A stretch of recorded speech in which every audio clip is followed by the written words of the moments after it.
E aí galera que curte nosso canal, galera que estamos assistindo aqui o campeonato de Brawl Star. Deixa eu colocar aqui o fone de ouvido, né? Fica melhor pra mim, até pra comentar.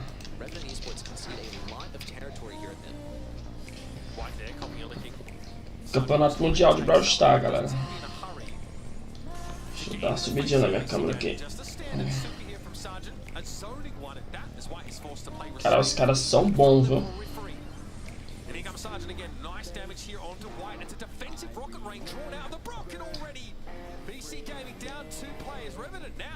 Eita, já era.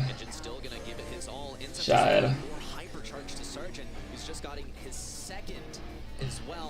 But it's all done and dusted. A game victory. I have whiplash, I'll be honest. Both of these games so far have been extremely one-sided from either team. But now we're starting to see the proof of concept here with Revenant's composition right. Lembrando que, galera, que eles estão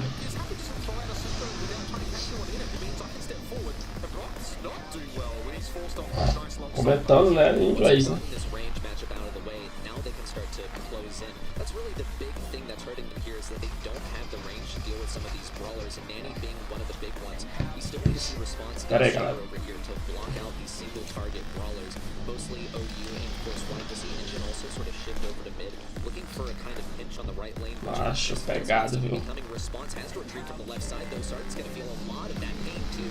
Two shots connecting and an attempt at a finishing move there from White that comes up empty-handed. This is so big. Look at the map control now. His response is in a position where he can barely play the game. OU has that peep ready as well. Response backs away after taking a large amount of damage from the Stani. That'd be courtesy for him. And so in response, Sargent and Trishard try and play forward on the map here. Yeah, that's a tough matchup to win. Response again goes down to 1 versus 1. Sargent Molly can win here. Now it's a little bit of supercharge, but he still comes up. Grupo A aí, galera. Tá. Very first round. Now they're gonna get that easy foray into mid. OU's gonna opt to actually send in the peep for a bit of extra damage, making sure to circle a lot so that autofocus gets even more damage. Looking for response, he can jump away. There it is, right into that. You had to be expecting that, but at least he gets a gadget out of response that prevents him from avoiding a finishing move. Now back into that same 1 versus 1 matchup. Look at White. This is what he's able to do now when he can step forward. Those incendiary feel so darn annoying for Revenant. They have to respect them though. Taking 3 damage and feeding Rocket Rain to this Brock can't be advisable. Return to sender there. Response has to use that gadget chance once more to get away. And again, OU steps forward to collapse on the right. Sargent feeling a lot of this heat on the right side, quite literally as the incendiary begins to fade. Trishard going for the instant damage to keep Brock back a little bit longer. Now they're at the enemy's throats. Rapaz, os caras são bons, viu? Porque eu jogo com o Gabriel, né? Inclusive vou voltar a fazer live. A gente fez uma esses dias. Aí vamos fazer uma live de Brawl Star por dia. E a gente, mas também faz uns 8 meses que a gente não jogava. A gente morre um pouco rápido. Mas os caras não, os caras aí, ó, sabe desviar do tiro e tal. E eu gosto de jogar de Franklin. E pelo que eu tô vendo, e pelo que eu vejo, o Franklin não é tão bom pra jogar tipo um campeonato assim, um campeonato praticamente, acho que é um campeonato mundial. Porque aí, ó, os caras estão com o personagem só de longe, ó. Se vocês pararem pra ver, ó, só de longe. E o Frank não, é um personagem de perto, você tem que chegar perto pra dar uma martelada, né? Mas também se ele acertar a primeira, as 3, ele dá. Aí pegado, viu? Os caras são bons. Viu? E é um mega evento, viu, galera? Um mega evento. Aí, ó. Tirar aqui a franzinha aqui. Ó, um mega evento. O cara jogando tudo, e é tudo no, como se diz, tablet. Porque esse jogo não tem pra PC, né? Lógico. Caralho, barão. interesting choice here, but getting to really exploit that Nani versus E left lane, that put them in a position to frequently have a player advantage. Nossa, pivete, menino novo. This is just a classic combo we saw from BC Gaming. This is just all of the good stuff. Nothing Chinesinho, chinês, japonês, coreano, tudo pra mim parece. Ah, o replay agora mesmo. sort of fell for the meta trap, going for that loot, the hypercharge, which we didn't even see once because it was so frequently denied by BC Gaming. Olha esse time aí que levou. Those matchups in order for the hypercharge loot to work, and usually that's where you expect the loot to be putting in all the legwork. He's just Eles ganharam a primeira, vamos ver se eles ganham a segunda. super strong. Vamos ver se vai cortar pra Yourself eles. at a disadvantage where you have to earn that Ó, super. tá 1 a 1. Defeated point of picking up to begin with. Ah, levou. We have the E to the RT, which are very decent, very reasonable. Tá 1 a 1 ainda, né? O placar tá em cima. Focus or good in general situations here. What would you think? Dá uma olhada aí, o placar tá em cima aí, ó. Tá 1 a 1. We are still going to play this long range style. We're still going to force you to figure out Ah, foi esse mesmo que levaram. without Aí. taking a face full of damage. And they never Diferente de Free Fire, né? Que são 3. Take a look at these stats too. I mean, São just 4, né? Squad aqui não, aqui o máximo é 3. E pode jogar duo e solo. a couple of kills on the loot, but all you got to show Okay. for was maybe 2 or 3 supers for the entire so. this is by far not the first time that we have seen him struggle. You know, I think a lot of maybe some players are really enticed into including her because you are more flexible on maps like this. Bora lá, It's bora gonna pra make sense. Being able to cross the segunda. is great. But the super is not particularly powerful. Can apply some, you know, broad Segunda pressure. não, na verdade eu comecei a assistir agora, mas já tem um tempo que tá rolando. So, Ó, he's mas opting into a losing. acho que esse é o outro mapa, galera. We don't really know. Kaboom Canyon up next though, a bit of heist action for you here in our Forster. Bonito, né, macho? You gotta win these bushes. That's really the name of the game here. Eu gosto de Brawl Stars, é um joguinho legal e é viciante, viu? Brawlers here, and I think he could be making an Você olha assim, o joguinho, parece um joguinho simples, mas é viciante pra você começar a jogar. what a lot of people are used to pre-hypercharge. So expect to see some of those hypercharges. You gotta see Colette banned out if she's not Muito banned. viciante. The insta pick, I mean, she does so much damage with it active. I mean, that's messed up because already Colette was good for what? Olha a equipe, tem engraçado ter um tipo um coach lá atrás, né? Com livro e tudo, como se fosse um treinador. Olha aí, galera. I do know that Macho do céu, como se fosse um treinador. which is like 43%. That's Olha lá, ó, o livro. Se ele tá all right. Well, ban that away. Let's start thinking. Olha, o próximo mapa acho que é esse. Cabo 1. Colette was instantly Caiu. owned by BC Gaming.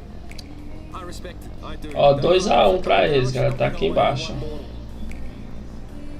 Then we see Chuck also banned by Revenant Esports. BC Gaming, they proved that they were not shying away from picking the choo-choo.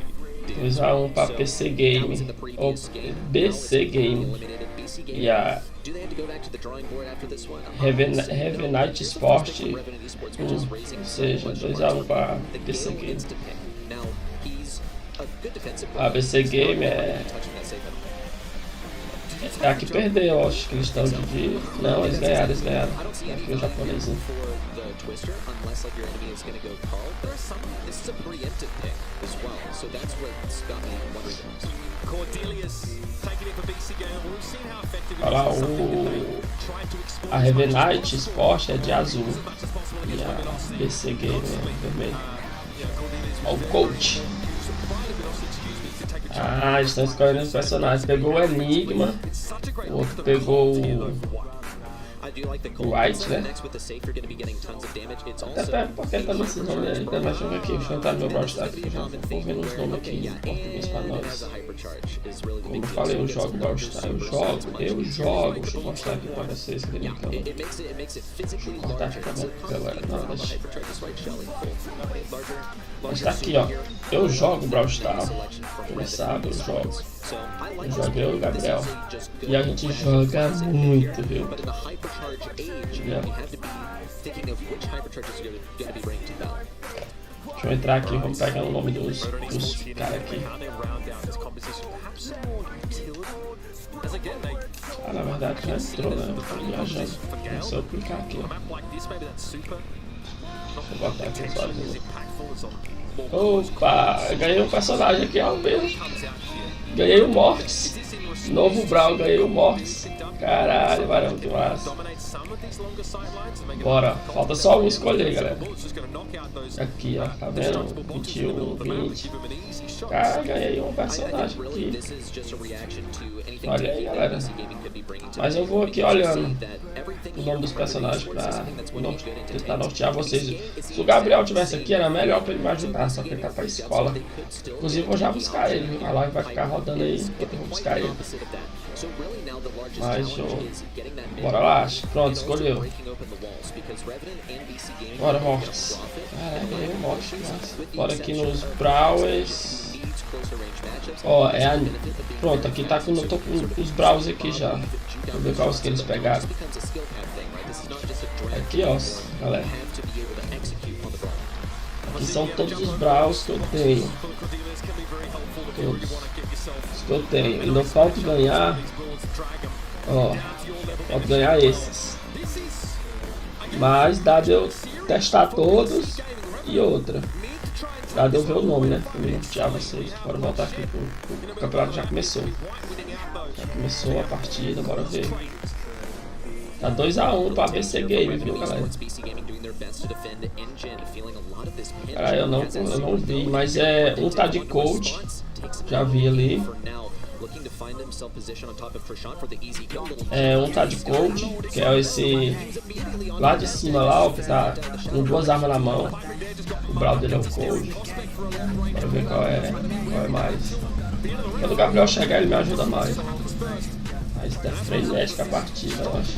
Os caras jogam demais, mas os caras desviam do tiro. Coisa que eu ainda não consigo direitinho. Olha lá, ele, ó, tá quase morrendo o coach, olha lá, ó. Recuou pra recuperar a vida. Ah, derrubaram. Olha lá, recuperou a vida o coach lá em cima. O cara atacou ele de novo, Ai, mas não tira ele morre. Ih, morreu. Vacilou. Já era. Já era, coach. O coach morreu, ficou só um deles, galera.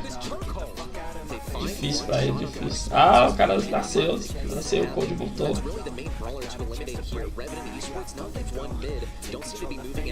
Caralho, varão. Cara, eu acho que um dos objetivos é explodir essa caixa, né? Olha lá, que eles atiram muito nela.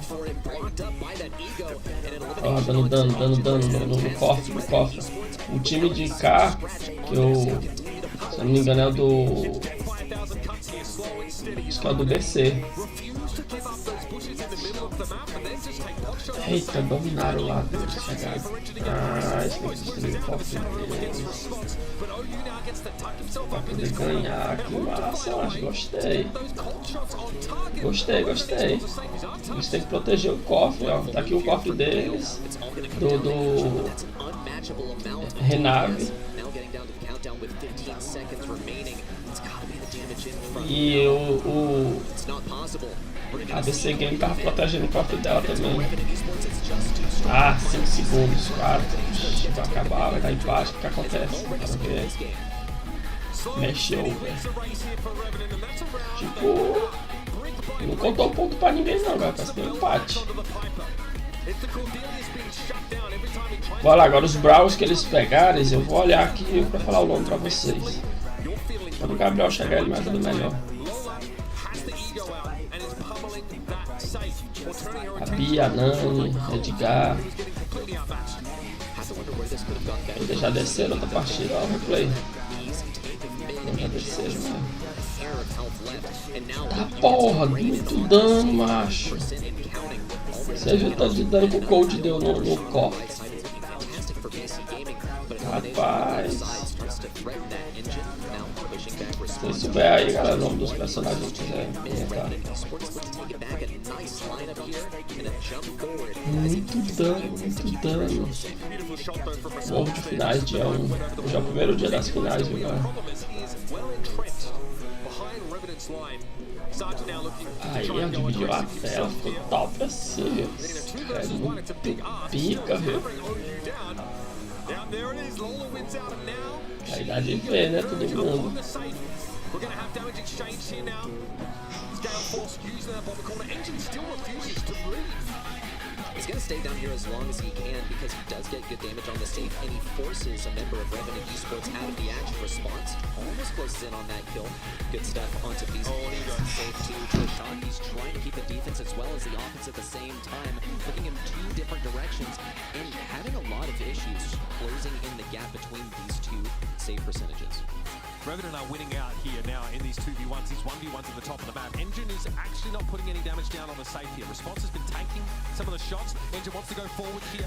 Shadow available, but some safe damage, and now drags Response in.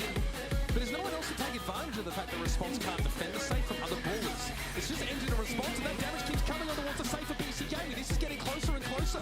Hypercharge for OU. Sergeant needs to be careful. Turns his attention towards the safe, but Revenant might struggle here. White has now joined the party at the bottom of the map, and that will be a round win for BC. Getting down to match point now for BC. It could be the end of Revenant's hopes. Caralho, Keep galera. that momentum going. And it Ganhar looked de novo a fantastic BC Game. to keep the Cordelius on offense the entire time. And I think this is part of what the Gale idea was Cadê? Mas supposed não to botou o answer. ponto ainda não. Have someone who can be dedicated on defense. É BC Game. Doing É anything isso on that mesmo. enemy safe. Even in game number 1, which Revenant did take. Cara, já que eu volto pra eu comentar, vou buscar o Gabriel na escola pra ele me ajudar na live aqui, comentar. A gente assistiu também o campeonato de Brawl. Lembrando que esse campeonato não se passa no Brasil, né? Tanto que a língua aí que eu estou falando é inglês. Então eu trouxe pra gente assistir aqui, né? Quem gosta de Brawl Stars, tem que gosta de Brawl Stars. Eu gosto. O Gabriel gosta, é muito que cara que gosta. BC Gaming though need to change the future. Sergeant still holding on to this left side, but we see a lot of the bushes have been broken open. Já que eu volto, a live vai ficar passando aí. But the same goes for Engine. Aí They vocês can get vai. a read on where Response is, and Engine can go for it. There's the contact, and now he gets to move forward. Ideally, right on top of Sergeant. He doesn't have an ego to tank, though it comes in just in the nick of time. He's going to try and position it between himself and Engine, who's now going for the safe, tries to stay alive, and he'll make it back to the corner. But Response is now on Engine babysitting duty. Here we go once more. Response at the bottom of the map here with Engine. Sergeant and Trishon hope to put pressure down on BC Gaming's safety. It's a very close game so far. Engine just wants to take Gale out of the picture, apparently. But in the meantime, that safe is taking hits. Sergeant, though, wants to save many of those shots for the Colt to potentially burst forward.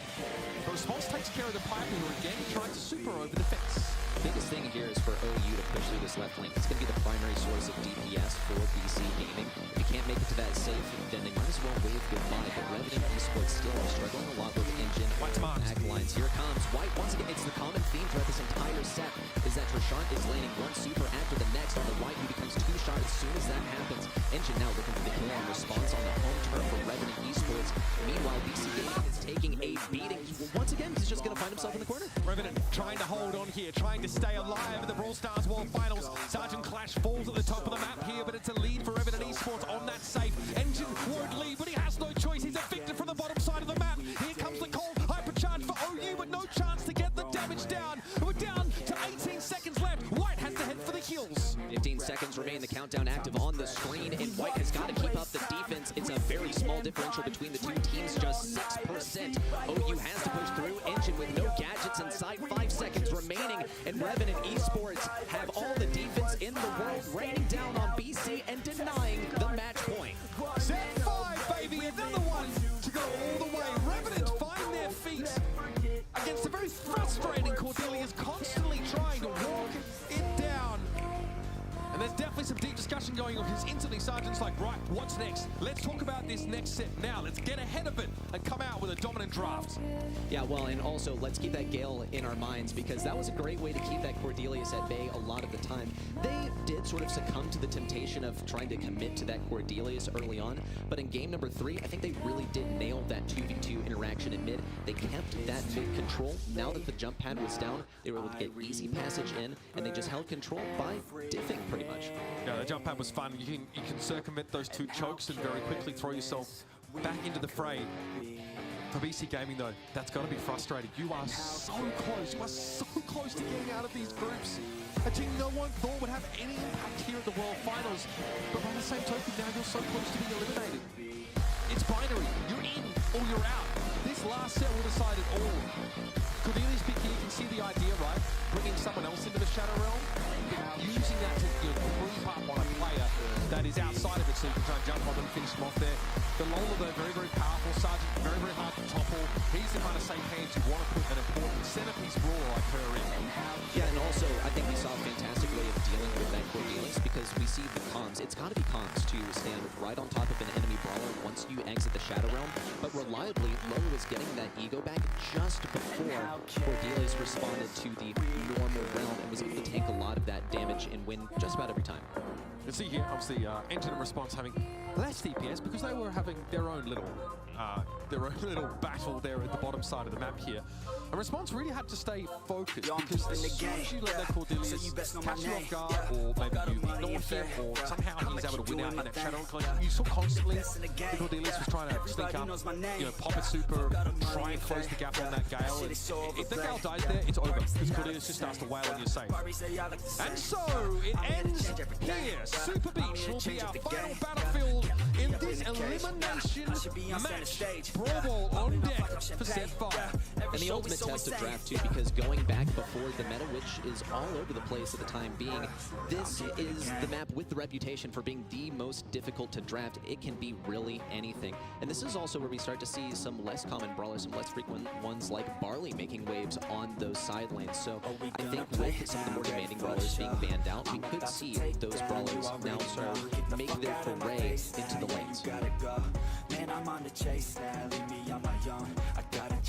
Discussion here on stage for Revenant. This is not where you want to make a mistake in that draft. We like to point it out, it's one of the harder maps to draft for, but also one that allows for a greater diversity of picks and brawlers coming out of the woodwork here, and Coach Phillips already rattling off some ideas here with that book. I wonder how much it costs to get that out of his hands. A lot of apocryphal secrets inscribed in those pages. And here we go straight to Super Beast. Jackie banned out, B, Cordelius, Rosa, Charlie, and Stu all taken away. Makes sense here. You got to get some of those brawlers out of the way when your enemy has first pick. There's Maisie from Revenant Esports, a very frequent brawler when it comes to Brawl Ball these days, and also just a good one all around when it comes to facing into tanks. When your enemy has that last pick, you have to be going with the anti-tank idea. Or at least leave it open to you here, so take it away first. BC Gaming, we know they try to go for on some of these maps in the past. They favoured some of the longer range stuff. You can see Revenant here feared, something like Jackie getting thrown at them. The hypercharge is pretty ridiculous. The fact that it can, the sizing event slowing people down while you're in that super is pretty crazy. So Spike blocked up here, which is a really common pick for Brawl Ball. Yeah, I mean, Spike is just a good all-around brawler, and now that Spike has a hypercharge, it's even that much better. You can't really go wrong with a Spike. Very, very versatile. And also with the hypercharge, it's a much larger super. You get a greater area of slowing, especially if you combine that with the epic gear that gives you even more speed reduction. Now with the Sandy, and this is a brawler that's going to profit a lot off of more tanky options on the side of Revenant Esports. With a anti-tank option that they have already, this is made more available, and it's actually a pretty good idea for them. But it's going to be a struggle into Sandy that has that stun and also gets a lot of invisibility once he hits 6 shots. Yeah, we know just how punishing that sandstorm can be, especially when it means you can't heal and you're constantly revealed. Nita getting locked up here for Revenant. We'd love to see that.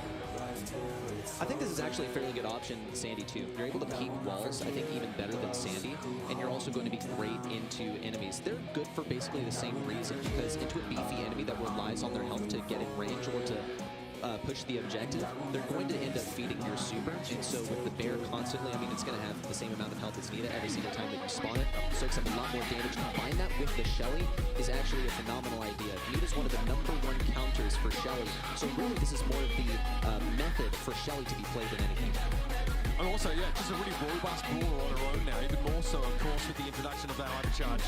Here, you just have a really very solid composition, right? You talk about how hard it can be to craft a draft on this kind of map here. So instead, go for really robust brawlers that are generally very effective in a number of different situations. Safe to say, BC have taken a very similar approach here. Willow getting locked in now. This is very exciting because Willow is one of those high skill cap brawlers where not only is it a thrower, okay, so we talked about about Barley here, the throwers are going to be quite good on the lanes, and throwers are fantastic into Nita. So with that said, we can expect to see, once we get closer to the goal, a method for putting that ball in the goal in Willow. The struggle is that she doesn't have much health. She has to have direct line of sight to hit that super. So that's the main deal with Willow. But if that comes in and connects, that Hex being under the control of the Willow, in some senses, right, taking a brawler out of the equation like Cordelia's can, but actually being able to control them literally. Well, that's something else entirely. Sergeant wants to move up here and be more aggressive. White getting hammered, but able to find a shot on Trishant there on that left. It's been a great lane matchup as well for Revenant Esports, though White does manage to prevail versus Anita. It's all starting to close in. White has the stun. That's got to be a goal. Trishant, he's still at the bubble shield active, though. He was completely immune to all of those effects, and now that the ball is cornered, Revenant Esports still have a chance to defend, but OU has totally cycled back that super off of the last push in. They just have to maintain this position. Two of those dive charges already used, though, by Engine. Great, of course, to avoid that oncoming damage, but they're not unlimited use. White there, another stun. Sergeant shrugs it off, though, and finds the elimination. Trishant hasn't been able to get out of that corner so far, but eventually he looks to move up. Sergeant still playing defensively. White has a super in. On top of response, and Sergeant denying any healing as well. With the Nita Bear chasing down Engine on the right side, he's had to retreat quite a bit. Trishant still is able to stay on this lane. It's not the ideal matchup, but there's not enough time for them to switch things up and play musical lanes. Hypercharge in from OU. It's time to move, but Engine is still lagging behind. White's trying to do his best to keep Sergeant back and also farm up that super. Stun in, and I think actually a bit ambitious there because he wasn't able to get any value off of it. Revenant Esports, they've completely cornered the ball. They're going to try and ride this one out till overtime, it looks like, and that's where they'll have even better value versus Willow. Trishant ultimately not able to get to grips there with Engine. That thrower of Willow constantly able to pressure the short-range brawler of Nita down, despite her larger health pool. And Sergeant knows if there's any opportunity to accost White, he does not have his gadget available. You can see that. This is a great opportunity here to really exploit the Sandy. No goals just yet. Down in the 30 seconds. Trishant again gets caught midway towards OU. Here it is. White waiting for Sergeant to come his way, but again, the Shelly's going to be able to win that out. Life plant used there by OU, preemptively fearing a super from the Shelly. An air miss moments ago to take down OU too. Trishant on the right side is trying to keep back Engine. This could be the ideal scenario for Revenant Esports, as Engine is now about to lose all of his walls, but he does have that control. If BC Gaming managed to push up, this is the win condition. This ball is completely out of reach for BC. If they're able to defend this push, they can absolutely bring this back with a counter push and get a goal. Overtime now, response pops that hypercharge. The gadget would get within striking distance of BC Gaming, and then a super on top of that would have been devastating, but it expires. No chance for response to get value from it here, but again, favors the poke potential at long range. Here comes Sergeant, there's going to be a sandstorm, throw down Engine, and White, but the ball goes through, and response makes it count. One giant step towards advancement out of the group stage there from Revenant, going up 1-0 here in set 5. Moments ago, BC Gaming was just one game away from making history for their home region. Mainland China, they have not been able to make it out of a single match at Worlds yet. They already made history by taking a single set and now taking several, but they could make it onto the next stage. It's only gotten more difficult though. They need to win 2 games in a row to make it happen. Sergeant here getting 1v2 for a time as OU sought to assist Engine. A lane swap here for BC Gaming now. They've sent the Sandy over to the right. Is more ideal for Trishant than anything. Engine's still going to be able to keep Sergeant back. It's going to be more difficult once Sergeant gets his first super and can break open the valuable walls for Engine. Response continues to encroach on OU's territory though. No one wants to make the first move. Both teams are trying to bait the other into playing more aggressively. You see a very similar range matchup versus Trishant and White on the right lane.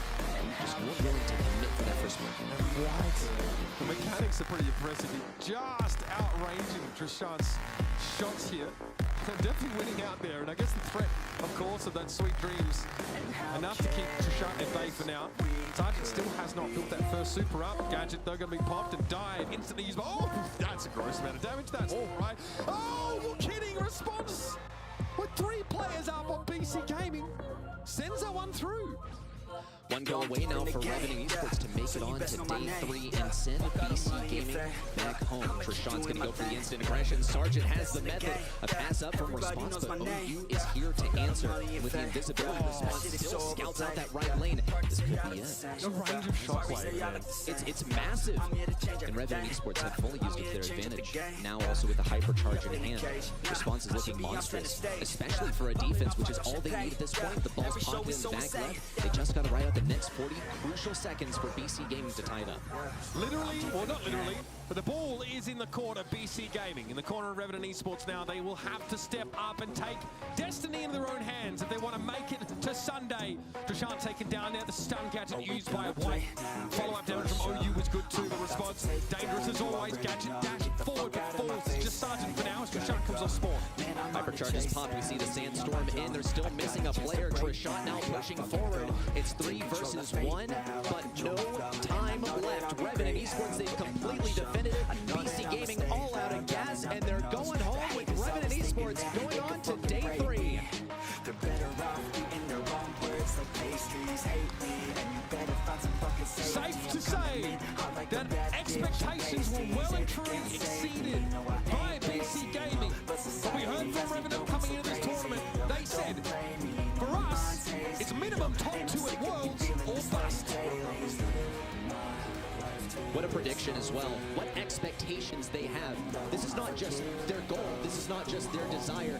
This is the expectation that Revenant Esports have of themselves. They've marched one step closer, advancing on to day 3 with BC Gaming falling in their way. A tough loss to take for BC Gaming, but again, I want to reiterate, you've got to take solace at how you put your region back on the map, I think, in a big way here.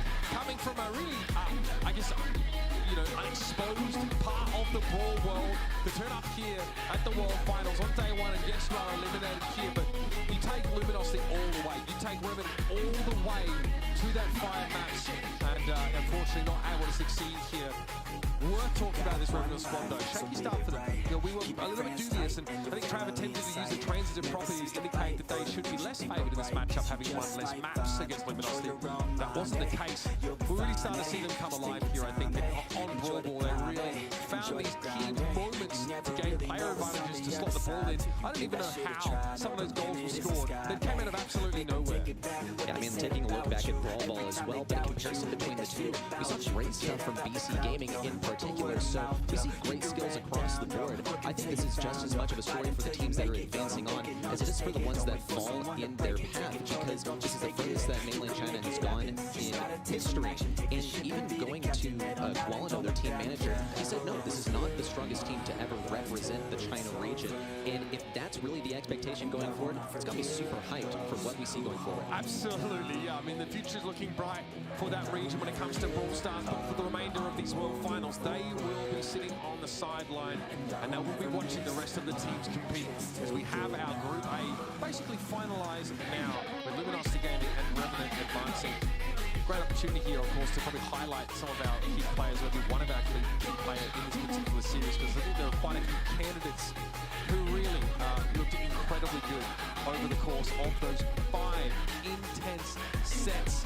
I love to see Revenant here again say at LCQ, these guys kind of suck. We dominated, we got underrated by everyone. Now they come back with like a fire in their belly here, and so I think it's important that we can now see them measure up against the rest of the top 8 teams. Yeah, and that they're not all talk, right? They are doing well versus everyone, and this is once more just affirmation of the expectation that anyone really can make it here. Let's talk about MVP in this matchup. Like I said, a ton of options here. Only one play though can receive that particular honor, and this time around, it's going to be your boy, Sergeant Clash.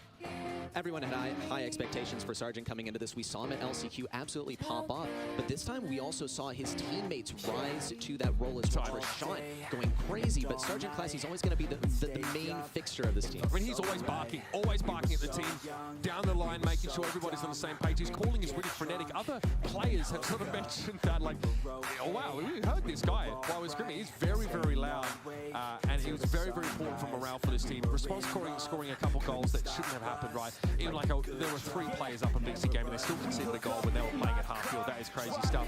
It's time to look back over Group A and see how our very first group here at the World Finals is now tidying up. Luminosity Gaming advance at 2-0, but make no mistake, they were far from one-sided games. Revenant Esports will get that one win they needed, but again, they have to throw everything out there in order to achieve it. And yes, everybody, BC Gaming do get eliminated here at 0-2, but they have given a better account of themselves than any team from their region ever.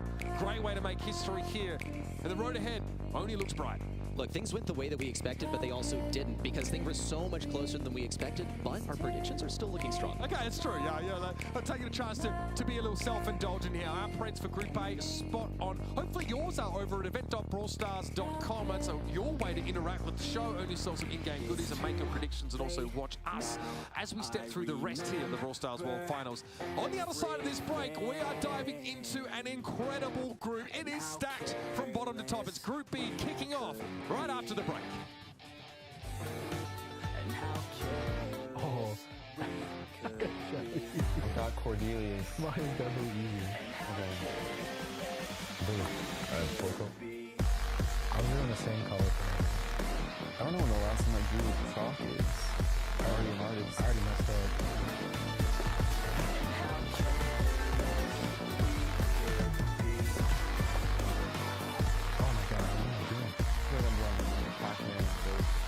I don't know what I'm doing.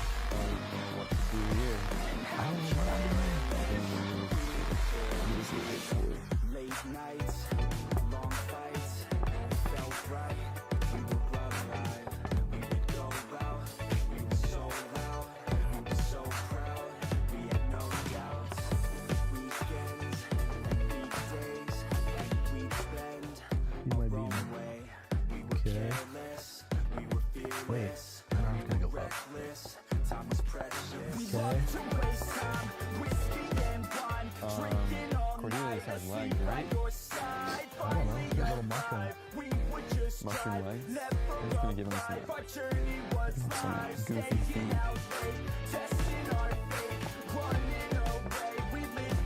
And then he doesn't have a smile. He got a man down. I think he's got like a yellow outline.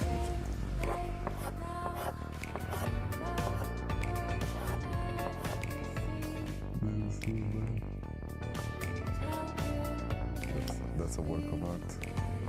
That's, oh my god. Really? That's pretty good. I'm really just relying on the mushrooms. Look at mine. Oh my, that's from a horror movie. Well, no, this is Dude, chalk is impossible. Supercell needs to call me. We'll add a couple more mushrooms. I think I'm done. I feel like I gotta fix the hair quite a bit. Yeah, that looks very nice. Oh. 4 times out. Perfect timing for me. Cordelius. Shelly. Kind of. That is not Shelly. It kind of is. Okay, kind of. Like, it's got the blaster, the bandana. I don't really know what happened to his body. So, yeah, I kind of see his face. Yeah, it's still way better than me.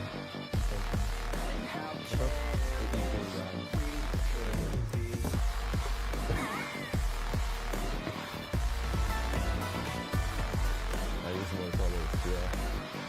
I don't think I know. And that it looks like Yoga. So it's basically like it's all in Star Park, and like this morning, Dynamite put a gem inside of an arcade machine and like became 8-bit, and then like Spike was just a cactus that Colt shot some bullets in, and like those are the eye holes of Spike. Yeah. That's some chaotic stuff. I can't believe they leaked footage of that. That's kind of a little ridiculous if you ask me, to be honest with you. Yeah, Star Park CCTV. Star Park CCTV? Yeah, you gotta look into that, man. Yeah, I mean, definitely an interesting thing to... And we're back. Welcome back, everybody, to the Brawl Stars World Finals. We are about to pick off Group B. It is going to be some insane competition. I'm Kenny, joined with me, none other than Ready Set. It's going to be an awesome day of performances. We've already kicked off very well, and it's going to be awesome to see these teams reveal field here in a moment. It's going to be a fantastic group. Things went the way that we expected in Group A. I don't think we can say the same for Group B. Now we have a lot more question marks. We think Group A, it looked pretty chalked, but now when we move into Group B, this is when we start to have disagreements on how things are going to go. We saw the caster predictions earlier on in the day, and I think, you know, we'll consider your predictions at home as well on how this one's going to turn out. Tribe Gaming versus Navi. This is a contentious matchup. This has some history going back to last year, too. Yeah, opening round, Tribe Gaming played against Navi, and we'll have to see if anything changes here today. But for now, we're going to throw it over to Frankie to kick us off. Thank you very much, boys. I can't wait to kick off Group B, so let's do it in style with these two teams. The first being North America's Tribe Gaming. These boys belong to one of the most iconic names in Brawl Stars esports, and they're here to put on a masterclass. Captain Zula might have faced some doubts about his performance from the community earlier this year, but he's here to lead Levy and Tyrant in style.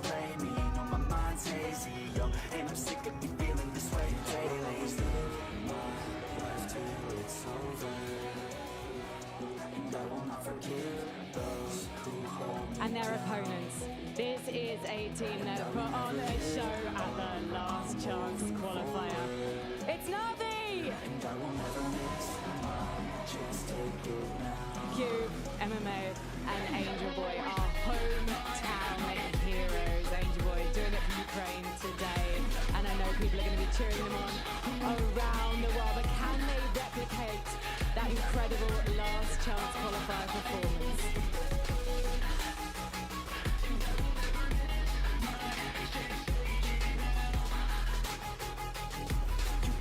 Now, as a fantastic caster said, it's anyone's guess who is going to be topping Group B.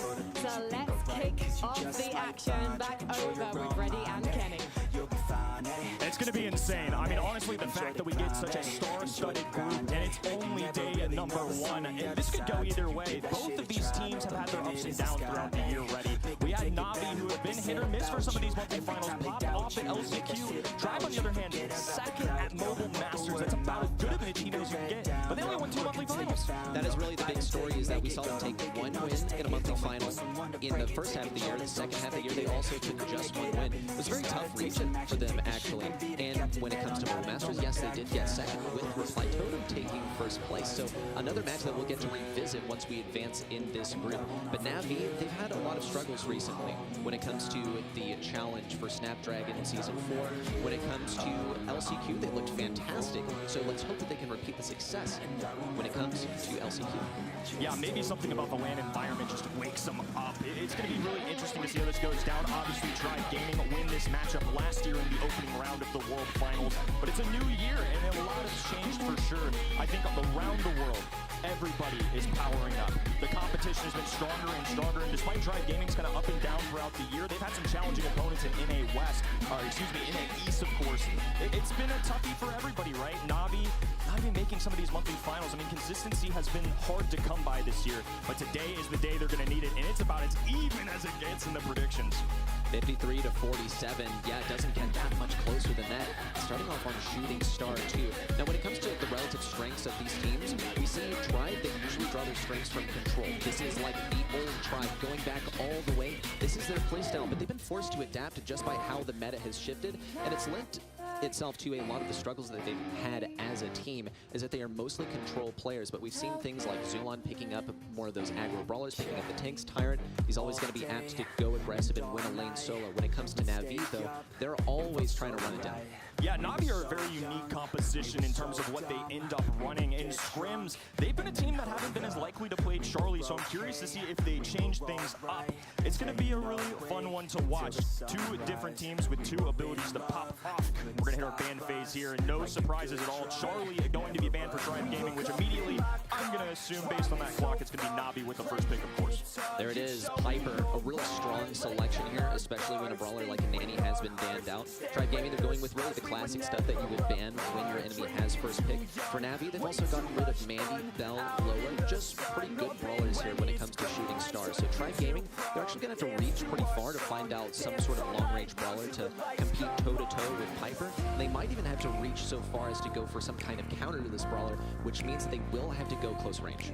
It's going to be interesting for sure. RT going to come out here, a brawler that has certainly been more powerful in the meta. Another one that I'm going to keep my eye out for, especially for this Tribe Gaming side, is 8-Bit. 8-Bit historically a good brawler into Piper, and especially recently, 8-Bit's been showing up a lot. North America as a whole have good comments on 8-Bit, the high DPS, the long range, the teleportability, but nothing wrong with the good old tick. They're going to go with a thrower here to try and counter out the sharpshooter in Piper. And there's also throwers available to Navi if they want to go for something like a Sprout. That's totally available. But they got to be cautious because Tribe Gaming, I mean, this is when the Mortis starts to come out. You see the Piper, you see the Sprout. This is when the close range, high movement brawlers prevail.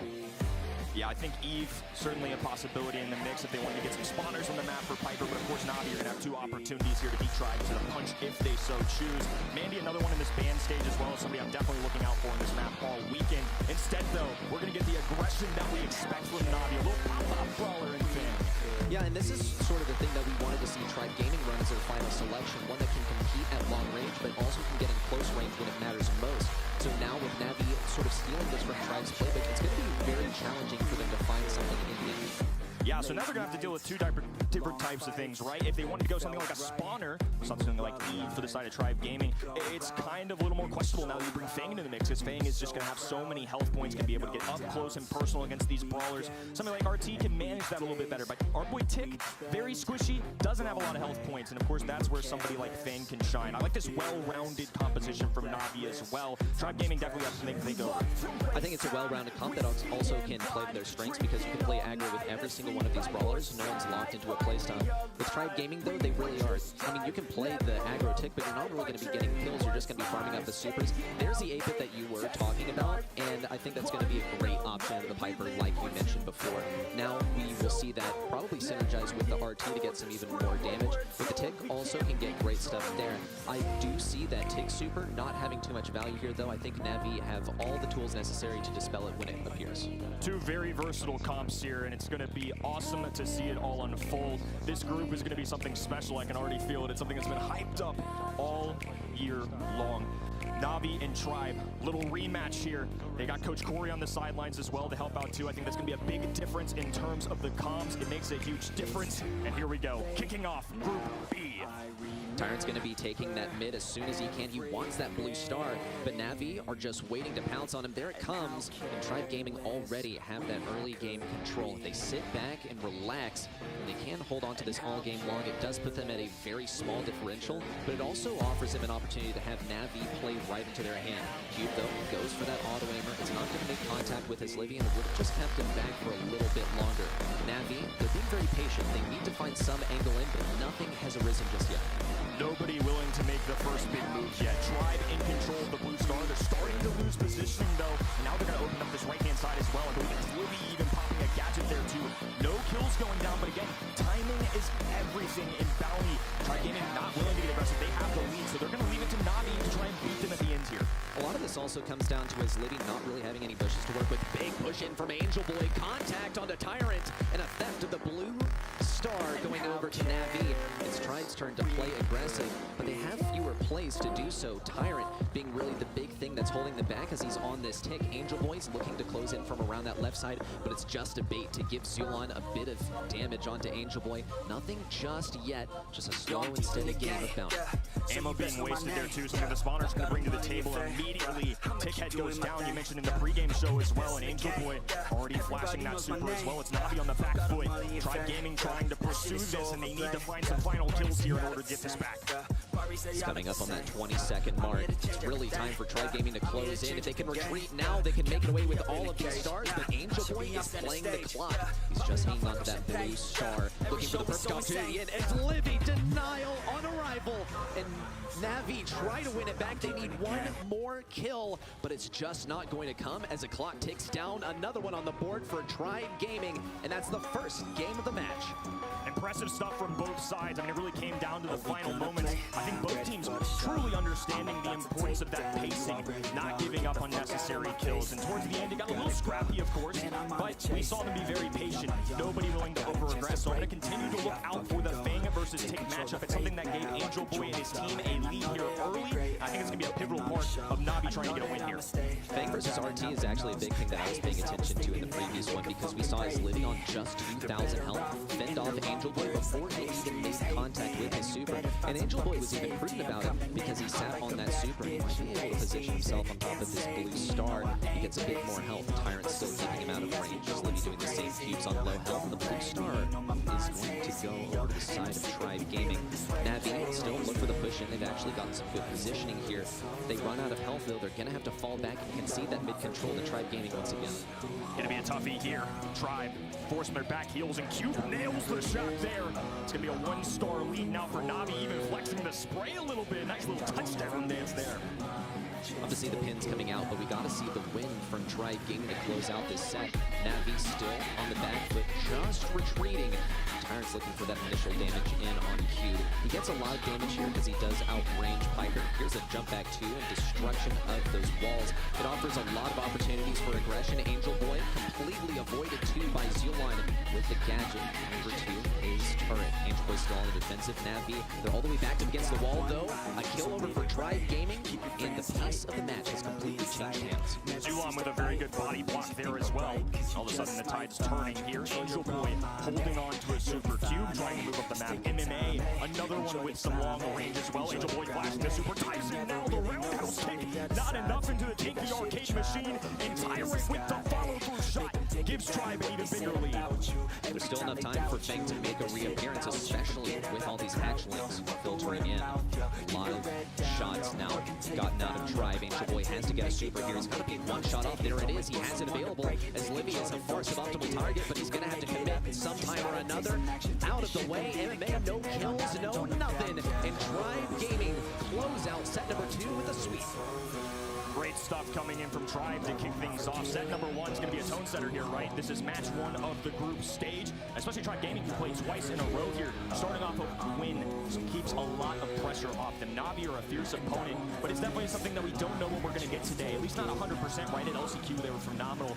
More towards this later stage in the year, they try some new roster stuff, but it doesn't necessarily work out.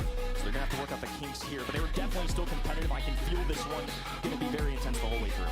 No, actually, for Navi, I like this comp a lot when it was early on in game number 1, but Tribe Gaming managed to bring it back. And then come game number 2, it's like they downloaded their opponent. They knew exactly what to do.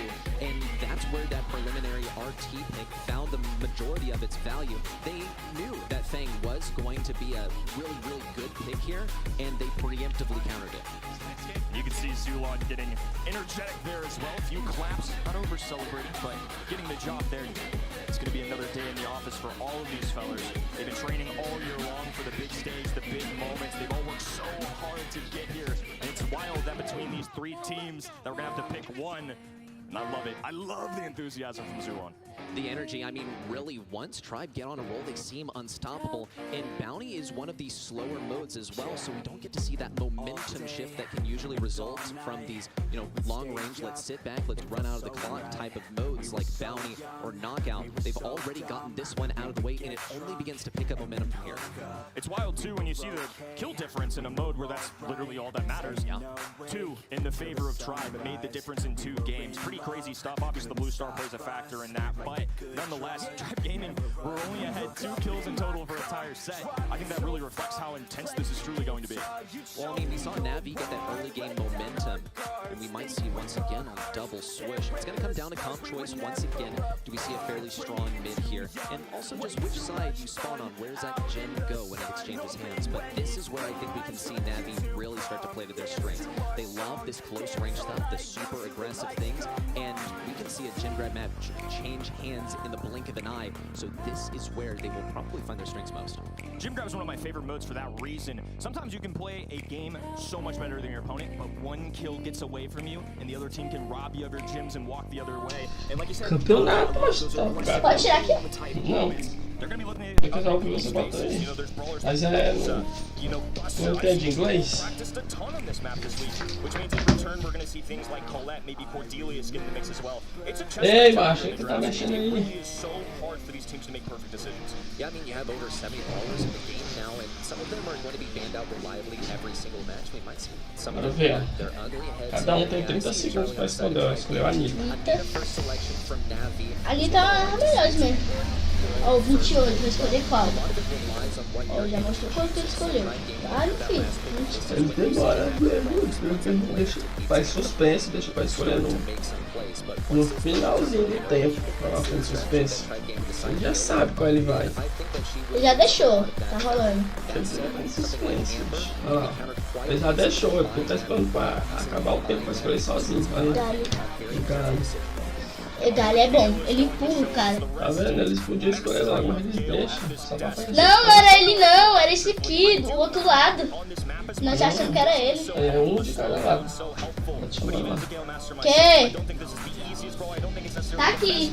Ô mãe. Value those assets that Gale can bring to the table. So you're a Gale master, so which gadget are we bringing to the party today? I think my favorite is, as I coined it, the Gale NATO, of course. I do love seeing it on the field. The Spring Ejector, I just don't know how much they're really going to get out of it here, but they're going to actually pair this with Rosa, which I think is a very strong brawler historically on this map, but also now we have some hypercharges in the mix too, so I think Rosa might have some pop-off potential here. I think Tribe Gaming really had good options for either of the lanes when it comes down to Nita. I mean, you have Gale who can reliably rotate over to that Nita. It's going to be tough to play the Rosa into the Nita, which is what Navi are going to be going for as much as they can. Here's the Gray making an appearance once again, and we saw how valuable this can be. Oh my god. No way we see the Gray Jackie here. It seems like we waved goodbye to this one a long time ago, but now with Hypercharged Jackie in the game, I mean, you got to find a delivery mechanism for that close-range brawler.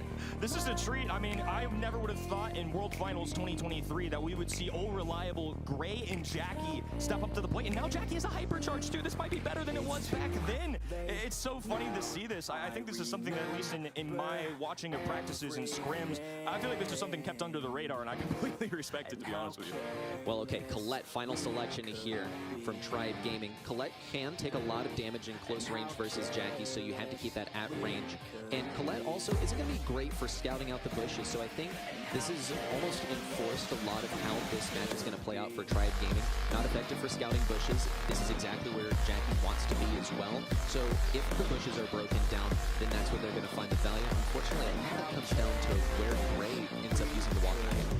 Yeah, I think that's going to be a very important aspect of how this unfolds, you know, shaping up the map, crafting it the way you want it to be. Because there's some brawlers out here that really want this grass up. We have ones like Rosa that want to punch you in the face. We have Jackie, as they all actually are going to travel down this right-hand side, get the walking cane, and it's an immediate connection there too. But by doing this, Tyrant taking to the left-hand side, but they're just going to group up together. They're really playing this classic Gray Jackie strat, just like the good old days. Oh my gosh, it's the death ball. They're really just all traveling as one cohesive unit.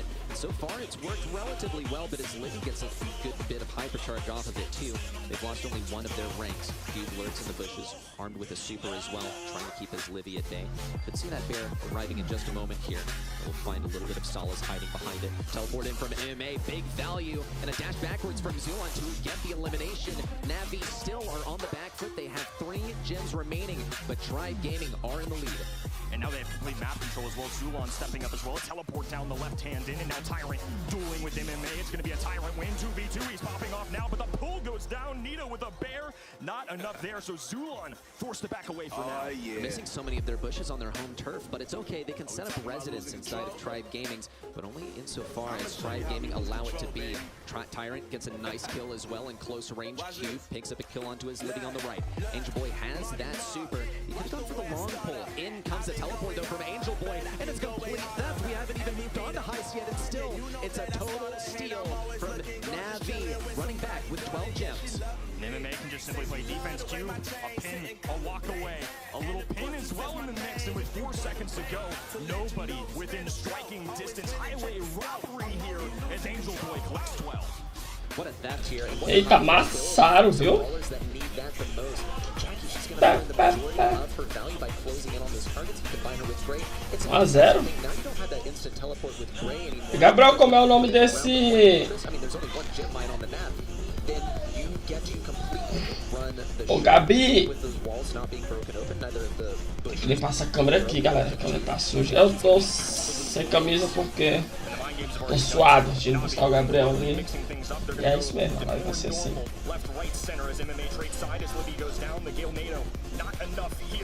Angel Boy now taking over. It's still, once again, last game it was interesting too. Navi were the ones that struck first. They got the early kill, but it was still a gym count for Tribe, and they're only down one, all things considered. E Gabriel, So far, so good. Q moves in, is Liddy, denial. como é o nome desse... Trying to fully encircle them, he has that Aquele bichinho sem cor lá, é o Mímico, é? match between É o... A. É o que eu esqueci. Aquele que foi um dos primeiros que a gente ganhou, tu lembra? Foi. Não, no primeiro não. Eu consegui ele no campeonato. Conseguiu ele no campeonato? Foi. Ele é mó bom, só que... Deixa eu ver. Deixa eu olhar aqui no meu Brawl, tá? Olha no meu que eu tenho ele. Mas pra olhar não precisa. Vai fazer certo me jogar? Esse personagem aqui é novo. Ah, não, é a Anitta. Achei que era novo. Que parece... Passaram, então derrubaram ele também. Olha lá o... Nave, né? Navi. Não, mas o nome dele é Mi. Vai lá nos personagens. Vai pra baixo, que ele é... Calma aí. É o Grey. Pronto, é esse mesmo. O Grum eu também consegui nesse negócio. Eu consegui o Mortis. Conseguiu o Mortis? Cadê? Nossa, que legal! Hoje quando eu abri... Ele não é bom com futebol, só pra avisar. Ele é bom pra matar cara, sabe? Jogar bola e tacar o poder dele. O poder dele ele usa pá e dá o dash. Entendeu? Quando tu abre, tu conseguiu direto. Foi. Ah, eu acho que foi por causa disso aqui, ó. Um negocinho aqui, ó. É aqui, ó, da Jack. Ó, esse aqui, ó. Até apareceu lá, completou uma barrinha, né? Em cima. Ah, então foi isso mesmo. Eu já aumentei ele. Minha conta é rara, mano. Tivesse... Tivesse parado, já tinha que pra todos. Só que o Brawl só tinha que ficar sem graça, né? Mas voltou, com tudo. Vou estar destruindo até Brawl Plus. Looks to be a pest here. Tyrant looking to deal with the enemy side. Cube establishing himself in the left hand lane. And Angel Boy for now is going to collect the gems in the mid. Sai daí, sai daí. Vai sair não. Ela tava deixando a porta. Tô dizendo, nossa, você tem que saber jogar e treinar com ele. Nossa, nasci no mesmo lugar do lado dessa Shelly. Não, foi da Shelly não, não foi Shelly.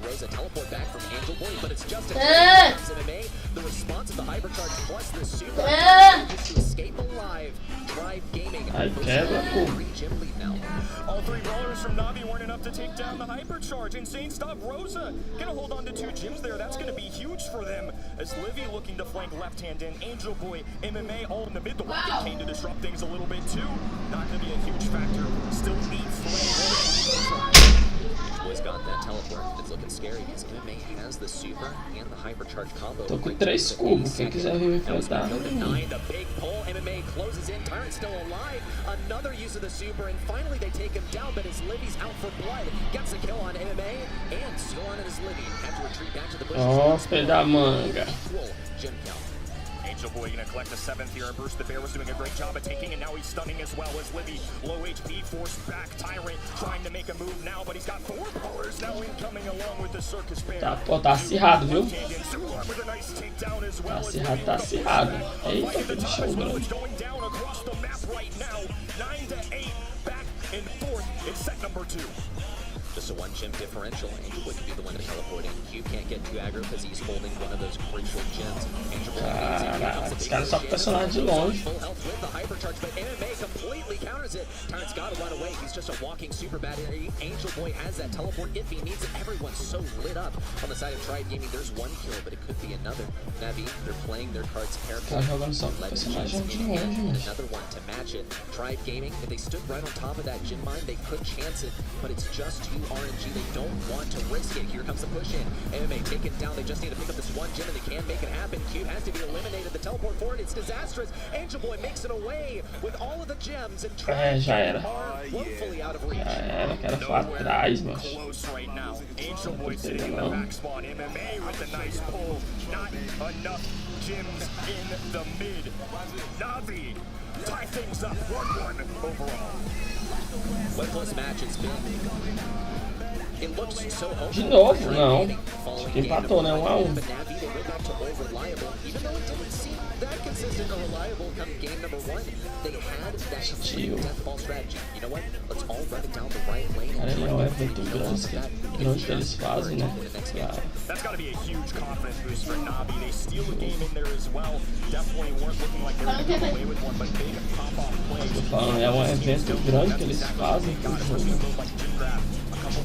Aí, dá dinheiro pra equipe. A big kill at the end of that third game really set Navi up here, and now being down instead 2-0, it's now going to be 1-1. A huge difference for the mental, and you even saw it there in the replay. Angel Boy cracking a smile even. Sometimes you got to let loose, have a little E fun. tá, o jogo tá quase chegando com o Brawl Fruits.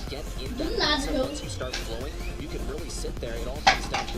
arranca na parada, não. Arranca tudo na parada e tá disparado. Passou um pouquinho pro Finais.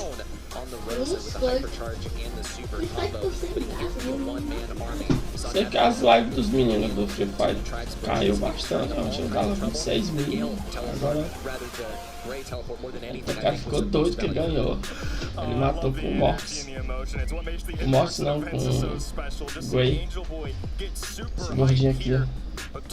O Agile Boy. But it might be more heartbreaking. They lost the set. This is true. I mean, this is the kind of scoreline that you see at like the end of a power Eles ganharam, where né? someone says, "I had no help." É, parece que eles amassaram I essa. can't believe Eles it. levaram But essa. Tyre was putting in a lot of the work. It goes to show that there were elements of this that really Olha, tem essa torcida.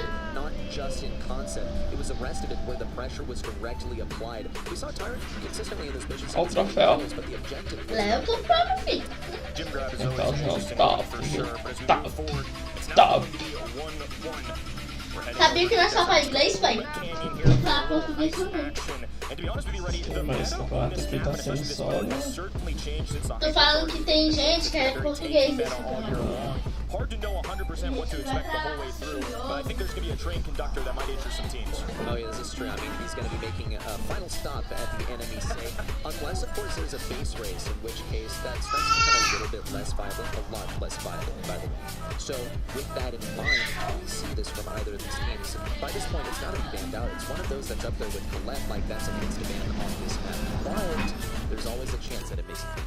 Yeah, Colette, another great shot by you as well. I mean, Colette already great for this game mode, right? The amount of damage that her super can do is unbelievable in a meta that's run by tanks right now, and now she has a hypercharge too. It makes a big difference. The selection pool for the hypercharges isn't a ton right now, so adding a little extra value to some of these brawlers that may have already been done and good. I'm curious to see what these guys are cooking. We know Navi love to play the aggressive stuff, but we know this meta is a very interesting one too, so certainly a lot of deliberation, I'm sure, here.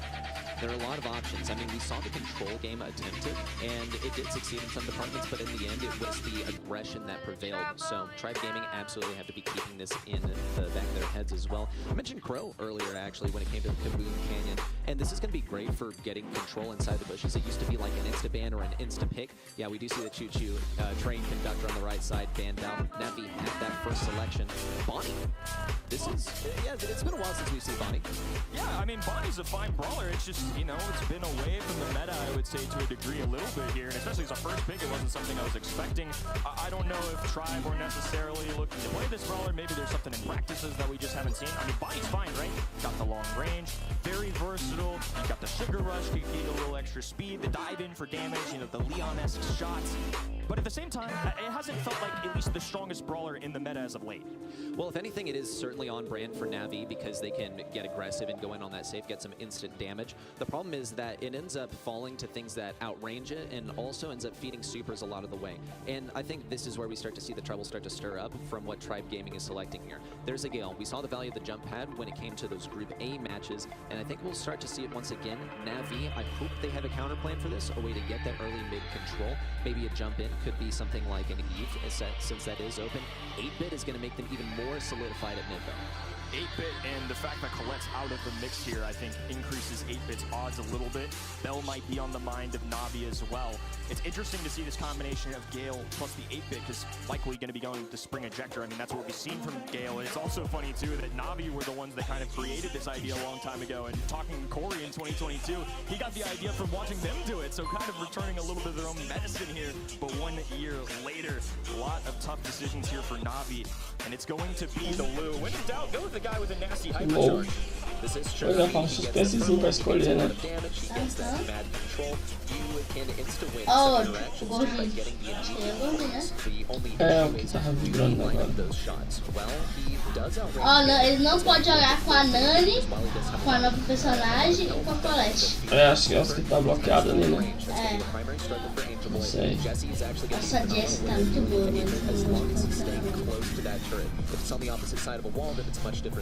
mas eles têm todos. Eu acho que nessa os Brawl que ele foi lá, aquele outro lado aqui. Não, é os Brawl que eles não podem jogar. Acho que tá vetado. O time deles bloqueia os Brawl. Cada um bloqueia um Brawl pra eles não jogar. Entendeu? Now Brock as the final selection here. Ton of DPS, some extra range, and both sides can be equipped to tear up that. MMA. That concerns me here for Brock is, I mean, you gotta be going Brock.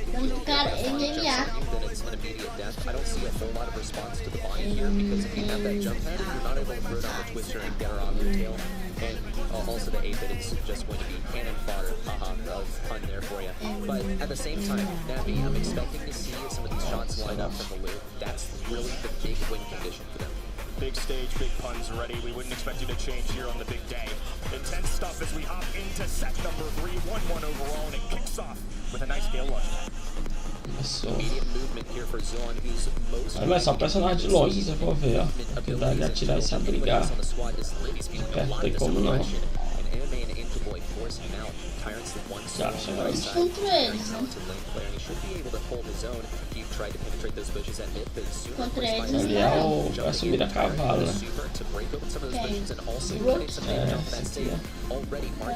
É bom, cara.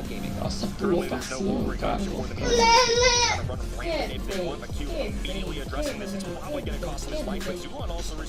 Macho.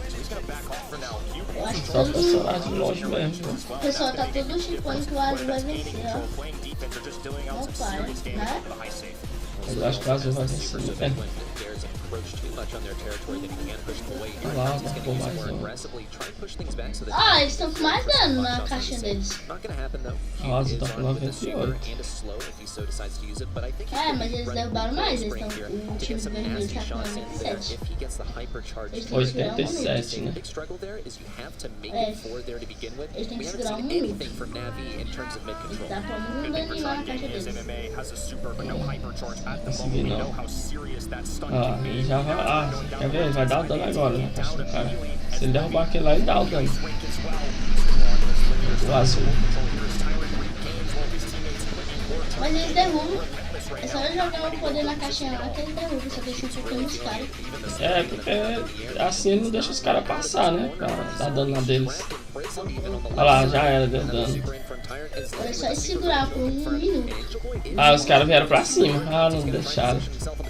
Então, derrubaram. Morreu ainda. Não deram nem um fim. Os caras deixando, os caras é bom. Olha lá, dano, mais dano. Já era pro vermelho. Era pro vermelho. Eles não conseguem não avançar porque o time tá marcando bem. E eles não morreram nenhuma vez o Azul, viu? Pra poder renascer. Não, eles morreram. Porra, quando ele ia morrer, ele morreu. 10 segundos já. É, não, mas não. Tinha que dar muito dano. Não, já era. Eles deixaram de morrer. Navi, they worked that entire game to get their hypercharges, but Dois, Azul amassou, velho. they didn't manage to really land any Eu acho que ainda tem damage um on top of Tribe Gaming safe. rally, cara. Looking scary for Navi. They have to find Amassou o Azul, controlou bem a partida. if not, the Marcou em cima, não deixou os caras avançar. Vermelho é só quando eles têm aquele Brawl lá que eles bloqueiam. É vermelho, né? É, esses Brawl aí, ó, que o Azul bloqueou. Ah, onde tá esse 7-3? Ah, sei. Acho que é ele. É da live mesmo, que eles podem colocar. Não, eu acho que o deles é... Olha, o deles aí, ó, que eles não podem usar o vermelho. Eles são muito bons, muito pelões. Eles são, cada um tem o seu Brawl predileto, né? Ó, começou outra partida. É, eu tô te falando, é porque eles tipo, já vai, acho que é 2 direto. Aí depois eles voltam pro lobby, aí fica conversando. Se fosse em português, eles falassem, era melhor. Esse cara ainda manda emoji, né? Sei lá, tirando é onda, né? Tá, porra, amassou. Amassou, viu? O vermelho agora vai levar. O azul. Não, o vermelho. O azul já tá de dano já, ele já tomou. Nossa. Olha lá, mais um dano o cara deu. Na caixa Então, eu dele. tô dizendo que o azul vai tomar. Foi. É, eu tô falando que o vermelho vai ganhar. É, agora os caras partiu. Vixe, já é. Eles vão explodir a caixa mesmo. Vai ser nem no tempo. Eles vão. Vixe, mas os caras partiu pra cima. Eles dividiram a tela. Eles dividem assim a tela. Voltaram pra tela principal. Eita, o vermelho, o azul tá reagindo, viu? Começou a reagir. Nossa, macho. Ah, mais dano. Já era pra esse cara de azul aí. Dodging them also effectively. Angel Boy moves in for a kill. It's a double kill even. And Zuan is looking down to super. Has to pop it down. Could be immediate destruction threat in MMA, but Zuan's also a pretty optimal target for these shots from Blue. A freeze on Zuan as Livy starts. Eita, agora vai dar dano. Ah, não dá de passar. Shred of health left, but Tribe Gaming safe continues. Um tiro, morreu. Seconds left on the clock. Nossa, achei que esse aqui ia morrer. Some damage. Ah, 24 segundos, dá não. Dá essa atacar aqui.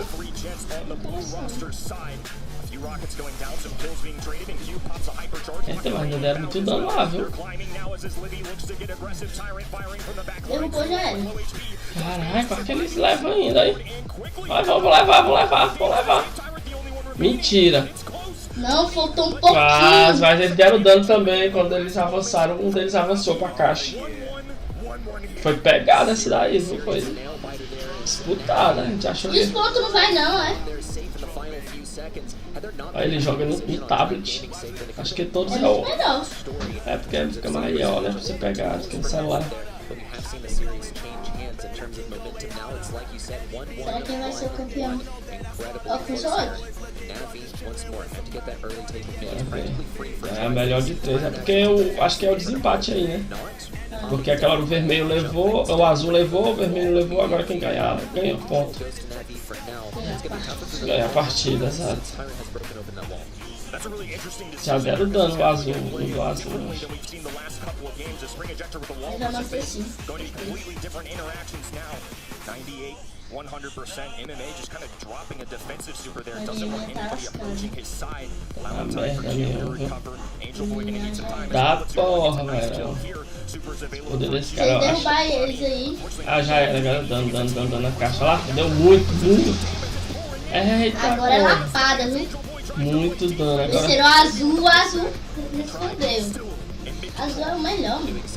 O azul agora veio apelãozinho, viu? Estão controlando igual aquela hora, sem deixar eles passar pra eles. Acho que eles deixaram naquela hora passar. O meio tava aberto, eles tinham destruído já. O meio, quando destrói o meio não dá não. Ai, derrubou. O time do azul só vai segurar.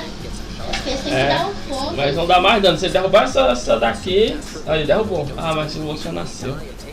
Ixi, agora já era. Agora é dano. Não, mas eles querem segurar. Tá, porra. Se eles Mano. quisessem, eles já tinham vencido essa partida. Ah, tinha nada, não é só assim não. O outro time também é bom. tem mimo besta aí não, tudo viciado. Deixa eles ir seco pra ver. 98%. Cara, 98, olha lá, mais dano. Acho que eles vão explodir essa caixa aí agora, viu?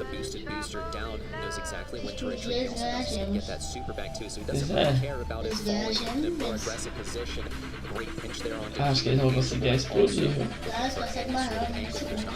Não, acho que não. Vai na caixa. Quase. Vai explodir agora o milho cavalo. Agora explode, já era. Explodiu. Jogou demais, velho. Jogou demais o azul, viu? Já era, o azul foi campeão, acho. Não, isso é o segundo time, eu acho que tem vários times. Sim, no round. Não, time mesmo, equipe. Mas quando eu comecei a live, tava jogando a equipe, Deixa eu voltar aqui pra uma vez. Tava jogando Revenant Sport vs BC Game. Aí já foi o round deles, né? Eu saí pra te buscar, nem vi quem ganhou. Aí agora, tá essa equipe aí. Teve lá, trocaram lá, entrando o pessoal das outras equipes, atrás. Aí agora, eles foram com um negócio de desenho. Aí começou essa equipe, essa nova equipe. Mas acabou o round deles. Acabou. Aí, mudou. Eu não sei se vai vir outra equipe. Olha, já veio. Não, replay. Vê se vai vir outra equipe. Não, já replay, Esse replay é o outro jogo. Não, é o replay do jogo. Do jogo, né? Porque eles ganharam. Porque eles perderam. Olha, agora tá essa equipe que tá é a Tribe Game e Natus Vicere. Aí não sei se vai vir outra equipe, já é grupo B, pronto. Quando eu tava assistindo, tava no grupo A. Aí agora tá o grupo B. E são vários grupos. Versão até o D. Igual o grupo da CPM. Fica ligeiro, né? Né? CPM. Olha lá, é Tribe Games, a gente vai ter mais partidas.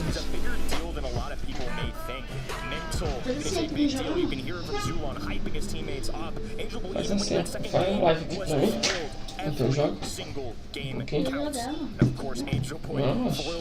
Então bora jogar Brawl.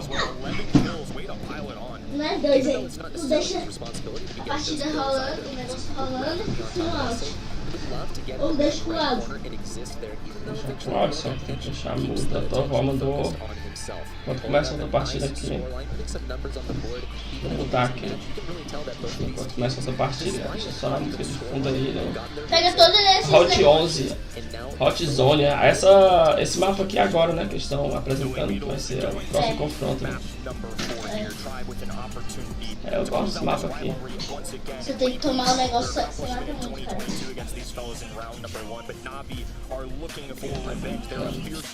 They've shown up to LCQ, they've worked hard all year long. Angel Boys, big goal, World Finals. Now we're gonna have to see if he's cut out for the big leagues here, as he has to overcome a 2-1 hurdle against Stride Gaming. They're coming up on really the wire, as just one loss will send them to a match point and the possibility of losing this match.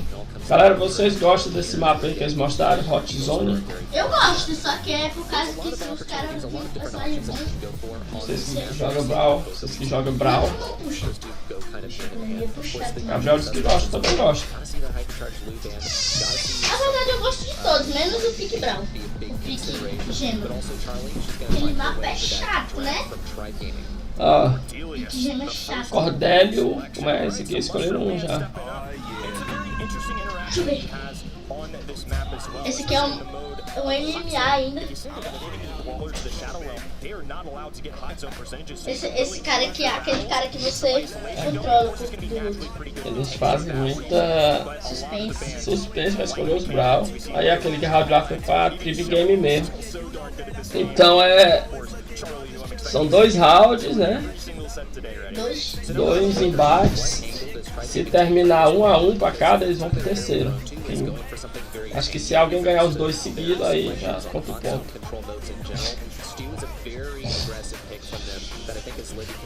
Oh, o jogo atualizou de novo.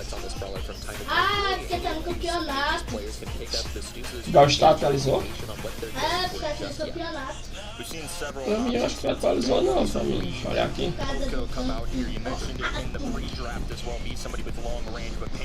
Mostra o teu aí, teus Brawls. Não, eu tô falando que apareceu uma tela nova. Mostra aqui.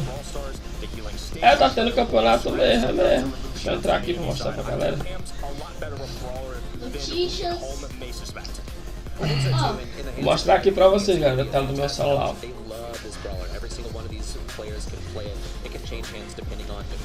Ó, tô entrando aqui no Brawl Stars. Aqui o campeonato. Aqui, Olha, ó, tá com a foto do campeonato. Finais mundiais. Ó o Mortis que eu ganhei. Ganhei esse Mortis. Mostra tu aí. Mostra tu aí. Vou mostrar os meus míticos. Só pra brincar com a cara de vocês. Vai. Meus míticos. Aí os Brawl dele. O meu tá fraquinho, galera, ainda. Deixa eu O melhor é esse daqui, botar ó. meus Brawl aqui, ó. O melhor é esse daqui. Bota aqui, ó. O melhor. É o Feng, né? É o Feng que eu comprei o passe. Ah, Aquela vez que eu comprei o passe. Bora jogar uma partida? bora te jogar assistindo. Mas tem que deixar sem áudio aí, viu? Quando começa. Tem como. Mas me chama, eu tô. Mega Cofre no ladinho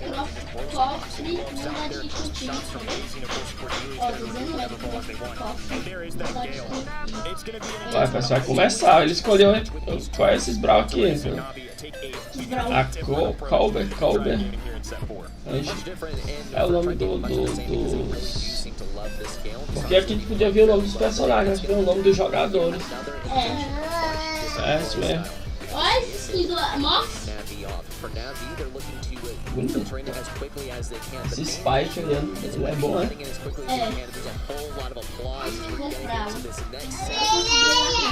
Tem mais ninguém online não pra formar um trio aqui. Eita, começou! Pô, Futebol. Eita, pô, tem um time roubado aqui, que diabo é isso? O cara tá roubado, vem cá pro velho, acho que parece hacker. Esse cara aqui com esse cara aqui, ó. A Pan é boa. Com a Pan, mas ele parece que tá roubado, macho. Eu tenho ela. Olha aí. Tá porra. Eu tenho ela. Joga demais, macho. Eu tenho uma Pan, quer ver? Não, tinha. Ah, eu falo é porque ele é muito bom com ela. Acho que eles pegaram um dos personagens que eles são hack, quase. É doido, mano. Agora muito tiro aqui, explosão pra todo lado, viu? E até agora ele não morreu nenhuma vez, viu? Matou e derrubou um bocado. Olha o jeito. Nossa, a minha cara do jogo tá igual. Tá. É por causa do campeonato que tá tendo. É isso, bora assim. Caralho, os caras amassaram o varão. Quem que eu tomei, pelo amor de Deus? Ah, tô de morte. Os caras amassaram, viu? E nós amassamos também.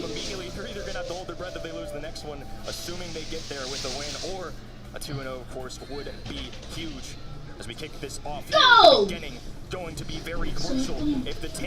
É, doido, tá acirrado. Gostei dessa partida aqui. Mas esse cara aqui com essa pan aqui tá muito roubado. Vai, pai! He's gonna try and do it, be the one-man army. Here comes Tyrant though, breaking open some of the walls. Angel is struggling to close in range versus as living Tyrant. He's at Nossa, partida fácil. dashing back and forward and letting Angel. Ah, esse mira essa pan aqui tá demais.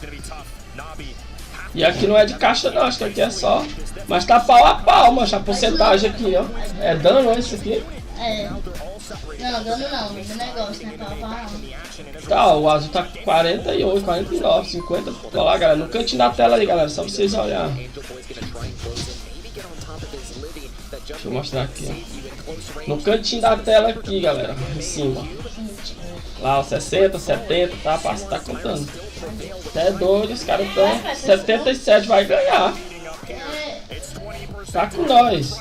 Tá amassando, macha. Tá porra, Barão. O vermelho não tá dando conta nem de andar.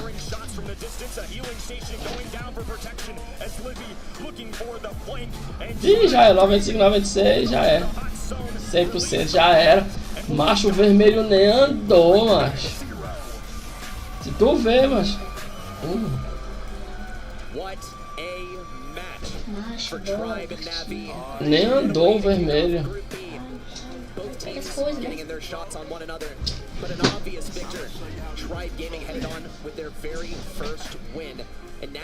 Aí, acho que já era, acabou, Gabriel. Eles estão se cumprimentando, acho que vem outra equipe. Outro momento, né? Não, acabou não. Acho que vem outra equipe agora, eu tô falando. São várias equipes, agora é o grupo B. Ó, o que tava jogando agora era o pessoal do grupo B. Acho que agora deve vir outro grupo. Bora ver.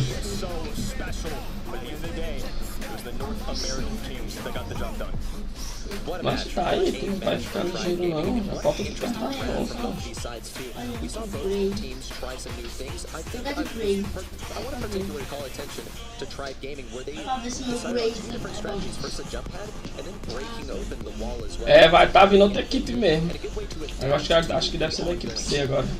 Vai derrubar a internet aí, ó, batendo o pé. E o molder. Deixa eu começar de novo, galera. A gente volta com o áudio. Aí essa partida aqui eu gostei, galera. E vai ter torcida e tudo, meu, plateia. Olha, agora é Trip Game versus Totem. Os que passaram. Totem, é. Então a Trip Game, que é essa que tava jogando agora, eles avançaram. Ou eles passaram, conseguiram classificar. Agora nas classificações finais. Caraca, jogou demais, mano. Aquele cara com aquela pane lá, eu acho que se ele jogar com ela, é capaz deles ganhar o campeonato, viu? Oxe, deixa querer. Eita, isso. Fangzinho. Macho do céu. Não! Meu Fang é o máximo. Não vai, não vai. Nossa! Vacilo. Vou tá aqui. Tá morrendo, não, tiro. Ah. Tá aqui de plano de curado. Desligou o negócio? Não, ei, rapaz, tu tá rasgando. Ah, não. Ah. Desligou as não? Não, tô. Vou jogar essa bola lá pra frente. Pronto. Taca de bola. Joguei ela. Ei, tá rasgando aí, ó. O livro. Esse livro é da onde? Ah, que se fosse ter um livro da escola, tava ferrado na minha mão, né? Ai, vai fazer o gol! Que onda é essa, macho? O cara passou.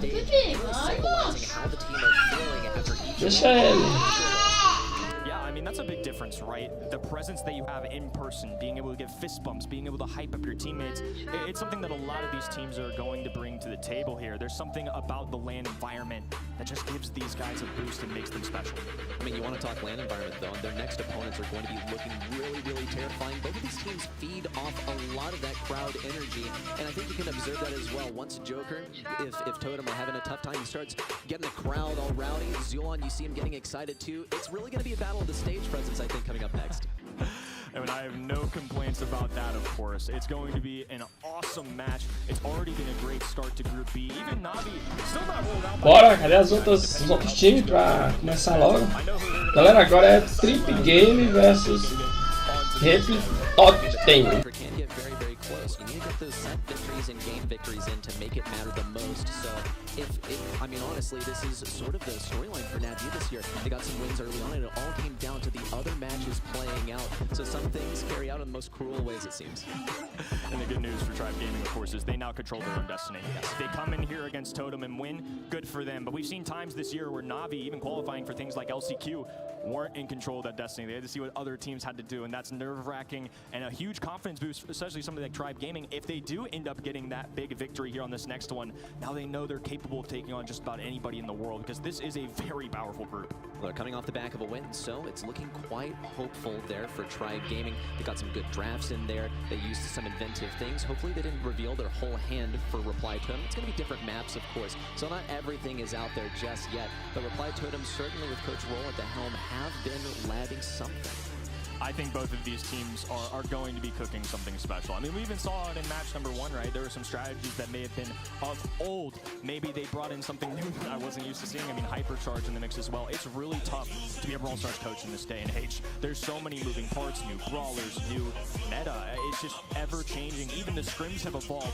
Everybody's seeing what the other region's doing, and then they pick it up, and then they find a way to counter it. It's amazing. It's why I love Brawl Stars so much. Yeah, and with Tribe Gaming being one of the 2 focal points of the upcoming match, this is one thing that I really love to talk about, how they've had to evolve their strategy, always profiting off of, and something I've said repeatedly is the control. They played the control game for so long, and that used to work really well. But now, after over a year being entrenched in this sort of let's run it down all the way down, with Hypercharge even compounding that further, they've managed to adapt, and they've managed to play it really well, and they've even managed to enforce a sort of draft where their usual comfort zone starts to prevail.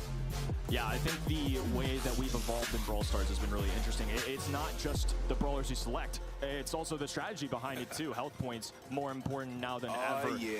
It's been an awesome thing to watch, but now we're going to get to see Tribe Gaming repeat here, as Livia, Zulon, and Tyrant will be taking on Reply Totem, and what will definitely be a grudge match here, and we'll have Frankie introduce the Titans. Thank you very much. You heard the men. This is a grudge match, so I want to see who is going to come out on top. So please, welcome back to the stage, Tribe Gaming! They're one up in Group B, and if they win this, they cement their place in the playoffs. However, they had to settle for 2nd place back in Japan in May at the Snapdragon Mobile Masters. Olha aí, galera, o outro time tá entrando. Ó, o que ganhou agora, né? Deixa eu ver se foi eles. Já estão botando os tabletzinhos, os fones de ouvido. É a Tribe Game, que acabou de se classificar. E a Rap. É a Rap. E a Rap Totem. Vamos começar, galera, a gente já volta.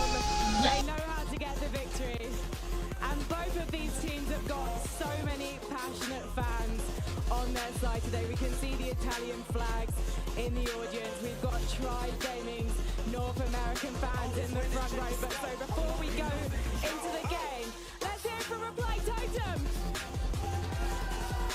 Let's hear it for Tribe Gaming. All right, it sounds like it's going to be a battle of the fans on the floor, as well as a battle in game for these 2 teams. So let's head back over to our casters. Thank you, Frankie. The stage is now set. Of course, I'm Kenny Barlow, joined with me now, my good friend Ark. It's going to be an incredible match here, and this is one I've been looking forward to since seeing the group stage. These teams have already played twice this year. The first one did not necessarily go towards Tribe's way, but the second one, for all the money for ESL Mobile Masters, Totem ended up barely squeezing by with a 3-2. It was a phenomenal matchup, and I cannot wait to see how this grudge match will fare in that regard, because that was, for me, Reply Totem's peak this year. The question I have coming in is, have they peaked too soon? Because it hasn't been the best of seasons in SPS for Reply Totem recently. Dropped off a little bit, but they have got that ability to really switch it on. Olha, galera, o mapa. Esse mapa aí parece que é top, né? Over Tribe Gaming's 37%. wow, I'm a little surprised with the people at home, if I'm being honest with you. I get it, right? I mean, Totem have won this matchup twice already, and the people at home, I think, are going to respect that. But obviously, Totem have not looked this strong in the second half. But I will say, first half of the year, 0 monthly finals, 1 leading into Mobile Masters. They show up, they get whatever land buff happens with them, and they make magic happen. They've beaten some powerhouses this year, and I know Tribe Gaming have been prepping really well too, but it's been up and down for them throughout the year as well. 2 monthly finals attained, but a big confidence boost, I'm sure, here at the big stage as they get a win over Na'Vi. First match will be field goal, and we know how instrumental Brawl can be. Gaining that early momentum, gaining that early lead can be the very thing that can make teams continue that forwards into victory. I think as well for Tribe Gaming, they're in a fantastic spot. I think that last matchup's going to give them that massive boost. Of course, having the crowd be on their side. There's a lot of Tribe fans in the arena today. You've probably already heard them for that reason, but when Joker gets the crowd going for himself, that's when I feel we're going to get this kind of explosivity going between like Zulan's energy meets Joker's energy. You know what I mean?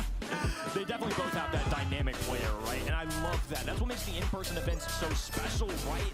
You get to see each other, you get to be next to each other, and the crowd, of course, you hear the energy behind you. There's just something a little bit different from LAN, and whatever that is, it seems to bring out the best in both these teams.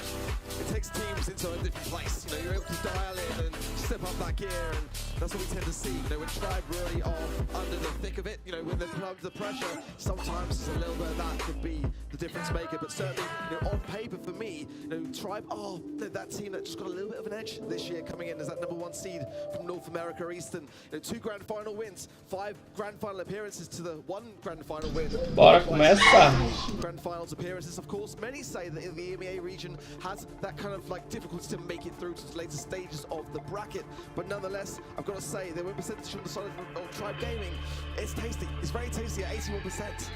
Tribe Gaming, of course, getting that first win, a major part for them. But Reply Totem, this is a huge tone setter for them as well. Tribe Gaming, pressure's not off per se, obviously it's World Finals week, but the fact that they're 1-0, at least they have a little room for error. Reply Totem, though. Pronto, galera, os caras estão escolhendo os Brawl. Vamos ver quais Brawl que eles vão escolher. Every international event be defeating an A. That's a fun fact too. I mean, we haven't seen an NA team get the best of these guys yet, despite their rocky year, despite all that. Years past, it's been the same story too, and they show up to Worlds and they play phenomenally. Hey, Kenny, we all know, like, when it comes down to it, Reply Totem always sweep NA. It's a well-known fact in the community. The fans are in on the sides of Tribe, and early draft there was Stu. Aggressive, you need to have to dodge the shots. The Barley, the Williams, Dynamite band on the Tribe side. For Reply Totem, Charlie, no surprises there. I mean, you've got to really be and the Rosa, they're taking no chance of those tankier options coming in. And the first draft's about to show its face. The lure is open, and I'm just saying, that brawler, it's just such a dominating one. Will they go for it? And certainly when it comes to tank counters as well, Luke can just shut those ideas down super, super quick. But nonetheless, Lola for the mid, I really quite like that on field goal as well. Needs to be their first choice coming in, as we know how effective that can be. Bruce obviously being able to direct traffic. Crow as well. It's a bit of a head scratch that one for me. I don't mind it, don't get me wrong, but it's going to have the slow, which is very, very important. But it's like it's some DPS. Yeah, this is a really interesting turn, I would say, for Joker and Maru selecting these brawlers. I mean, Nita can do fine in those tankier brawlers.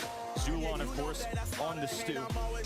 Tu falou do Corvo, o cara acabou de pegar o Corvo. Ah, pegou o Spike. Cara, é Nita essa aqui? Ah, pegou o Corvo, Spike.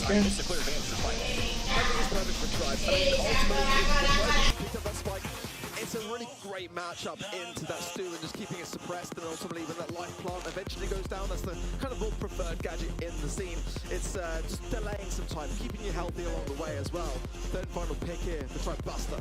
I love that for them. I really do. It's a tanky brawler, but at the same time, the ability to deflect a lot of what's coming your way certainly can have the advance and lead to some very healthy goals. The montage can really help out, like you mentioned too, but I think this is just a really well-rounded composition. I think Lou might be Ó o time, galera. O cara pegou o bairro, o Spike e o Caesotto. Ah, pegou o El Primo, ó.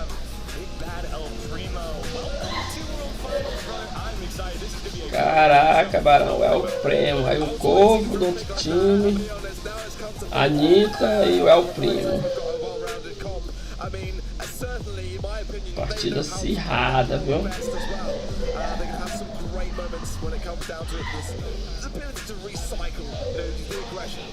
Bora, bora, bora. Quero ver quem vai sair melhor. Quero ver quem vai ser campeão. A gente vai assistir essa parada aqui até... A live vai até alguém ser campeão. Ó, começou. Bora ver quem sai melhor nesse começo. Ah, futebol, ó. Mas...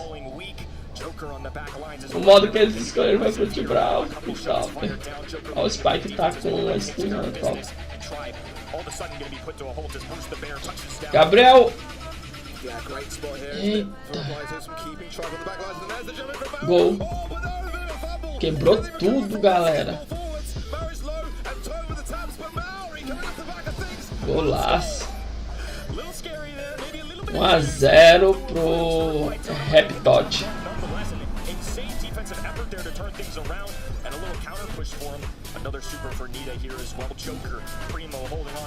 Ah, porra, está acirrado, viu? É o que a Triple Game, galera, tá na desvantagem porque os caras da Rap já quebrou as caixas dele, né? Que fica em frente. Nossa! O cara pegou em cima da linha, macho. Quando ia ser gol. Caralho, foi o Corvo que tirou.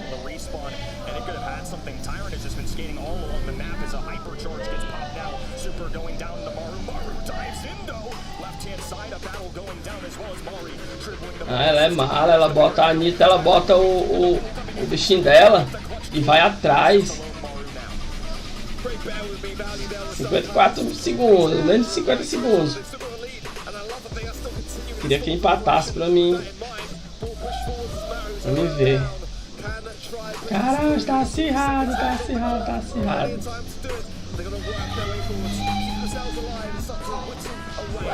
Eles estão marcando, galera, estão segurando lá. Ixi, já era.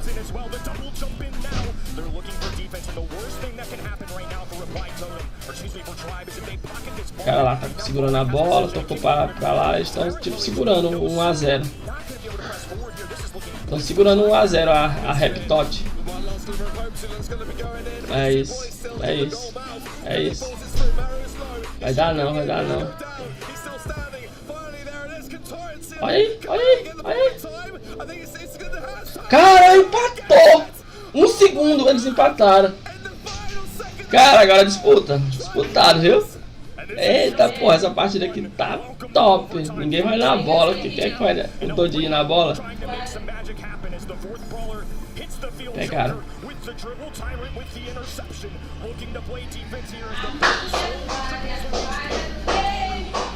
Caralho, Triple Game empatou em cima da hora, macho. Se tu vê, macho, faltava 1 segundo quando a Triple empatou. A Triple ganha. Viraram!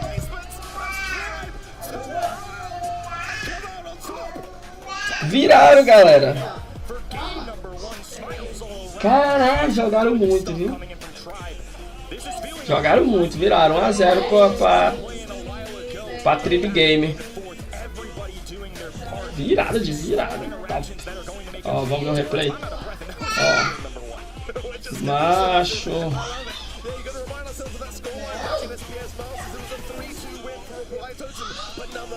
Deixa eu tirar aqui a canzinha aqui pra ficar melhor pra você assistir. Mano do céu. Essa partida aí foi épica, viu, Patrícia?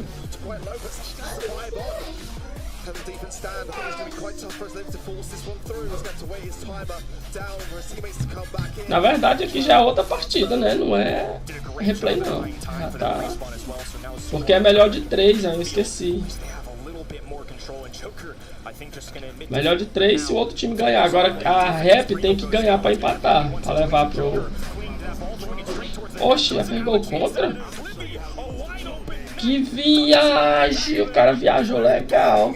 Agora 1-0 pra Tribo. Ele jogou pra dentro do gol dele, o cara só pegou e pegou o gol. O cara da Tribo. O Spike. É, já teve a rap não vai dar de sair não. Já era, gol. Pronto, 2 a 0, 1 ponto pra Tribe. Porque a rap tinha que ganhar aquela pra levar pra refrescagem, né? O desempate. Aí eles perderam as duas. Ixi, até zoa, ó. O cara zoou. Me dá uma pipoquinha dessa aí. Eu vou curtir a livezinha aqui comendo a pipoca. Deixa eu pegar a pipoca.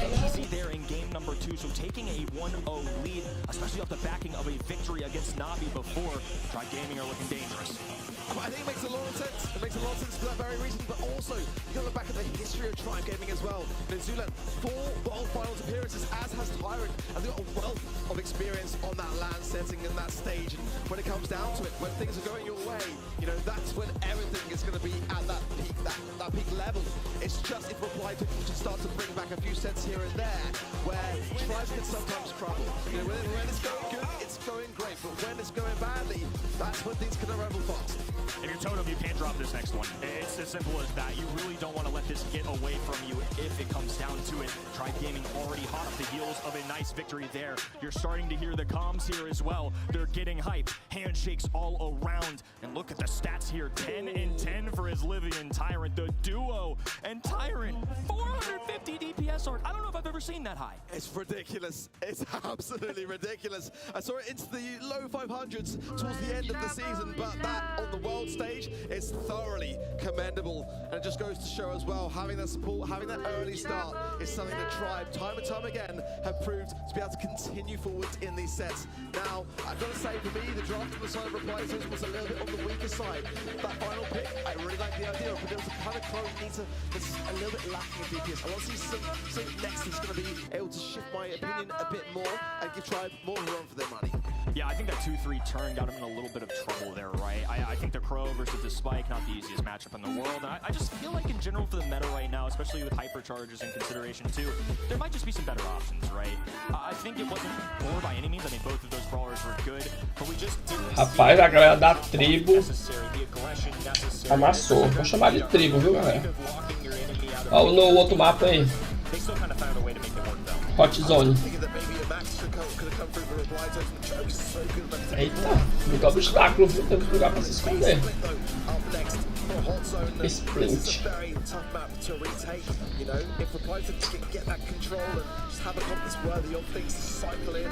The Grey especially is a very good pick for them. I want to see a ban realistically for Tribe on that front because it's definitely a Reply Totem special. This is a really difficult map to play as a professional player. It's very unique in the sense that we get. Ó o troféu aí, galera, do campeonato. Agora eu não sei se acaba hoje, não sei como é que é, porque tá primeiro dia na capa. Olha, 1 a 0 pra Tribe Gamer. E foi de virada, viu? Esse ponto. Não, de virada não. Na verdade, eles virou a primeira partida, eles viraram o jogo. Eles empataram, faltando 1 segundo. Eles empataram. E levou pra repescagem e ganharam. 2 a 1 a primeira partida. A primeira partida de futebol, é.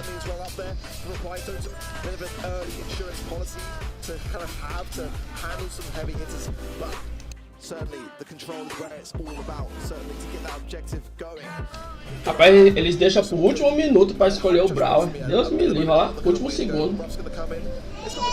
Pegou o capitão Rufus. O pirata Rufus.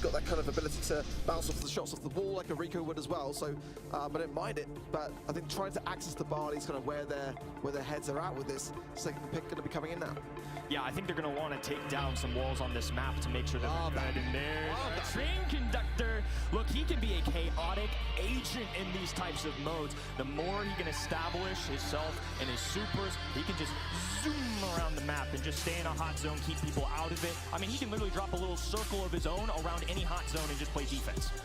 It's a great pick, and I'm sure some at home scratching their heads a little bit because Chuck primarily used in heist, but... Bora ver qual cupim que vai escolher. Baixa esse famoso suspense, ele deixa pro último minuto. Claro que ele já sabe desde o começo qual é o Brawl que eles vai.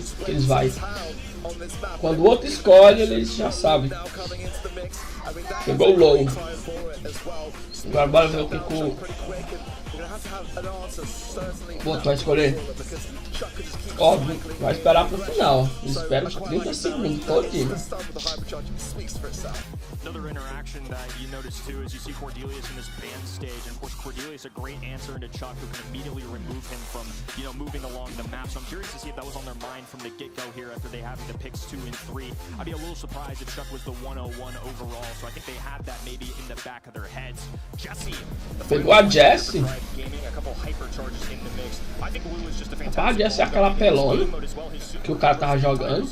Aí, esse cara não esperou não. O Sprout. Assim, rapidinho.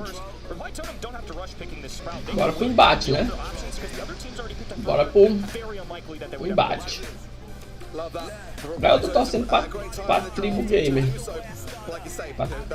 E vocês?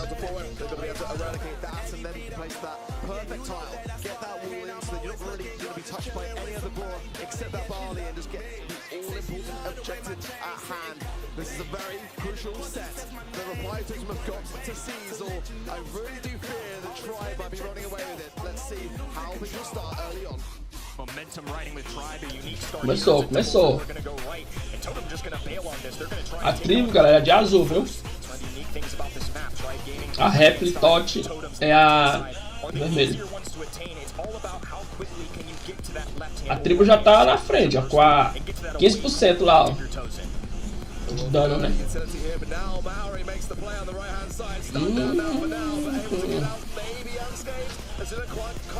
Mas tá pau a pau, viu? Tá 24, 17. Lá 27. Mas a tribo tá amassando, viu? Vai dar pra tu não, viu, Repitot? A tribo é muito boa, mas olha aí, galera. Já tá com 56, 60. Chega na 60 quase, 58. Lá, 60% já. Lembrando, galera, são 2 rounds, 2 embates. Se uma das equipes ganhar os 2, já ganha um ponto. Mas se uma ganhar um e a outra equipe ganhar outra, vai pro terceiro embate, que é pro desempate. Ó, a tribo game tá ganhando esse. Tá 82%. Ainda tem muito tempo, acho que eles vão ganhar porque eles vão completar a barrinha lá. Eita, a outra agora amassou, viu?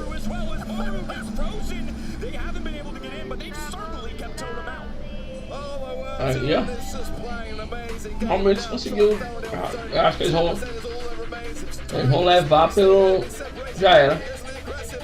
94, 95, 97.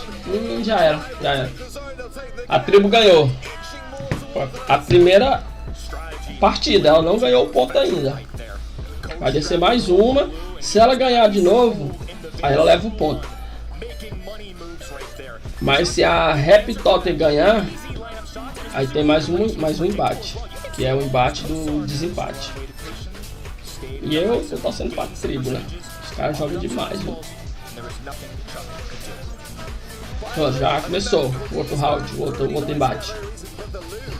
Ó, a tribo já tá se... Ó, disparou na frente, ó, 17, 20% aí. É doido, esses caras são muito bons, galera. Vai lá, 35 e o outro, a Repitot só tem 1%. Dá pra eles não. Dá não, não é não. Felizmente dá pra eles não. Olha lá, os caras estão chegando a 70%. O que tá com essa fralda aí, né? Olha, 70%. Quantos caras agora tem 14%. Pronto, eles ganhando esse round agora, a tribo, que vai ganhar, que é impossível, já tá 90% praticamente. Aí ele já ganha o ponto. Aí vai pra 2-0. Caralho, 88%. A outra, quando ele vem reagir, ó, já é tarde demais. Ó. Até que ele tá reagindo um pouquinho. Já era. Caralho. É isso aí. Tribo!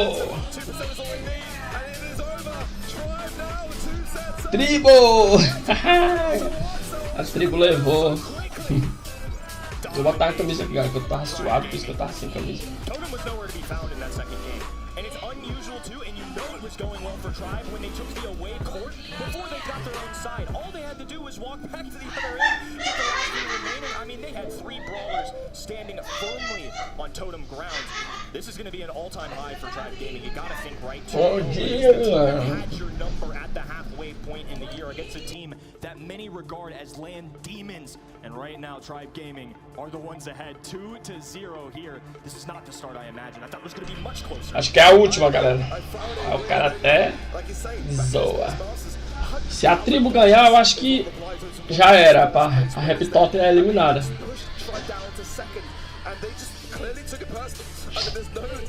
Acho que tem mais um mapa. I haven't been able to say the same so far for Reply to. We've got to see now them shift up that gear, get back into the zone, and it's unusual, but they're married, a tough game for him. Jogo coming out on top as Suno did also, but you know, it's got to translate to the objective. That's where games are won and lost. We haven't really seen this side of Reply Totem in a land setting this year. I mean, they have never been in a spot where they have just been a major underdog like this. And set number 1, they were competitive the whole way through, but this Lou pick, the hypercharge, insta-freeze, Zulon was rotating supers in and out, has to have so many kills throughout that set in order for them to get this.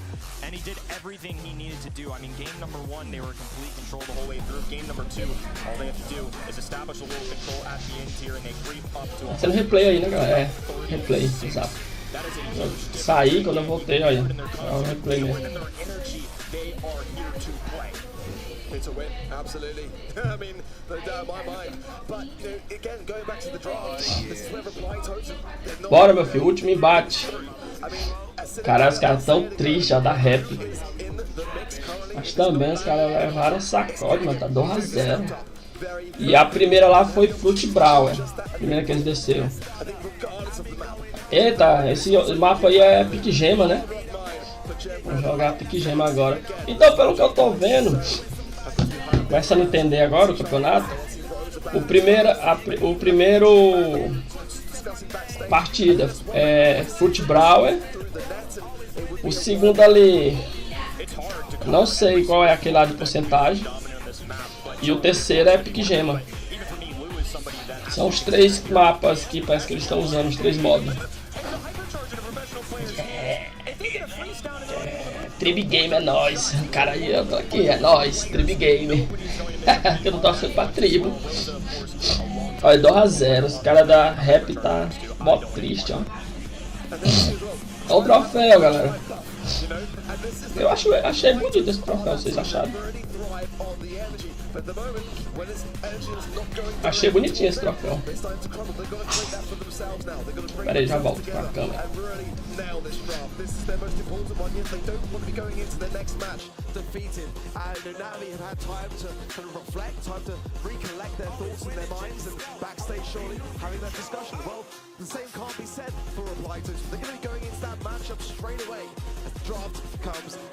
Try burning out the Rosa, the Riku, and the Sandy, but Reply to the Charlie, the Rosa, and the Ruffs. I think for me, pretty decent bands for the most part, but that 8-bit, as we were mentioning, it's wide open. Bora, galera, já vou escolher os Brawl. Como sempre, aquele suspense, né, que eles fazem, aquele suspensezinho, ó, pegou o stun.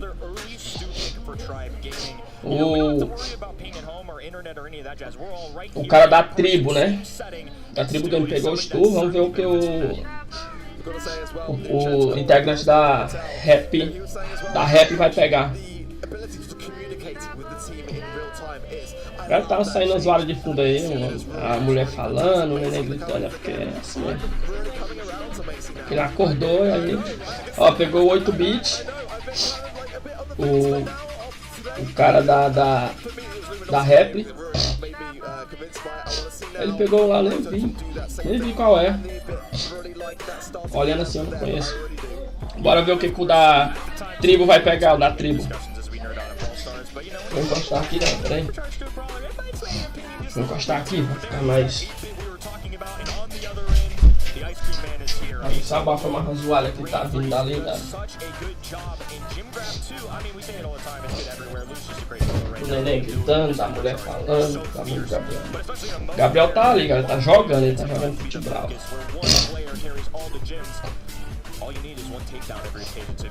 Olha, ele pegou, qual é? O Stu, galera? Eu não vi, tá fechando a porta, é o Stu que ele pegou aí. O da tribo. Ah, o outro pegou o Spike. Pronto, o time da tribo já tá montado.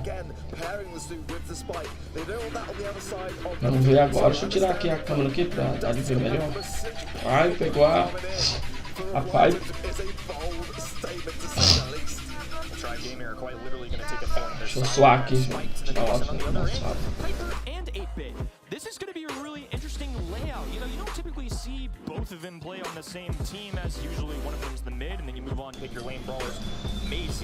Bora, galera, pelo que eu vi, agora é modo pique gema, viu? Modo.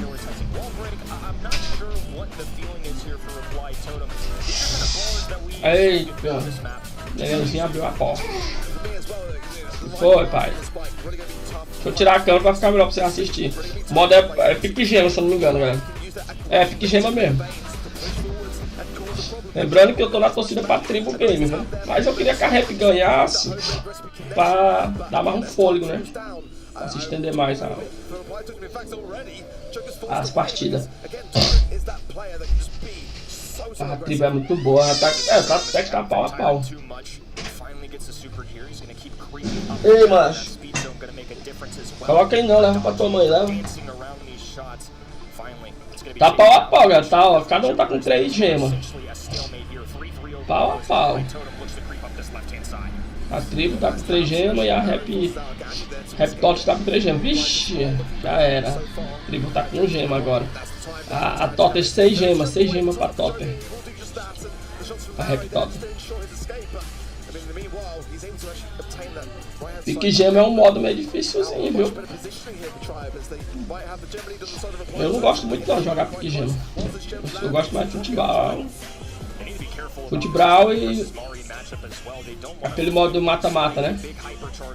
De dupla.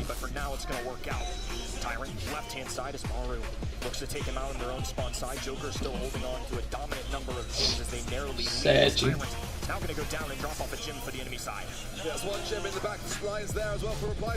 Eu acho que a Rap Top vai levar esse, viu? 10, agora é só segurar. Já estamos com 10 piques gemas. Só segurar, mas tem muito tempo ainda, né? Pra eles poderem segurar. É muito tempo. Ah não, já é. Já é, ganharam. Esse modo aqui, a Rap Parece que a Rap é melhor nesse modo, viu? A Rap Top. Só que eles não ganharam ponto ainda, eles ganharam um round, um embate.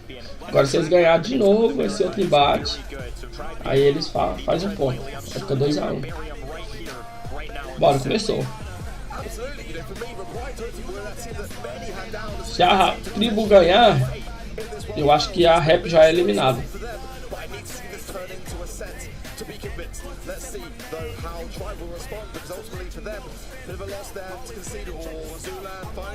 Até agora tá pau a pau. Já era.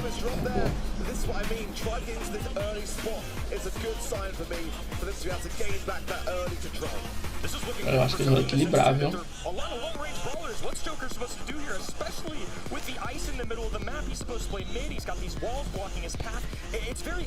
Ai, não pegar nenhum pique gema Rap, macho.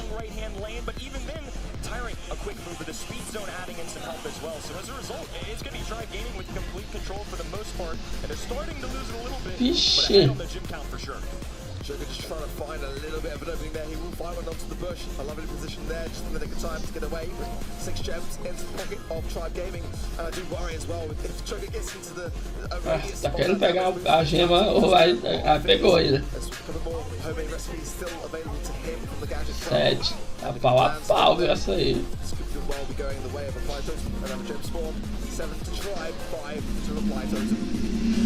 Pegou mais uma gema. O low. O cara que tá jogando com o low tá com a gema toda. Ele tá na reta. Vixe, agora os caras tudo pra cima dele. O cara morreu do time dele. Ah, porra, macho. Mas ele não é bobinho não, viu? Ele recuou pra cá, ó. Canto. Não é bobo não. Ele sabe que... Ai, levou, morreu. Porra, fudeu. Tá, porra, já era. Ganharam. Os caras estavam com ouro na mão, perderam a gema tudinho, mano. Já era. Já era. Caralho, 2 a 1, galera.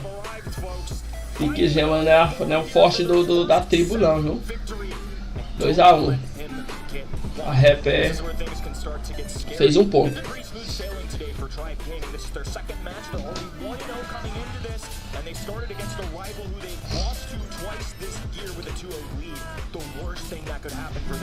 Mas ele estava com um jogo na mão, aí o low morreu, os caras pegou a gema dele tudo e bem no finalzinho já. Olha lá, ó. Aí ó, o low tava aqui, ó. Olha lá, ele tava com 4 gemas, mas tem uma hora que ele tá com 8. Quando o cara mata ele, pega todas as gemas. Vou tirar aqui esse live pix aqui pra ver melhor. Aí ó, cai ó. Ele morreu, ó. O cara pegou todas as gemas, já foi pra 14. E aí já era.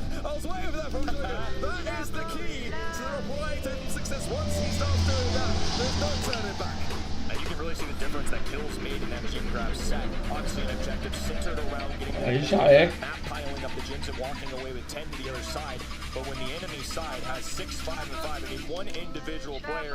Bora lá. Falta só achar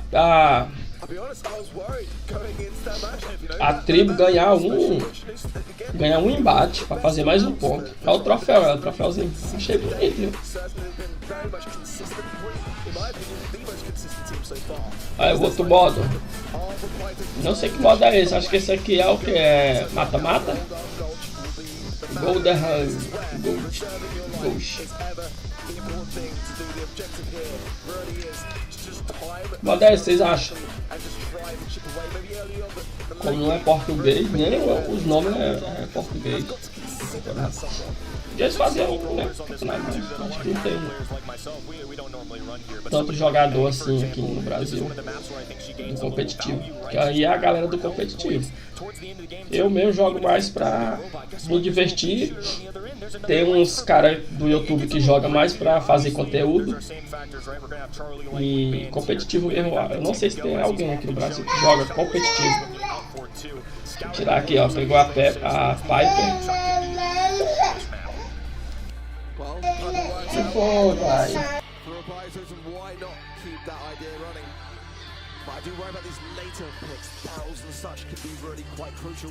And is that on the minds of Reply to, is there a response and answer for it if it were to come their way as well? These are the times to consider that early. Nezinho aqui querendo que eu pego ele.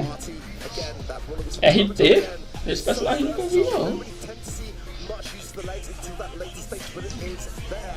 That is certainly a concern for Fang as well. You know, it's a big deterrent of it, but nonetheless, I think Fang certainly has a place to me on gold on gold. I think so too. I mean, Bora ver, mas ele deixa por último pra escolher. Não sei que merda é essa. Tá? Deixa até o último segundo que foi um suspense. Olha lá, o cara não tá nem mexendo, tá só esperando o tempo acabar. Ele já deixa no Brawl e espera o tempo acabar. Escolhe ela sozinho. É, pegou a Shelly. Suspense da porra eles fazem. Eu já escolhi logo, ó. Espera os 30 segundos. Vamos ver se ele vai esperar.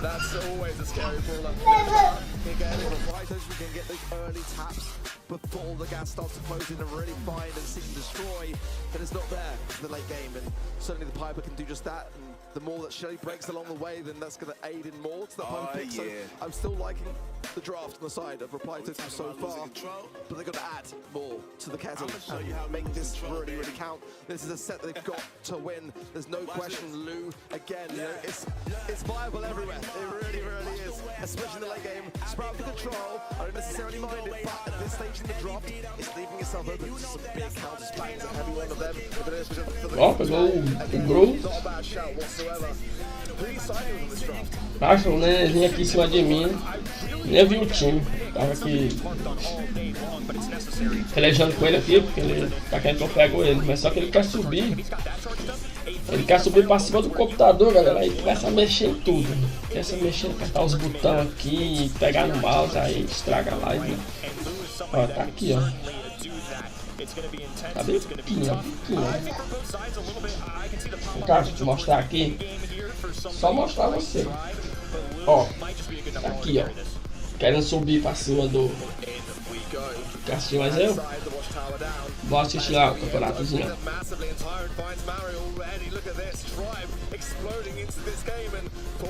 Bora, vamos torcer pra tribo, pra ela ganhar esse. Aí ela já elimina a rap. Mas se a rap ganhar esse, aí fica 2 a 2, aí vai pro desempate mesmo. Quem ganhar leva. Olha. Opa, botei a borda. Já tá querendo mexer, galera. Oh, meu Deus do céu. Vai, só uma... Joker's got jump, but this is not the place that Reply Totem wants to be in whatsoever. He's going to use it there on the top side of the map and try to find something in a 3 versus 2. It's not going to be easy at all. Another gadget used to find him in the bush, and yeah, it's just not going to be possible at all. Tribe should be able to seal this pretty comfortably, and not a good start whatsoever for Reply Totem.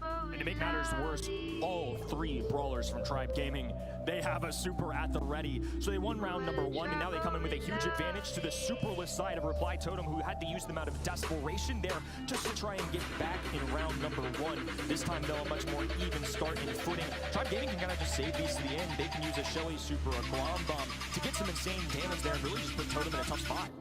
Galera, não dá de comentar não, quando o neném começou a chorar aqui. Ele quer subir pra cima do computador, igual eu falei. Mas tá, como se diz, tá pau a pau aí, viu? Pau a pau.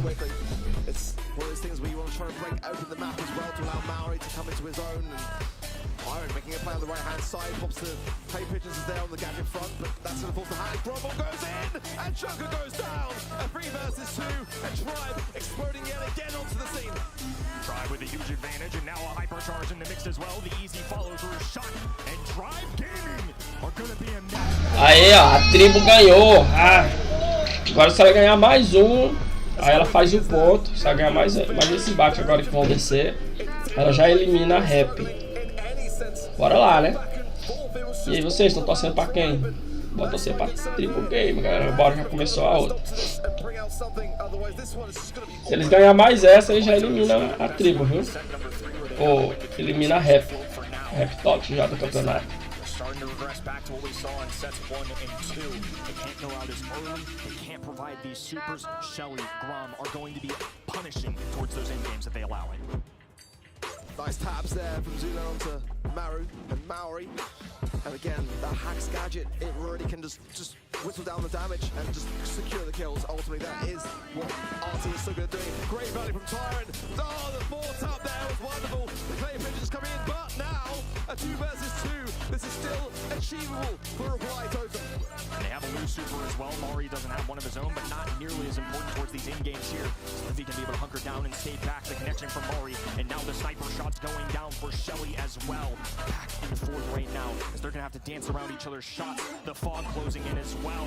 Mari flashing a super, Maru now releasing one as well, and it's gonna be an opening of the map, which is making things tough for his Livy, but he dances around it, dodges as well. Ah, galera, essa partida é mata-mata, já era. Tribo eliminou a Rap Totem. Replay tem mais um embate. Ah, tem mais um, melhor de 3, né? Melhor de 3, melhor de 3. Não entendi essa não, eles não ganharam os 2 seguidos.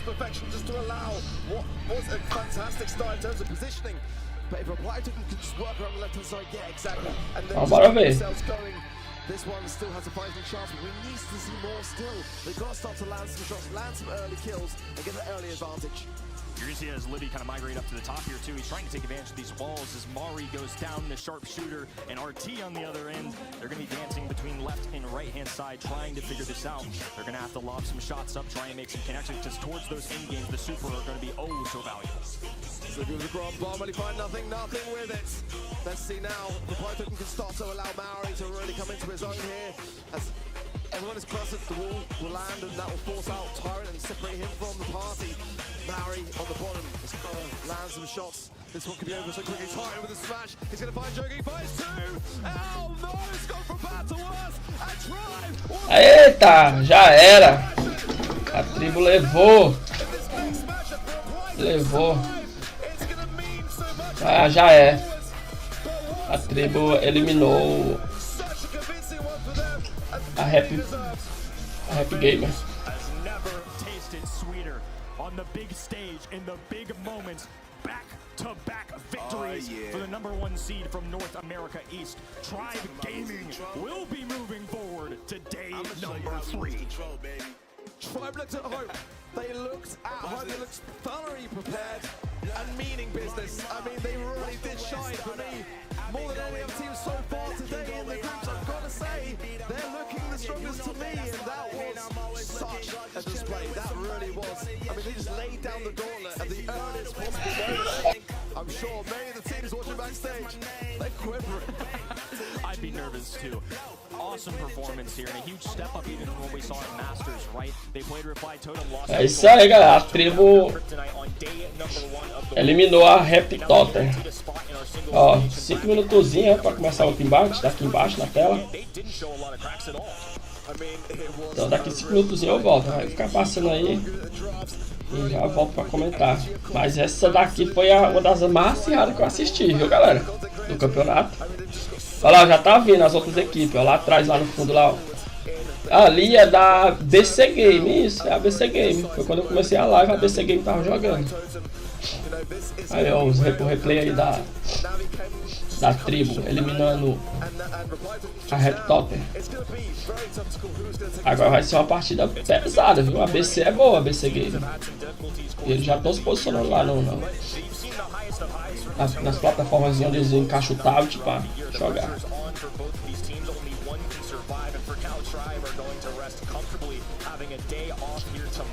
Caralho, joga demais. Isso aí foi o que? Isso aí foi de gêmeo, não, mata-mata, né?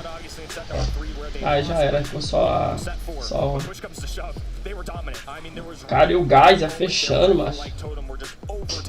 Que ou você morre pros caras ou morre pro gás. Então tem que ir pra cima, não tem muito o que fazer, não, galera. Tem que ser bom e ir pra cima. Só isso que tem pra fazer.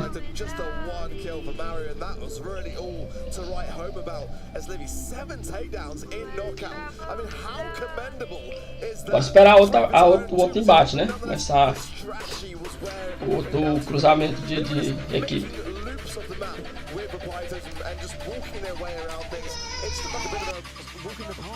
I mean, when you have the context of their stats along with it, I think it really showcases just how good Tribe Gaming have been.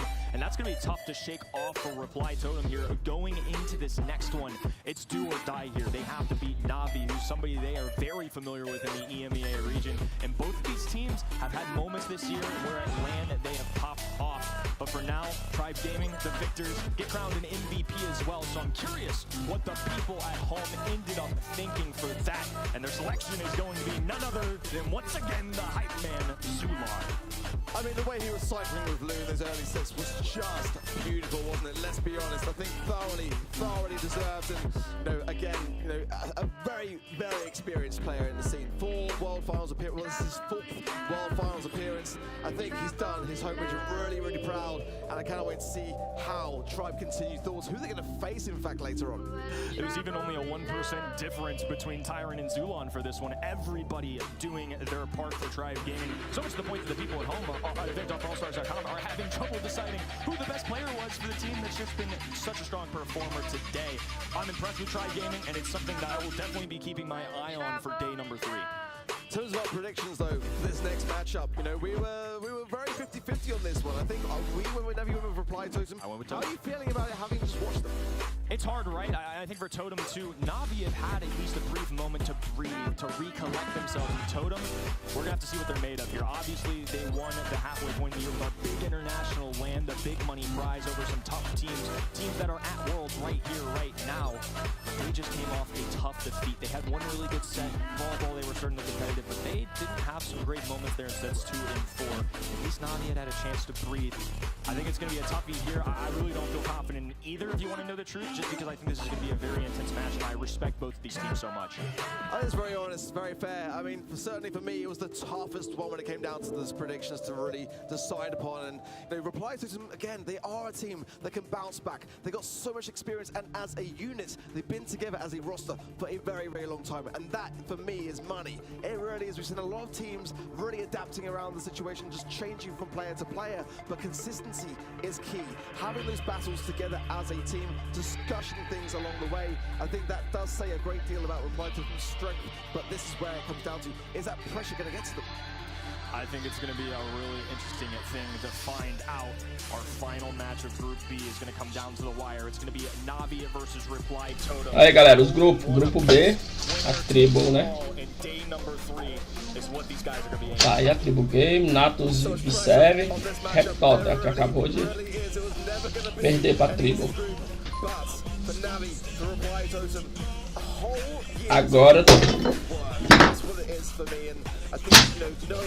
Agora é Natus V7 versus Reptota. I think this is going to be awesome too. I'm going to hold the line with my tribe, or excuse me, my Totem prediction. Obviously, tribe worked out very well. But Totem, I came in today believing them. They were those ESL Mobile Masters champions for a reason. So I'm going to hold the line there. They had a little bit of higher highs, but Navi is certainly respectable as well. It's all going to come down to this for day number 1 here. Cube, Angel Boy, MMA, and the Navi fellas are going to be competing against the number 1 team at our previous competition in Maru, Joker, and Mari. It's going to be an absolute insane match. It's going to come down to the wire, and we're going to have Frankie kick it off for us. You know what they say, pressure makes gems, but which of these two teams is going to grab the opportunity to head into Sunday's playoffs? Let's meet your teams. First of all, from Europe, it's Navi!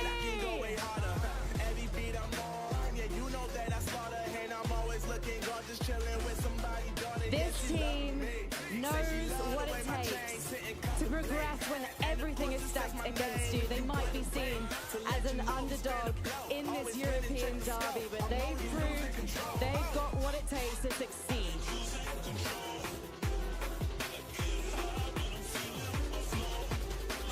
And next up, fighting for their survival in this competition, it's Reply Totem! They may not have won the grudge match against Tribe Gaming, but this is a team that have known each other for so long. They have regrouped, they have come back, and they're going to give us a performance to remember.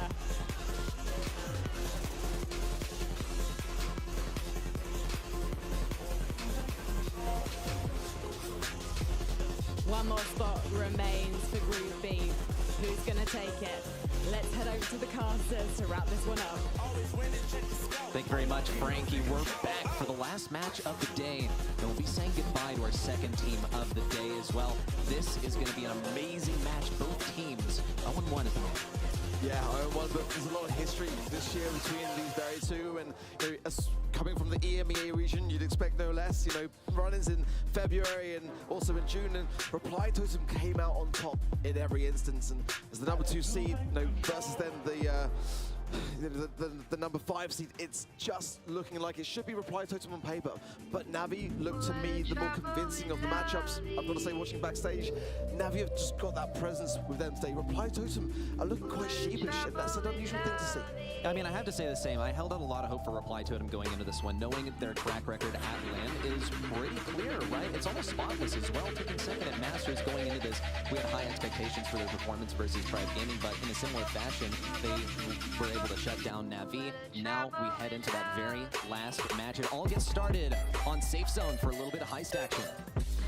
60% on event.brawlstars.com are siding with Reply Totem to take this win. 40% with Navi, which is honestly very, very unusual.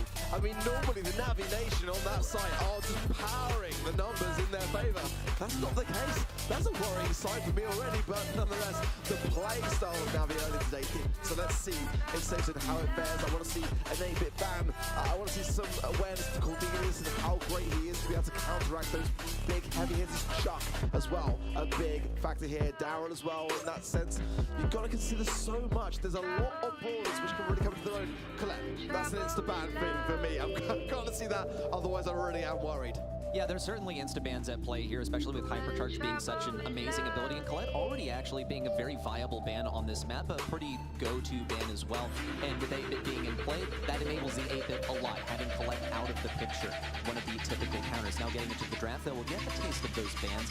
And who has that very first pick? Well, it's going to be Reply Totem, already picking up that bell, and that is the sort of preemptive 8-bit counter, I think.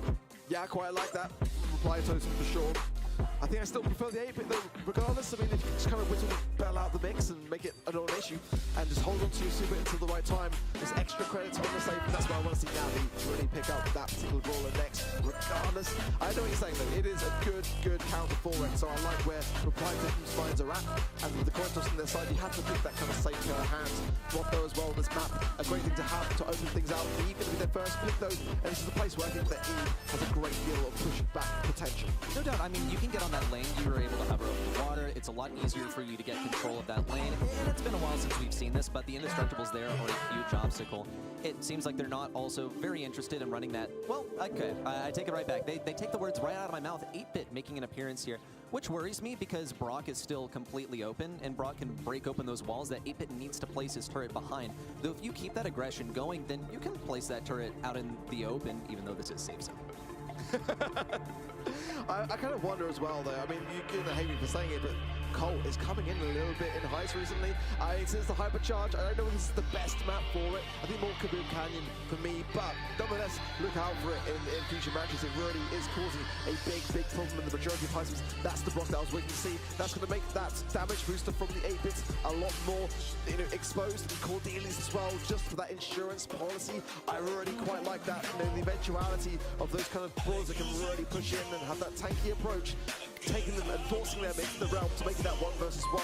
Piper then for Navi. I mean, certainly the 8-bit and the Piper, I quite like that for them. There's going to be tough on defense. Same here, and I think also this solves a big issue that Cordelis would have caused if he gets in that back left corner, okay, on offense. Then it can be very difficult to get rid of, so Piper is the solution to the wall break. It's a solution to that long-range matchup. Cordelis is still going to be very troublesome. He has very fast speed. He's going to be able to dodge out the Piper shots quite effectively. So execution is still the name of the game here.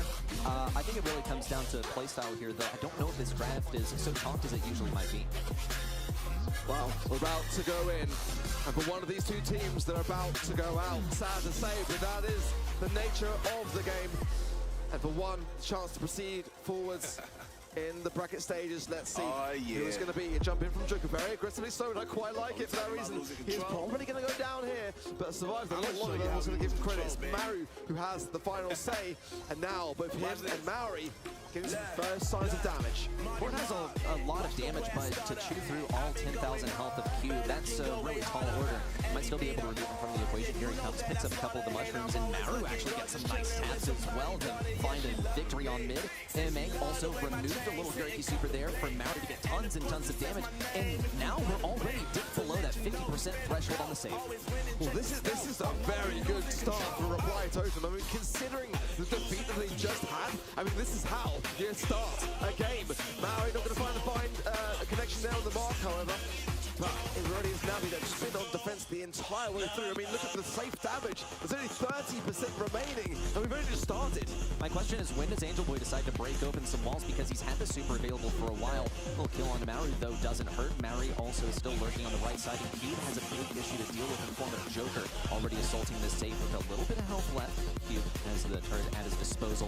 Takes a 2v1 to finally eliminate Joker, who seems to still have some gadgets left, so he'll be able to jump over that unbreakable on the left side. Take it back, no gadgets left for Joker. It's going to be a lot more difficult for him to move into mid now, and with 8-bit out of the picture as well, we'll see that turret become quite vulnerable. Maru's holding on to that super still. Angel Boy also finding that close range interaction. Elimination of the walls, good taps for Maru, and a response on a Maru. but Navi still retain control. This defense is there for Navi. 18% left on their safe, but you know, with the comp that they are running, this can really turn around quickly, but they've got to hold this mid. If they lose it, this game is over. If Cube can find the damage booster as well, get those extra credits onto the safe and have Angel Boy come in with some big taps, there is time. 20 seconds remaining on the clock though, and they've got to go now. Joker with a super onto Cube on the left side. He's removed from this match. Could see him reappear onto Angel Boy and MMA. It's almost all but over. Cube is going to have to make a big move in. That's a lot of damage to fire off. Joker's going to try and get some taps in on the save. It's all the way down to 5%. No response from Navi onto Reply Totems. And that's game number 1 already going the way of Reply Totem. I love the timing of that Cordelius. Ultimately taking out a player in the spice of bonus towards the very end, which could then turn around against them. I think it was a really nice preservation of it, and that is bringing me a lot more faith now into how Reply Totem's mental is, because they've reset. Never an easy thing to do, but they have reset. They've just come in, out the gates, swinging, and Navi just did not have a good start. But this time around, I think the way that Navi played towards the end of things looks more convincing. So let's see, this time around, whether they'll be able to preserve things just a little bit longer. And obviously, of course, you've got to evade the damage. The early damage is what can come back around the horn. Going beyond just the gameplay, I mean, I think this comp, I was a little quick to judge. Reply Totem are really executing here, especially Maru. He's able to consistently shut down Cube. Rapaz, a partida tá acirrada, viu? The next wall break, Angel Boy's already getting wall break on the right side. Caralho, varão. Value from Maru. Good tap there from Angel Boy. MMA, he's tripped up, but still just use a gadget to get away. That's 2-3 nest egg. Already taken down Angel Boy with a parting shot too. And Navi have taken back control of mid. It could just be temporary though. Joker jumps in. He's only met with a wave of bullets to the face. Still need to see that damage on the safe. It's Cube dealing a lot. Now down to 81%. I'm always so worried for Angel Boy, but I don't know why I am, because he's so good at surviving on, isn't he? And just being able to get out of every sticky situation with those jumps away. But that is better. 40% of a lead now for Navi compared to the last game. That is money, and let's see. So we approach 1 minute on the clock where you'll see a bit of a comeback potential here for Tribe. Miss gadget there, though, from Angel Boy, and no more homemade recipes for him. So these shots now have got to land with pinpoint accuracy. Well, number 1, we've seen Cube do a way better job of reacting to Joker. Number 2, Joker doesn't have any gadgets left. He's not able to push through this left lane very effectively. Diminishes a lot of that aggression that Reply Totem can go for. 1-2 kills, though, look fantastic. Angel Boy still trying to strafe out of the wake, but gets tapped up by Maori instead. Navi are in serious danger. No contact there with a super.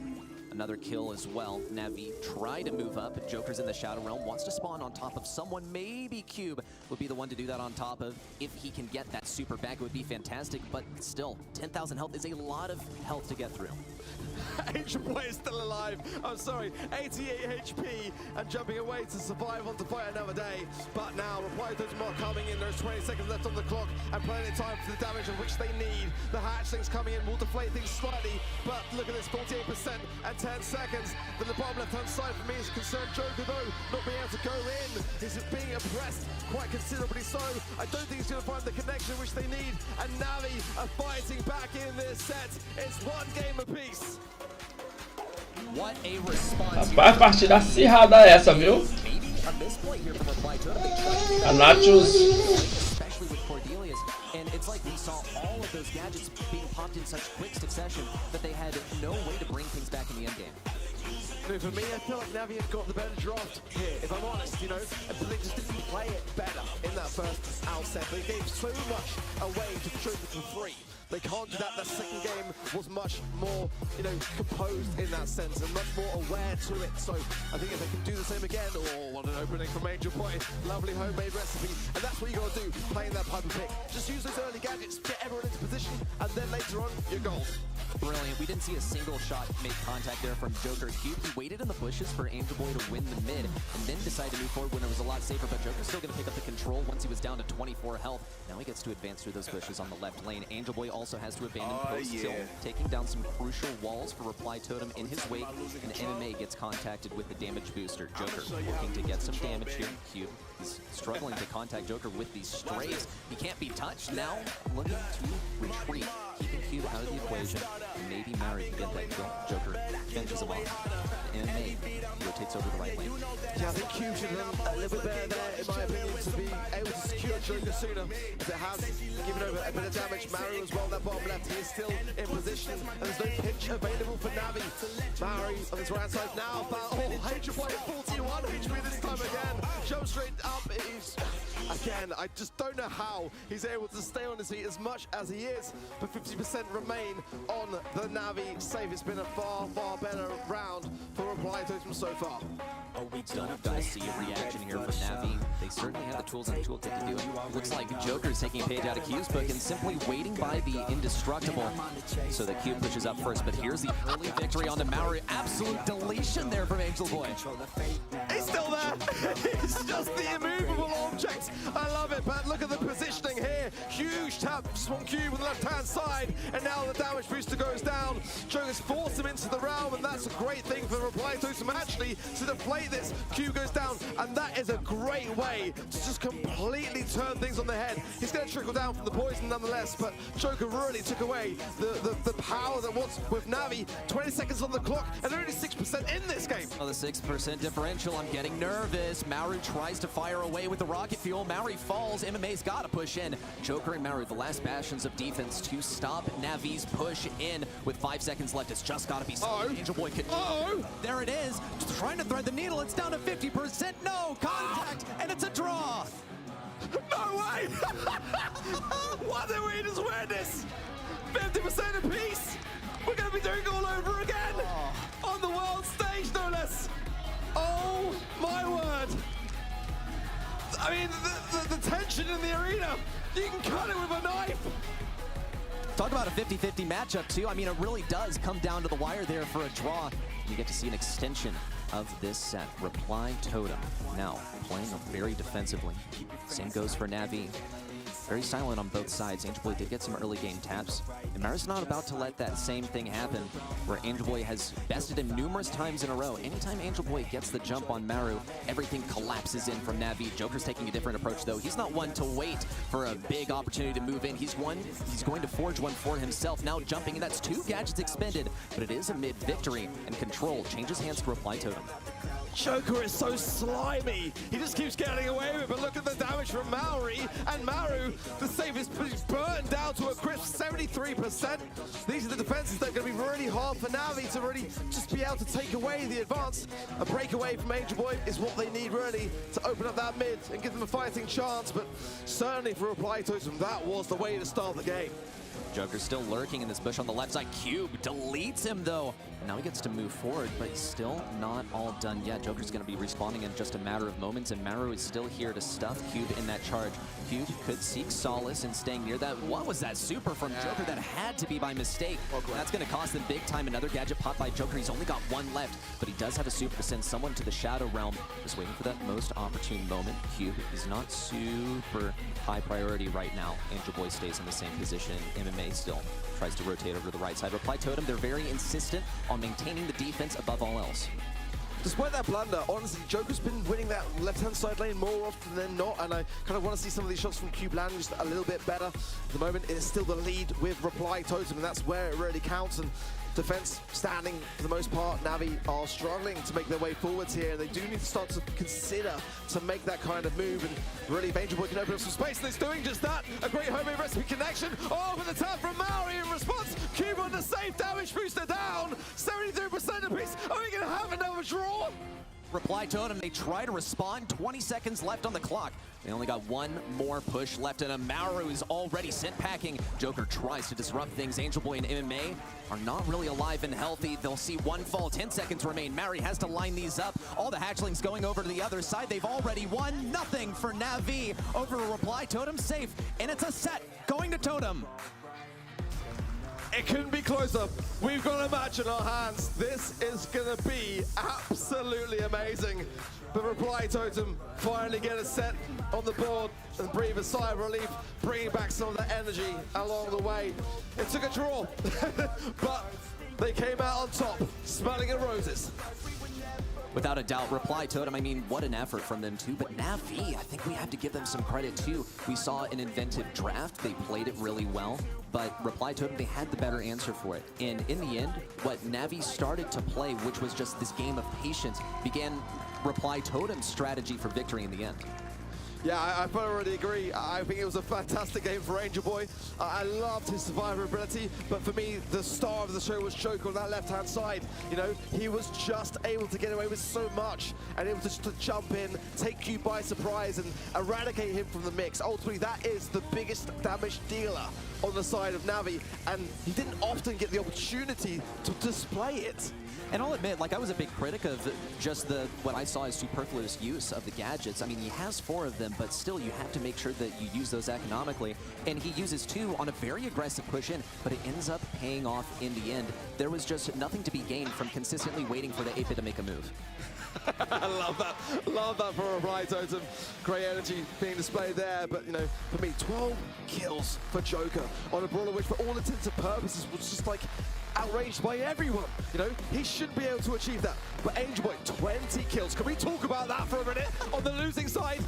I mean, Angel Boy's just putting up points on the score, but he's taking names here at the mid. I saw so many times he was able to diff that Brock mid, but in the end, there is an objective here, and it's not kills, it's getting damage on the safe.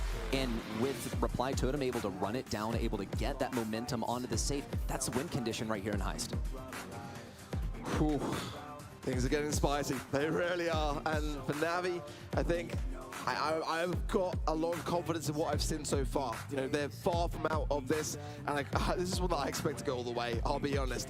Knockout and Bell's Rock up next, certainly a map that caters a great deal towards aggressive brawlers like Fang, but also to those long-range brawlers like the Bell rather. I think that's a good safe pick idea, but also the throwers. You know, you've got to prepare for those. Gray, I think, has to be banned here as well. And I mean, you know, Charlie. I mean, have we seen any of Charlie today? I haven't seen her. I don't think so. I don't think we'll be seeing her for the tournament.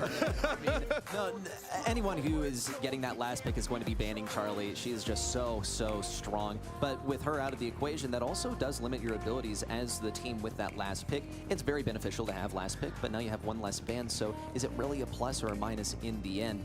That said, though, there are some still worthy bans. You mentioned Gray. I like to see some throwers banned out here, too. I think they can bring a lot of trouble, especially, like, okay, I mean, to use Grom as an example, you look at the middle of the map, it's shaped like Grom's shot, but Piper making the entrance from Reply Totem, this is a pick that you're only going to find too much value with if you get those walls broken open. You can play the lane in the early game, but you're going to have a lot of trouble with throwers or brawlers that get in close range like Fang that you mentioned. Yeah, honestly, I'm surprised to not see that Grom ban, and I think that we'll absolutely see it later on down the lines, or maybe even in this next early stance here for Na'Vi. But Piper first pick, I mean, it's very bold, but this is not the best map, in my opinion, to kind of have the ability to push towards Mr. P. I mean, if that comes out of the woodwork, it's going to be a tough thing to face into. Artie, I think, is that versatile thing to have in your back pocket, the legs for the late game, and for the early game, the hacks gadget. You know, it's sometimes more often than not, it's just a simple case of press green. Yeah, exactly. I mean, press that green button, press the gray button too. I mean, have fun with it. But the green button for Gray, that is a lot of words. The green button for Gray is very valuable in moving someone out of position without fully committing to something like Jean, for example. That would be fairly weak into that Mr. P, like you mentioned, which I wouldn't be shocked if it makes an entrance here. But now with the Gray that we see on Na'Vi, and also knowing that they have last pick, hey, we've seen the combo with a very tanky brawler like Jackie or something like that. I wouldn't be too surprised if we see them make a move for that, unless Reply Totem come up with something that Jackie is completely not viable into. Jean going to come in here for a Reply Totem to add that additional healing quality over time, and certainly, you know, for survivability's sake, not a bad thing to have. My only reservation is that in this particular map, you are kind of quite separated into your lane sides. You know, as a Jean, you kind of have to take that mid stance and just try to help both sides at the same time. And in that sense, you can get overwhelmed if things don't start to go your way. Eve, though, is going to come in for Reply Totem. The hatchlings, of course, they prefer to have them on their side than go against them in the draft. All right, well, with the commitment here from Na'Vi, I mean, they have that Gray. Now they have to go with something that's going to have value once a target is pulled in. And Mr. P is not that brawler, but it would still be quite valuable into Piper and Jean. It's widely known as a Jean hard counter and also a Piper hard counter. So I feel like the choice for them is obvious, and I think Reply Totem also know this very well, that 8-bit is the solution here. But Grom is the final reaction protection from Navi. You're able to fire over all of those walls. The only downside is that you are quite vulnerable to Gene, who's able to pull you through walls, unless you have that watchtower ready.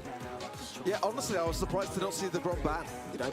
But I like the way that Reply Totem have drafted this. Actually, I think that Eve was not necessarily the best pick, but certainly to be able to secure it on their front and not have those hatchlings be an issue for the Piper.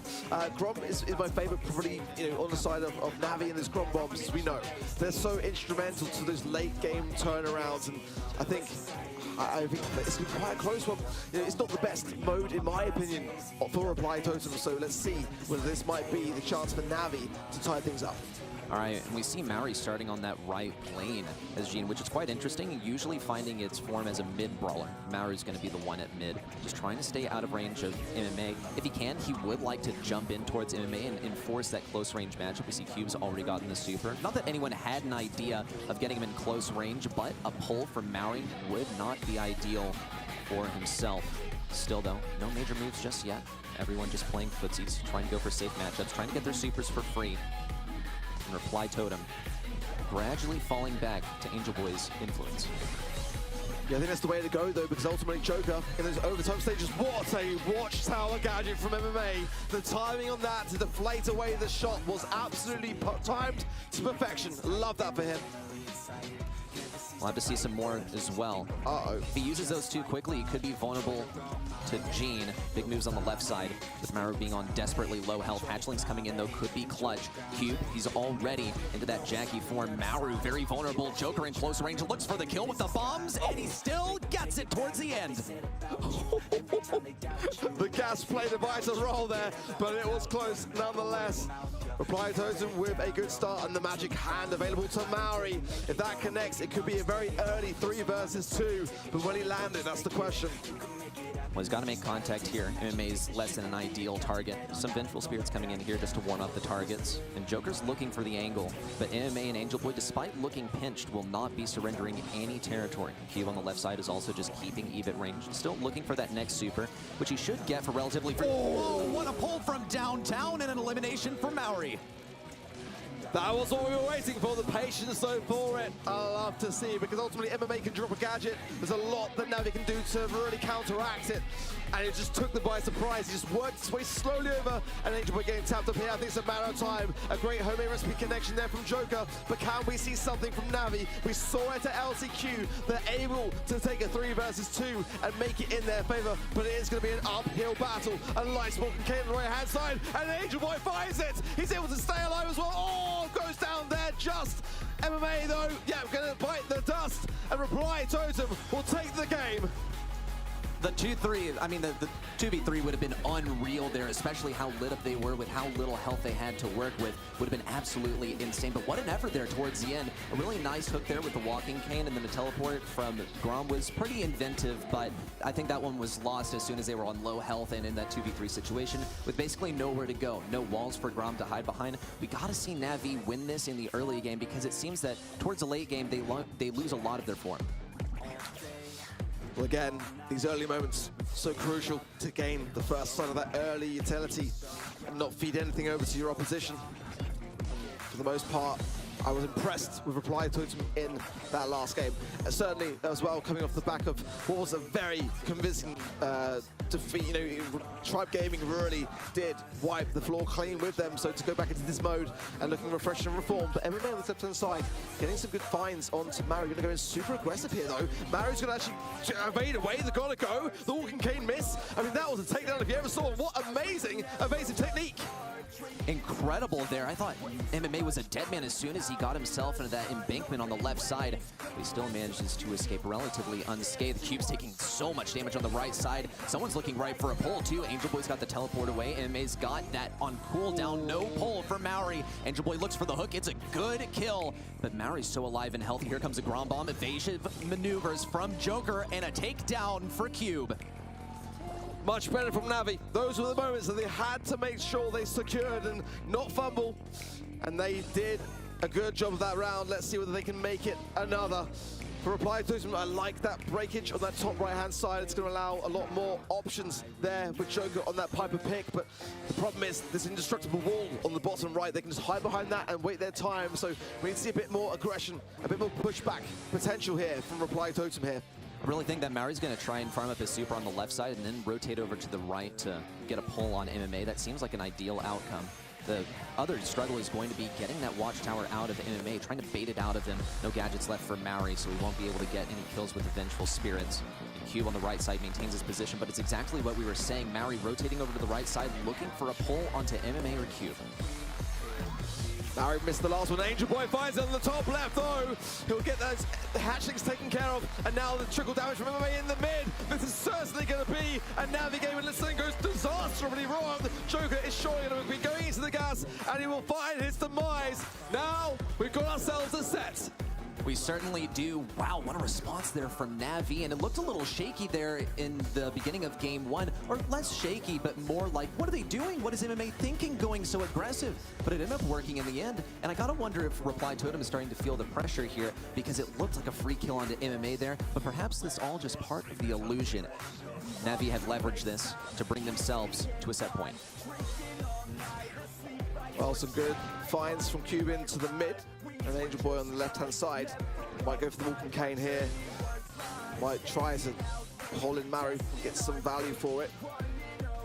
The mid as well. Cuban's not going to find an angle until Maru starts to peek his way forward just a little bit more. Angel Boy's low here, though. Very, very low. He's going to come back, and that's going to encourage the push. Ooh. That was deadly for MMA. As soon as Angel Boy fell back, Maru sensed a sort of disturbance in the force and was able to move up on the left side uncontested. Angel Boy, at this point, is just looking for a super. Picks up a kill in the wake. Well, the 1v2 looks really unwinnable. He would be feeding a super to Mauri and Joker, so he's got to play his cards carefully.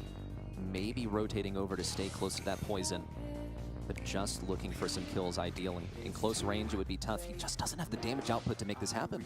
Can you imagine, though, on the world stage, the 1 versus 3, if this happens, it could be one for the books. He's low HP, and I don't think he's really going to be able to contest this, but I love the attempt. I love the idea of trying for it. But Reply Totem made that look easy, and they're not going to make that kind of mistake, not when it matters most.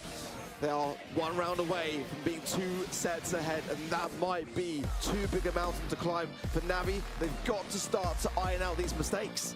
They've only got 2 rounds to bring this to a reality. Otherwise, they could be on the cusp of defeat. Angel Boy is playing a lot more timidly, or maybe even just carefully on the left side. Mauri's flashing that super. That's mental warfare right there. Maybe not even aiming it, just trying to put that idea in MMA's head that if he decides to advance forward, he's in grave danger. Even though Mauri was on really low health, it seemed like it could very much have been a kill for MMA. Here come the hatchlings down the left side. Angel Boy, he's already low on health. Now the hatchlings are coming out. It's going to be a lot of wasted ammo. 2 supers on the side of Reply Totem. It's pretty gruesome. The pull available and just more flashing of that super. But Navi doing pretty well under the pressure. I mean, those hatchlings were a time for push potential on the side of Reply Totem, and it stops the healing. Nice connection there from Joker. The homemade recipes are paying off. Angel Boy has got the TPs, thinking about it. Finds the hatchling along the way. Grumble goes in. Mauri suffering for it. Joker goes down. Mauri is low as well. This could be it for Navi. It's a 2 versus 1, and Mauri falls. They're starting to fight, but this round has got so much on the line. Reply Totem, it seemed like they collapsed from within. Their defense completely imploded there at the end, and it all seemed to hinge off of a missed pull from Mauri. Every single one of these is so crucial. You see the wall break on the right side to avail a little bit more room for Piper to dodge, sort of open up this lane, provide a lot less room for MMA. He'll still be able to line up some shots, but only so long as this indestructible is not outside of that poison. Navi still looking for some moves up the left side as well. Angel Boy, more than anything, is just trying to keep the Eve at bay. They cannot feed Mauri. He is honestly that brawler that can really turn the tables, but Angel goes in so aggressive. But in the meanwhile, they are able to find something on the other side. It's a 2 versus 2. It's still equal. The hatchling's going to be a bit of a problem here, but Navi now will clear them up. But will they survive? That's the question. Reply Totem are in a good spot, in my opinion.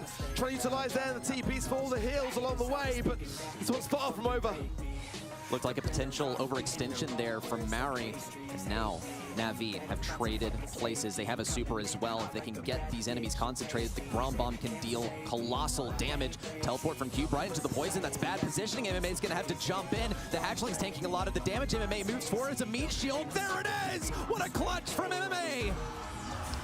Oh my goodness me! What a way to keep things alive for Navi! I mean, it came down to the wire, a trickle of HP in the dream, but Navi come out squeaky clean.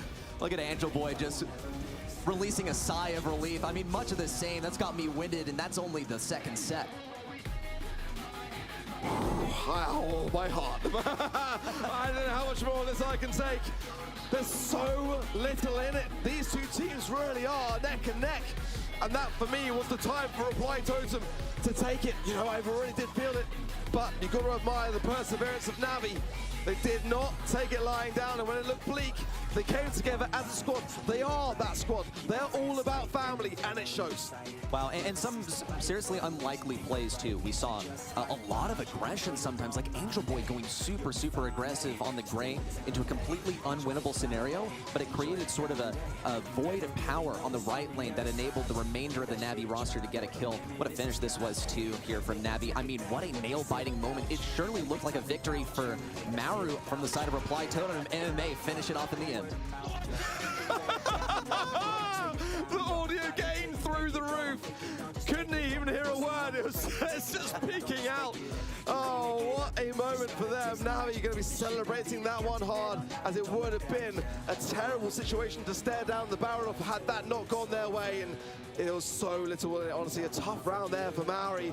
No takedowns, 97 DPS, you know, those are things that can come back around full circle if you just don't quite find yourself in the game. And sure, the magic pools were there a lot of the time, but, you know, those are the moments that, you know, really do count. We're neck and neck now, you know?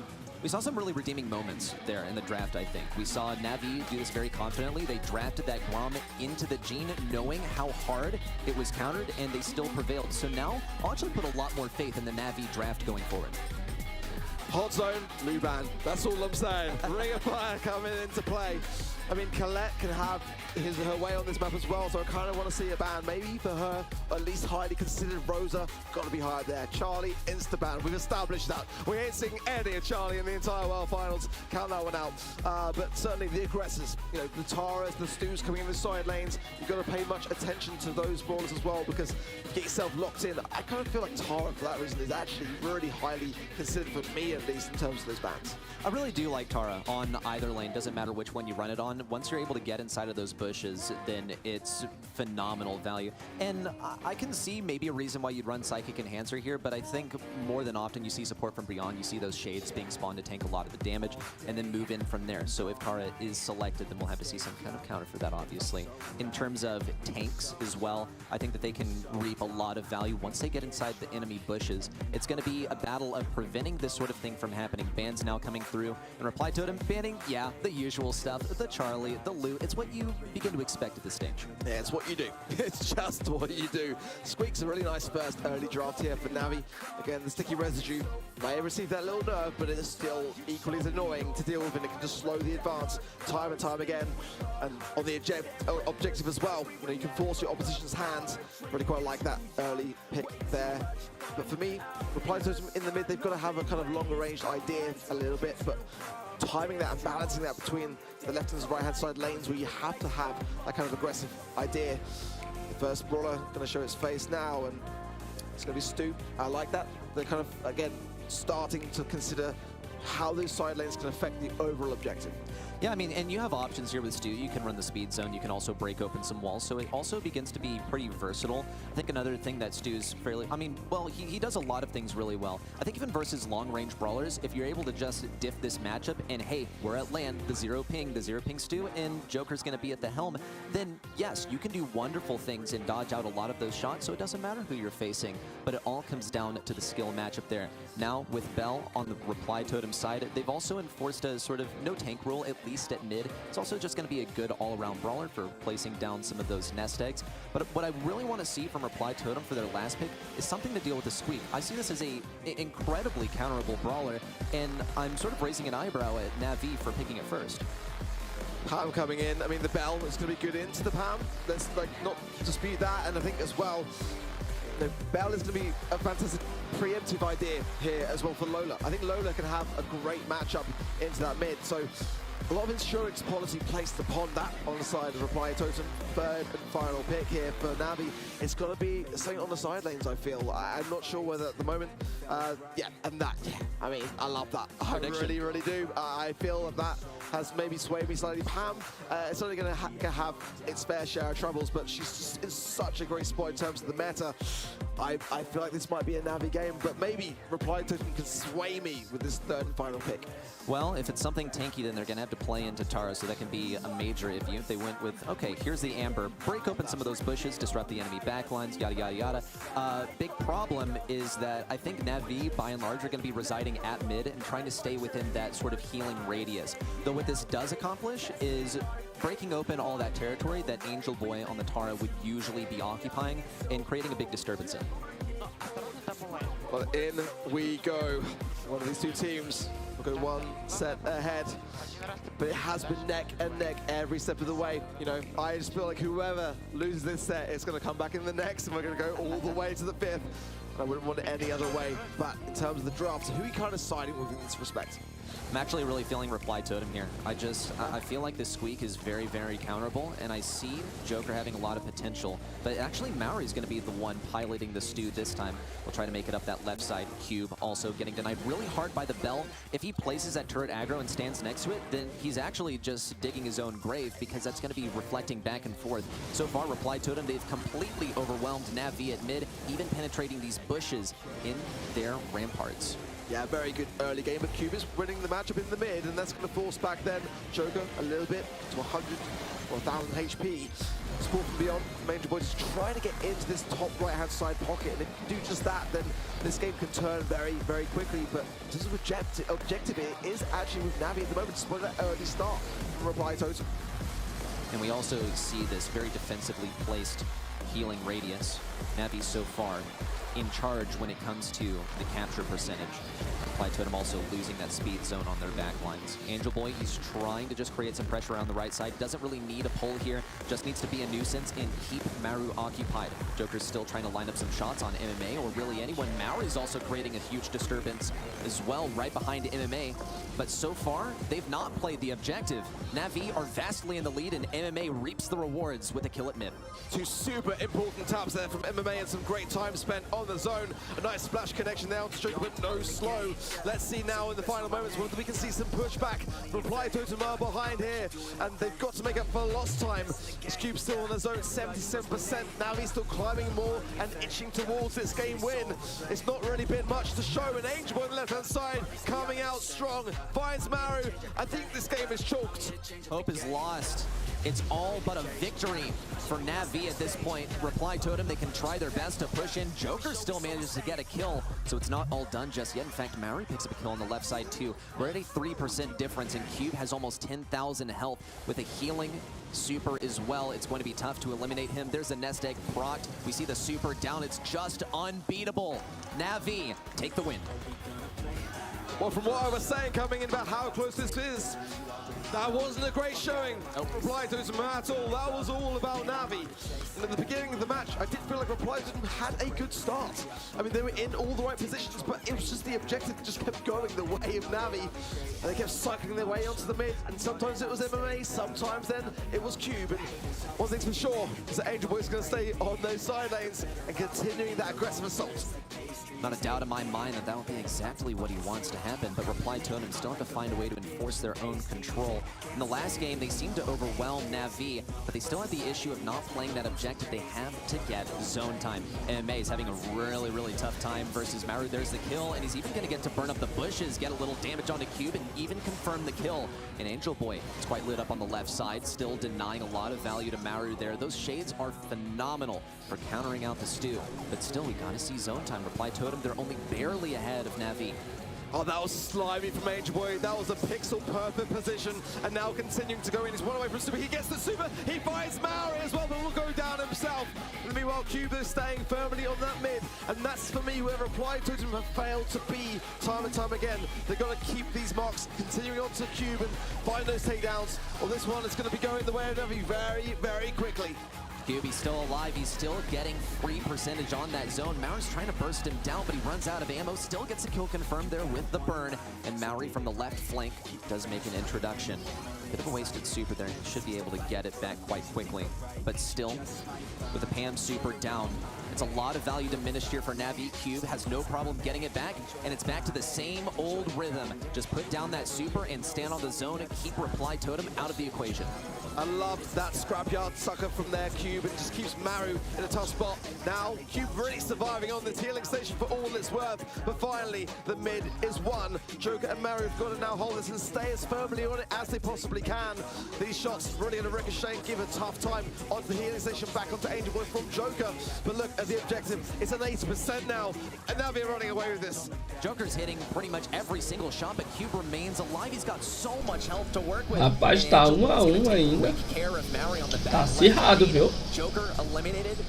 Eu falo o placar geral, né? De pontuação. Eita, Nath, os Bissérie ganhou.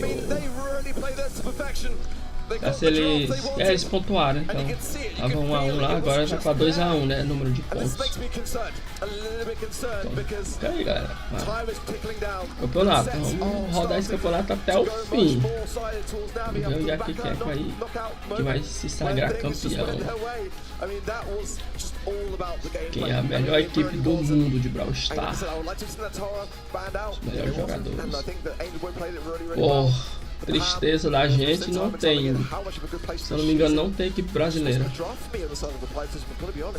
tem. O que vocês acham, gente? Começar a treinar para jogar esse campeonato. Será como é que é, hein? Participar?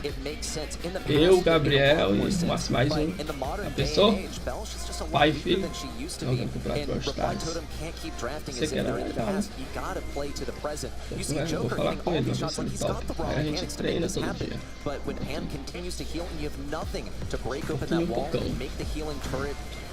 Caralho, os caras amassaram, amassaram muito, viu? Fechou.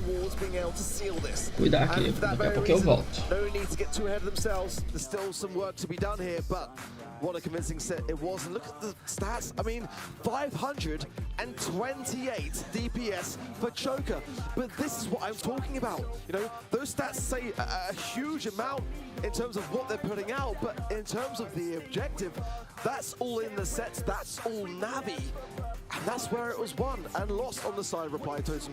And they've got to turn that around in this next game and play that objective better, because that wasn't it.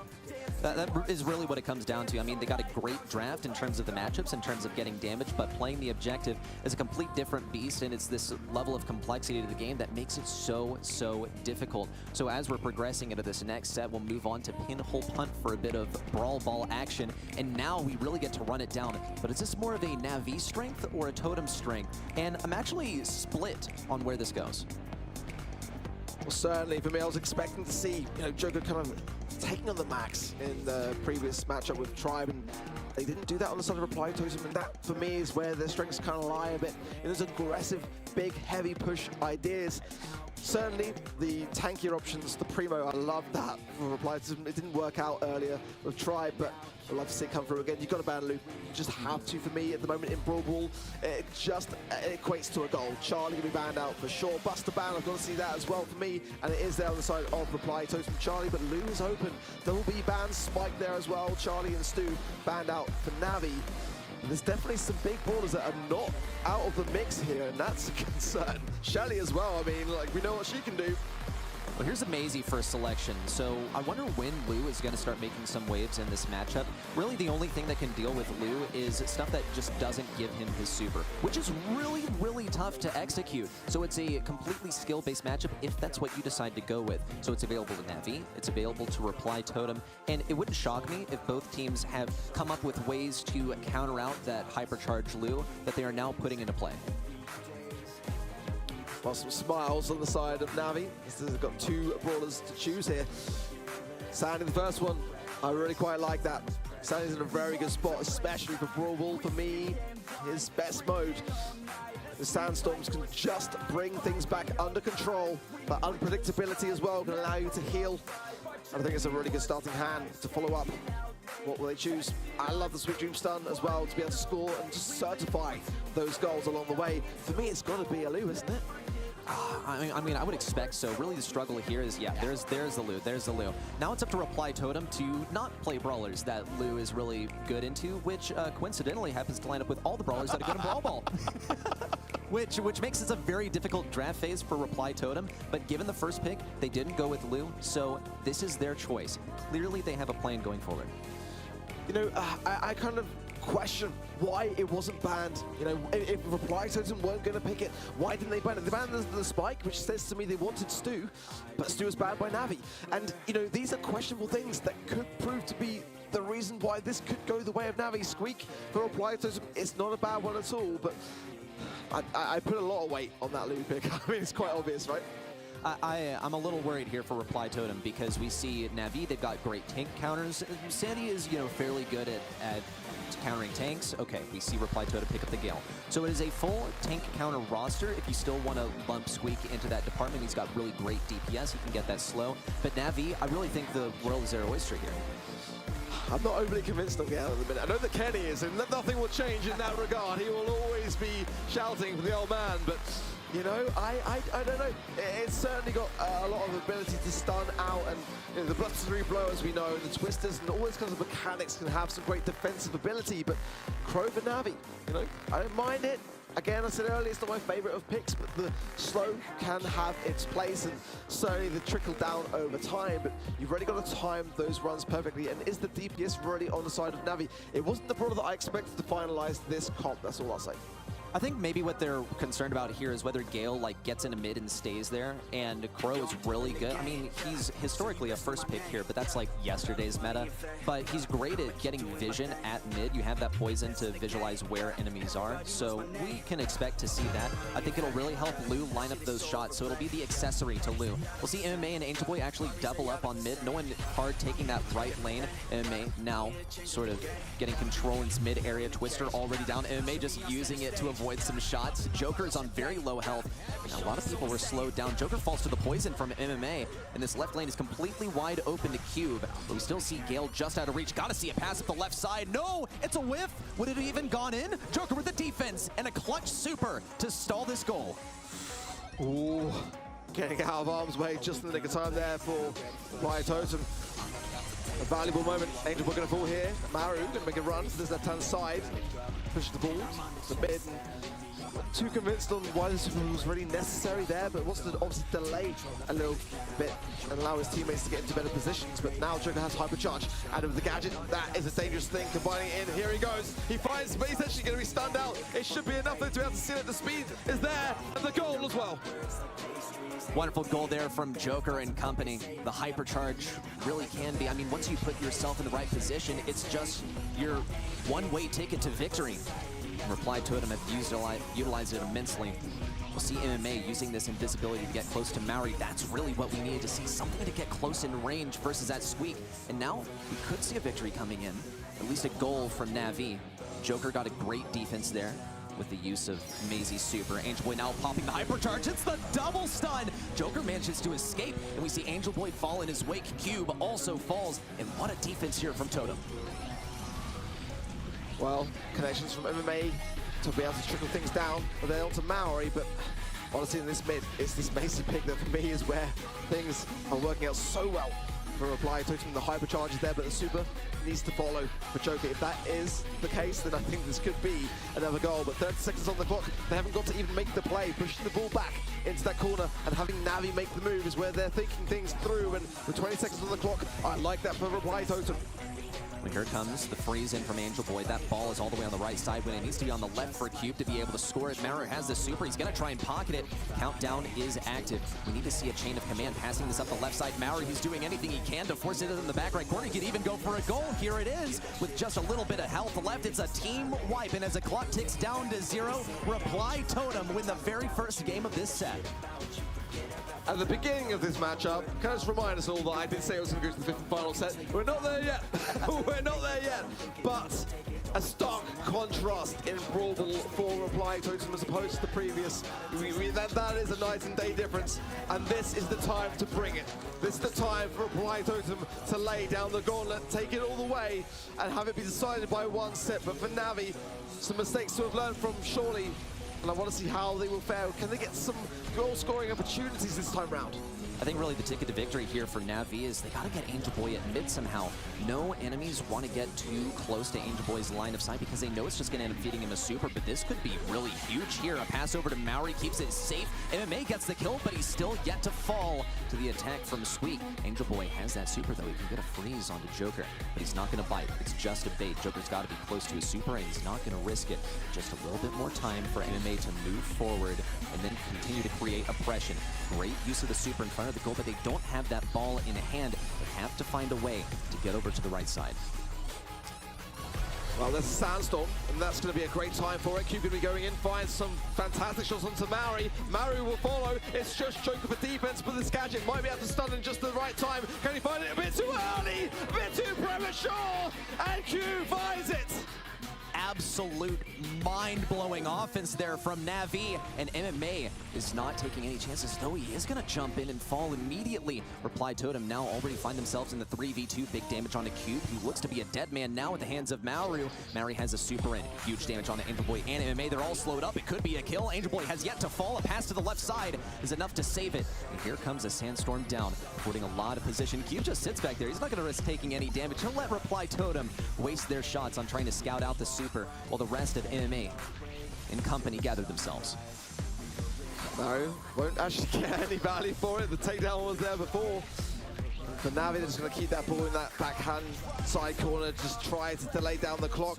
Maori can't really push into this there, and an immediate stun from Angel Boy, just buying his time, trickling his tasks from left to right. Joker's going to make a run for it, but he is slowed. He's going to pop the hypercharge. I don't know whether he'll find it. Oh, he does! He's got the slow. Cube will follow, but the trade is there! And the defense will stand. 20 seconds now. Can Reply Totem find what they need? Massive damage in from Maori, keeps Angel Boy in this back right corner. It's the least optimal place for him to be. Gotta see Totem score here, otherwise it's a Na'Vi win. MMA safe and sound on the left side. Joker's their last hope, but Na'Vi bring it back, and we're going on to a match point. Ooh. This is now the crunch time. This is the crunch time, and Na'Vi are inches away from sealing it and proceeding on to the quarterfinals. It's make or break for Reply Totem. A huge favorite in this competition, no doubt about it. They've got to make this game count, or it's all over. They've got to be having second thoughts about leaving that Lou open, but I would almost say that Sandy is being a bigger issue for them than anything else. That was the first selection from Na'Vi. Already, though, Na'Vi had pushed Reply Totem all the way up against this wall. They seem quite cozy, though. Angel Boy has had to retreat after taking lots and lots of damage. Cube also has that gadget at his disposal to stun someone, but we gotta see at least one team member fall first. He tried to pass it right between Joker's legs. Joker gets the offense, and he is gonna fall to that crow poison, but someone has to respawn to deal with Maori, who seem more dead set on keeping that mid control and letting Joker rotate up to mid than anything else. Some great scrutiny there from Maori, and I really love that for the Sweet pick. Showing all his worth, and nice connection as well with the sticky residue in just the right spot on that goal. Look at him following up as well. Oh my word, he's going to find Angel Boy. MMA is just there to seal it, but look at the aggression on the left. Joker and Maru, they can't find the space. That could have easily equated to a goal in my opinion. Well, Na'Vi are going to try and convert this into a goal of their own still. Possession of mid doesn't belong to anyone. Angel Boy's going to try and get some freeze. He did manage to do so, but only halfway versus Maori, and that was with the help of his gadget.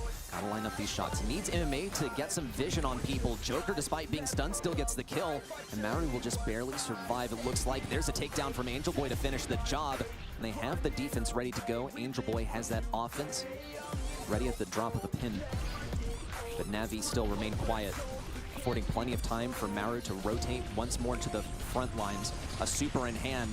Some sort of defense needs to arrive, but already one falls for Na'Vi. The hypercharge in from Joker. Ooh, this is really, really tough of a defense here for Na'Vi. The ball finds Maori's feet. The shot there, intercepted off the line. Maori, can he find it and get it through to Joker? They're going to be able to force it. That is exactly what Reply Totem needed. With 35 seconds on the clock, there is little time for a response.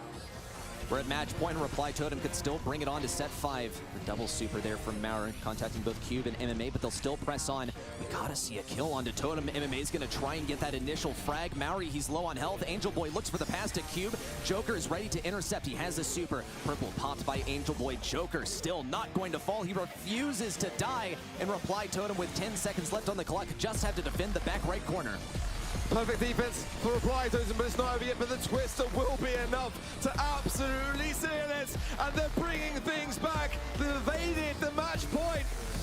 I said it from the beginning, and I'm so glad to see it. We're going all the way. Just like you, I wouldn't have it any other way. What a year it has been for both of these teams. And now they get to prove themselves on the big stage, but it does all come down to just a single set. And one game from now will be at match point for one of these teams. It is seriously getting down to the wire.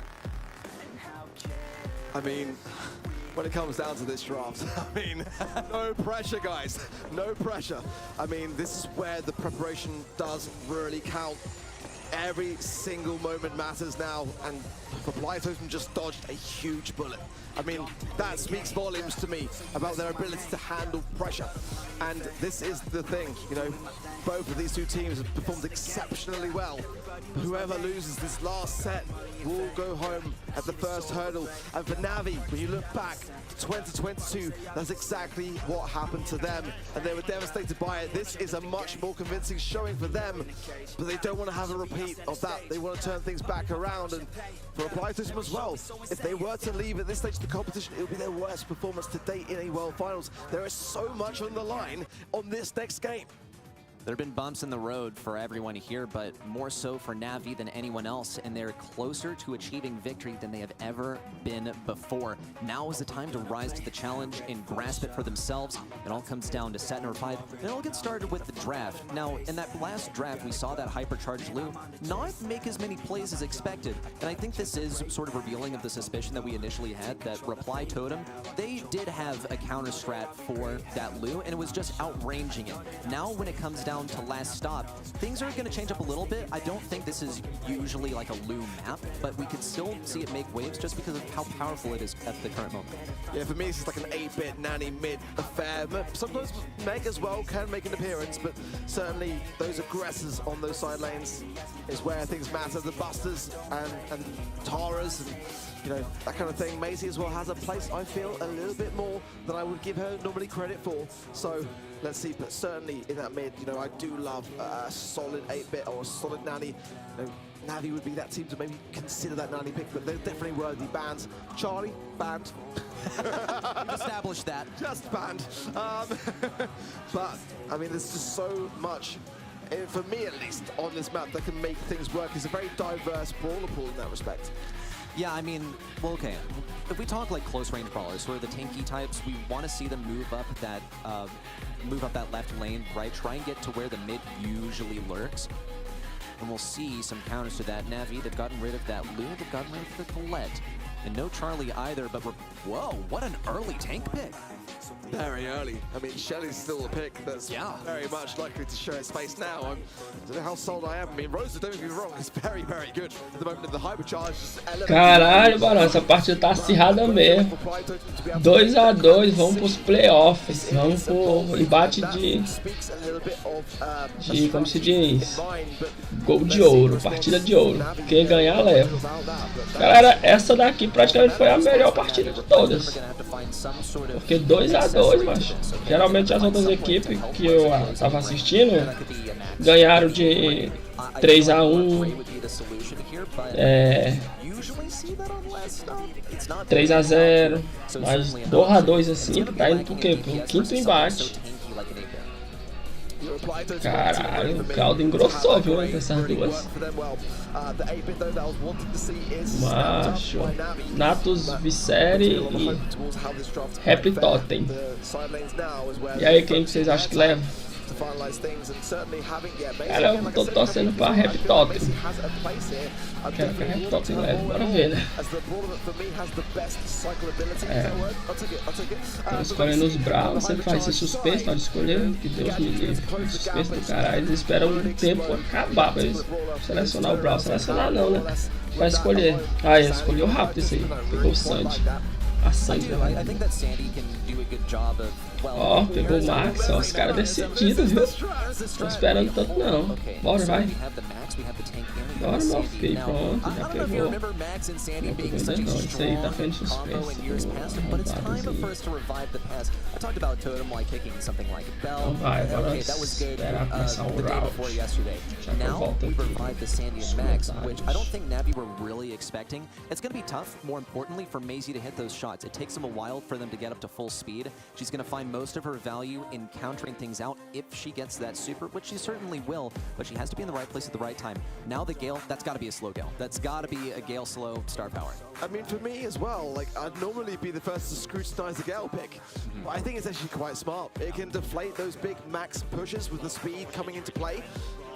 This is going to go one way or the other as far as I'm concerned. Reply Totem, as far as I can see, have what they wanted to land. I mean, that Rosa first pick, the follow-up was there. The strategy that they have in mind, I imagine, is tried and tested.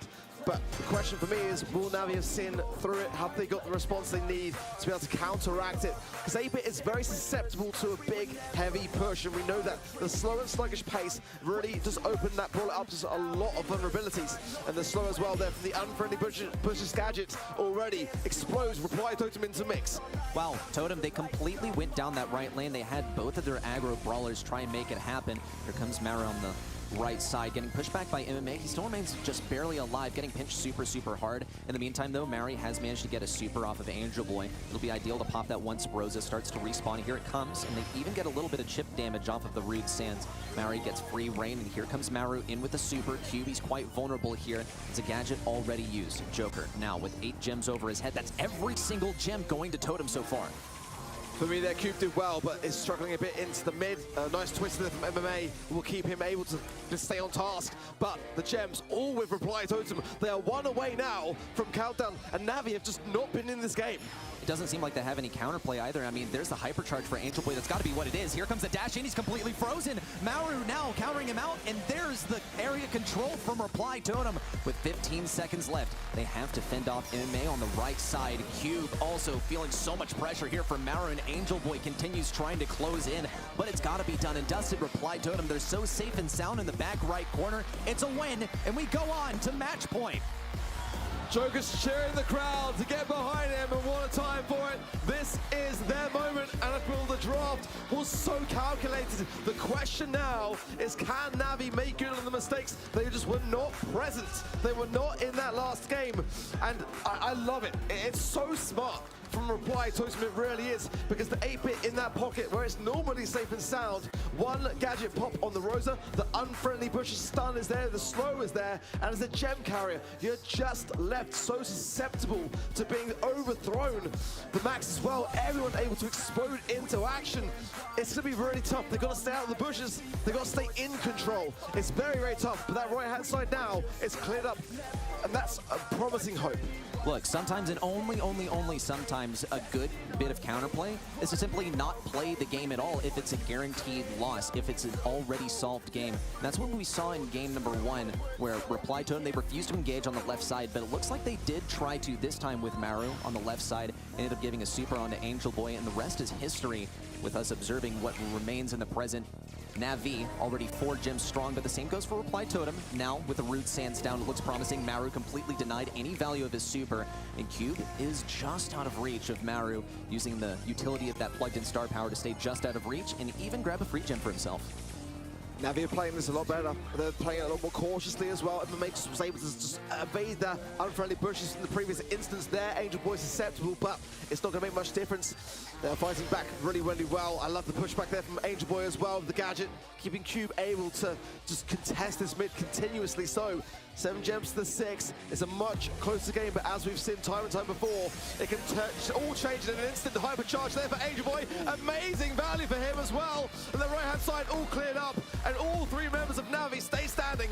It's gruesome to watch Reply Totem try in and push, but they just have so much CC on the side of Navi. And the Angel Boy is still armed with his super.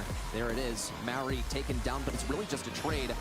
We see the countdown also for Navi. 15 seconds counting down. Reply Totem have to get a kill onto Cube if they want this. Cube is safe and sound. He even has an even safer teleport now. Maru's going to give it his all. He has a hypercharge. No super to pair it with either 4 seconds left and counting down. Maori's the last hope, but it's not even possible. A double match point. One game to decide it all. It's going to be either Navi or Reply Totem. And this is where mistakes cannot be made. So much on the line. Thoroughly what we expected, what we wanted to see. But oh my word, I would not want to be on that stage right now. There is so much pressure. And I'm glad I'm on the casting desk. Well, to counteract the pressure, there's plenty of support from the audience as well. You can hear them cheering for both Navi and Totem, but it only goes so far. It still has to happen in the game. Maori's going for a touchdown all the way to the enemy side. He's gonna go all the way back, running from one side to the next. Little touchdown there at the end too. They've gotten 4 gems so far. They need to keep this pressure on top of 8-Bit. A little bit of slow in there too. We surely see a super go over the way of Angel Boy. Maori's still getting lots and lots of damage. Joker and Maori closing in from the left side. It's looking like a dominant matchup for Reply Totem. We saw what can happen if control is lost, and if Navi can start to recollect themselves and get into their spots, then they can turn around very, very quickly, especially with Amazy. These gems can drop. We cannot forget that. But so far, Reply Totem are all in control, but they've just lost it. If Angel Boy gets into that spot on that left-hand side, he's going to be cautious there of Maru, who's going now with the speed. Oh my word, he's unstoppable. No one wants to deal with him. He's being pushed from the right, forced back from the left, and he keeps on going.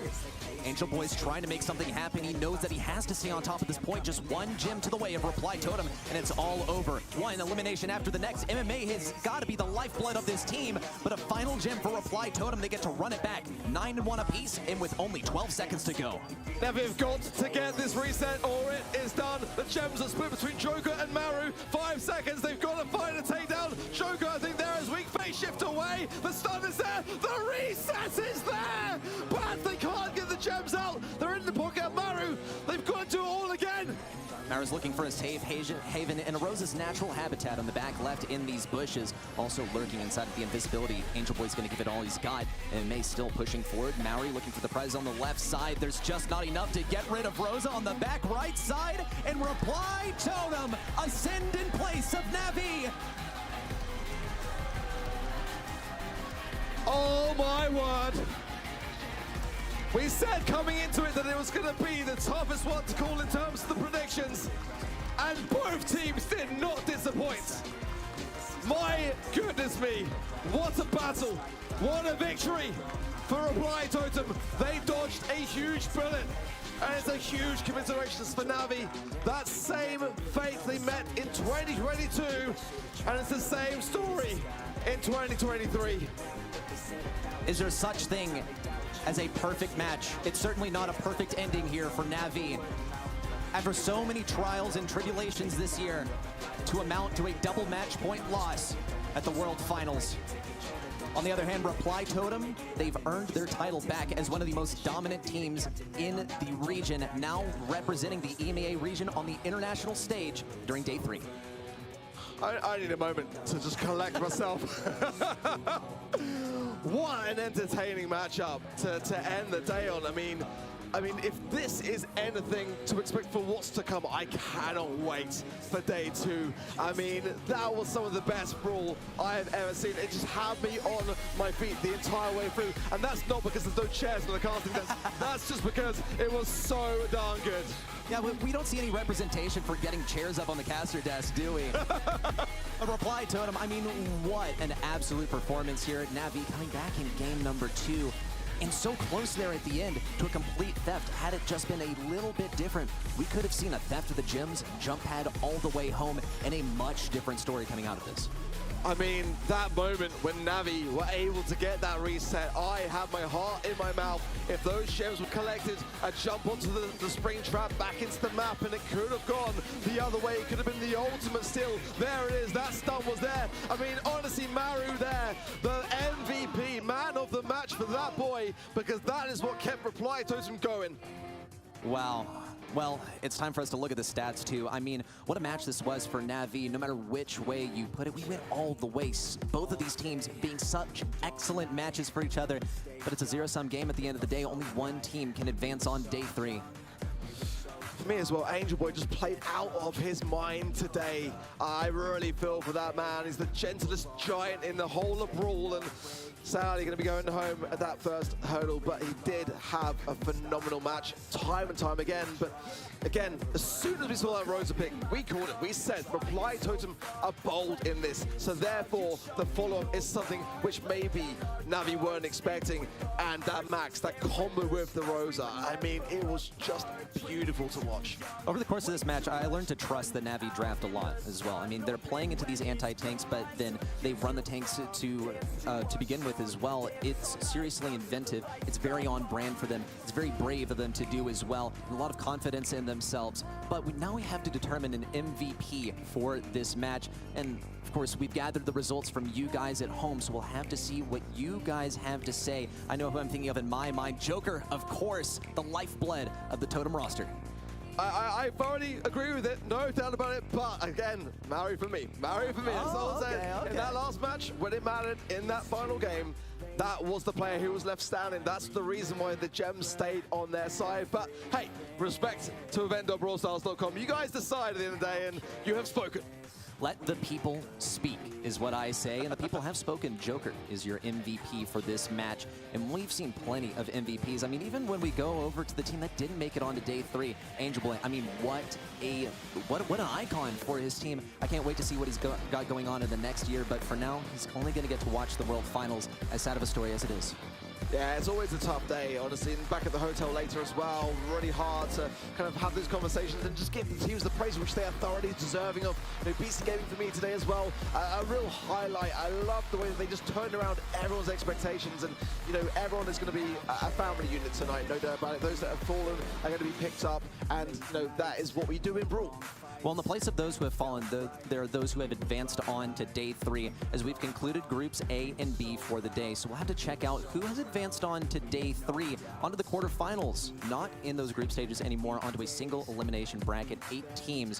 And there they will face the members from the next 2 teams that we'll see advance on from tomorrow. So we'll get a visual on that, which those teams are that have advanced on to the next day in just a moment here. But for now, I think it's been really exciting. We've seen Luminosity advance on. We've also seen Revenant move on. And just as a summary of Group B as well, Navi unfortunately fall, but in their place, Tribe Gaming and Reply Totem get to go on.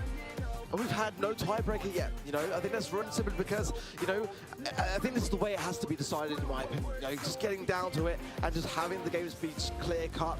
I think that really just determined for me the teams that are deserving of going into those quarterfinal stages. But definitely a heartfelt moment for Navi, coming down to that singular game, the closest matchup of the day. And you know, I really do feel for those guys, as I do BC Gaming as well. Both of those two really have thrived and displayed such promise.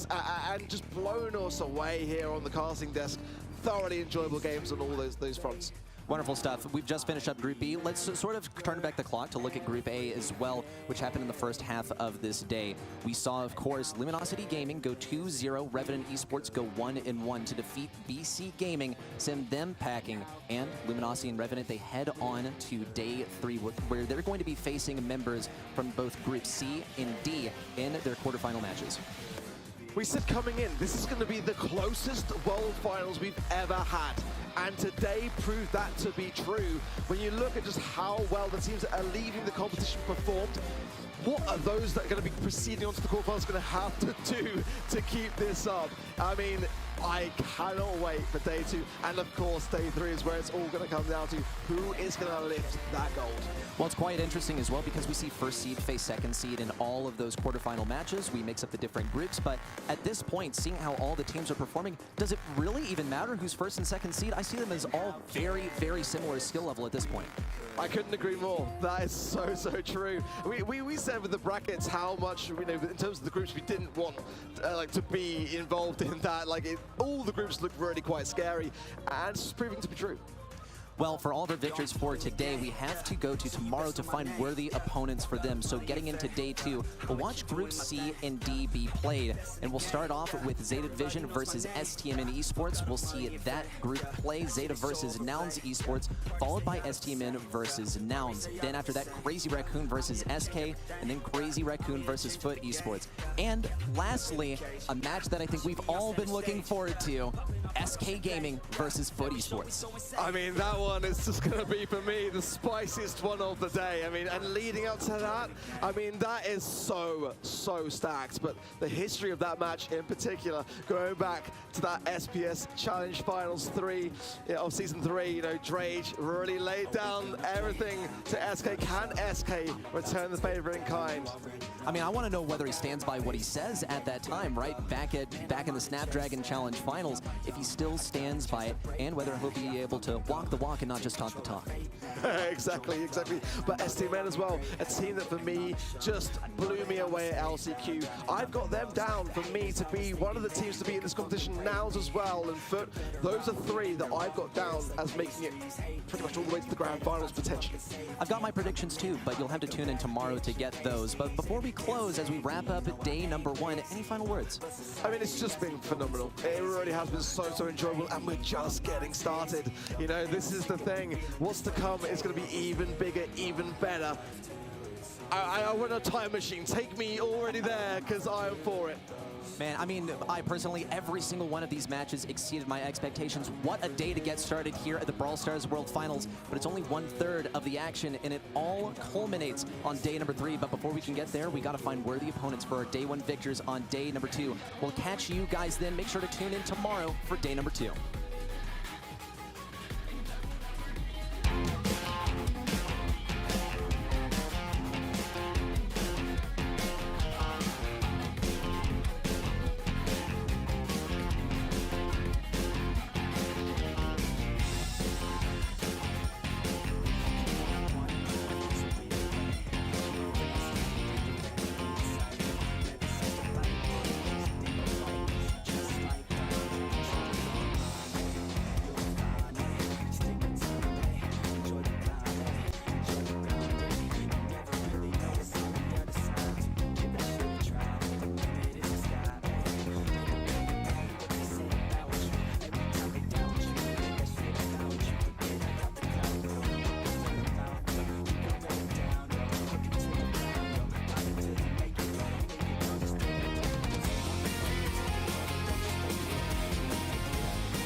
Tava olhando aqui, deixa eu tirar essas cores daqui porque aí fica embaçado.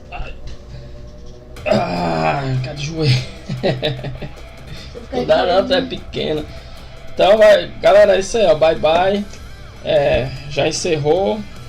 Amanhã eu vou olhar o horário que vai começar, para começar a trazer a live para vocês bem na hora que começar mesmo o campeonato.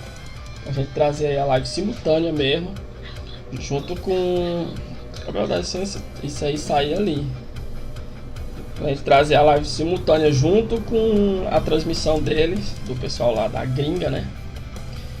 E pra gente acompanhar toda. A live deles deu 6 horas de live. A minha já tá o quê? 4 horas. Eu perdi o quê? Acho que umas 2 partidazinhas só. Mas deu de acompanhar bem. Então é isso aí. Bye bye. Quem não é inscrito no canal já se inscreva, deixa o like e ativa o sininho de notificação e compartilhe com seus amigos. Até a próxima live aí, viu? Provavelmente, talvez hoje a gente faça uma live, mas já é outra pegada, não é mais Brawl, não é mais Brawl Stars não. Ou Roblox, que é Brox Fruits, né? Lembrando que a gente tá atrás da Dog. Enfim. Então é isso aí, bye. Até a próxima live.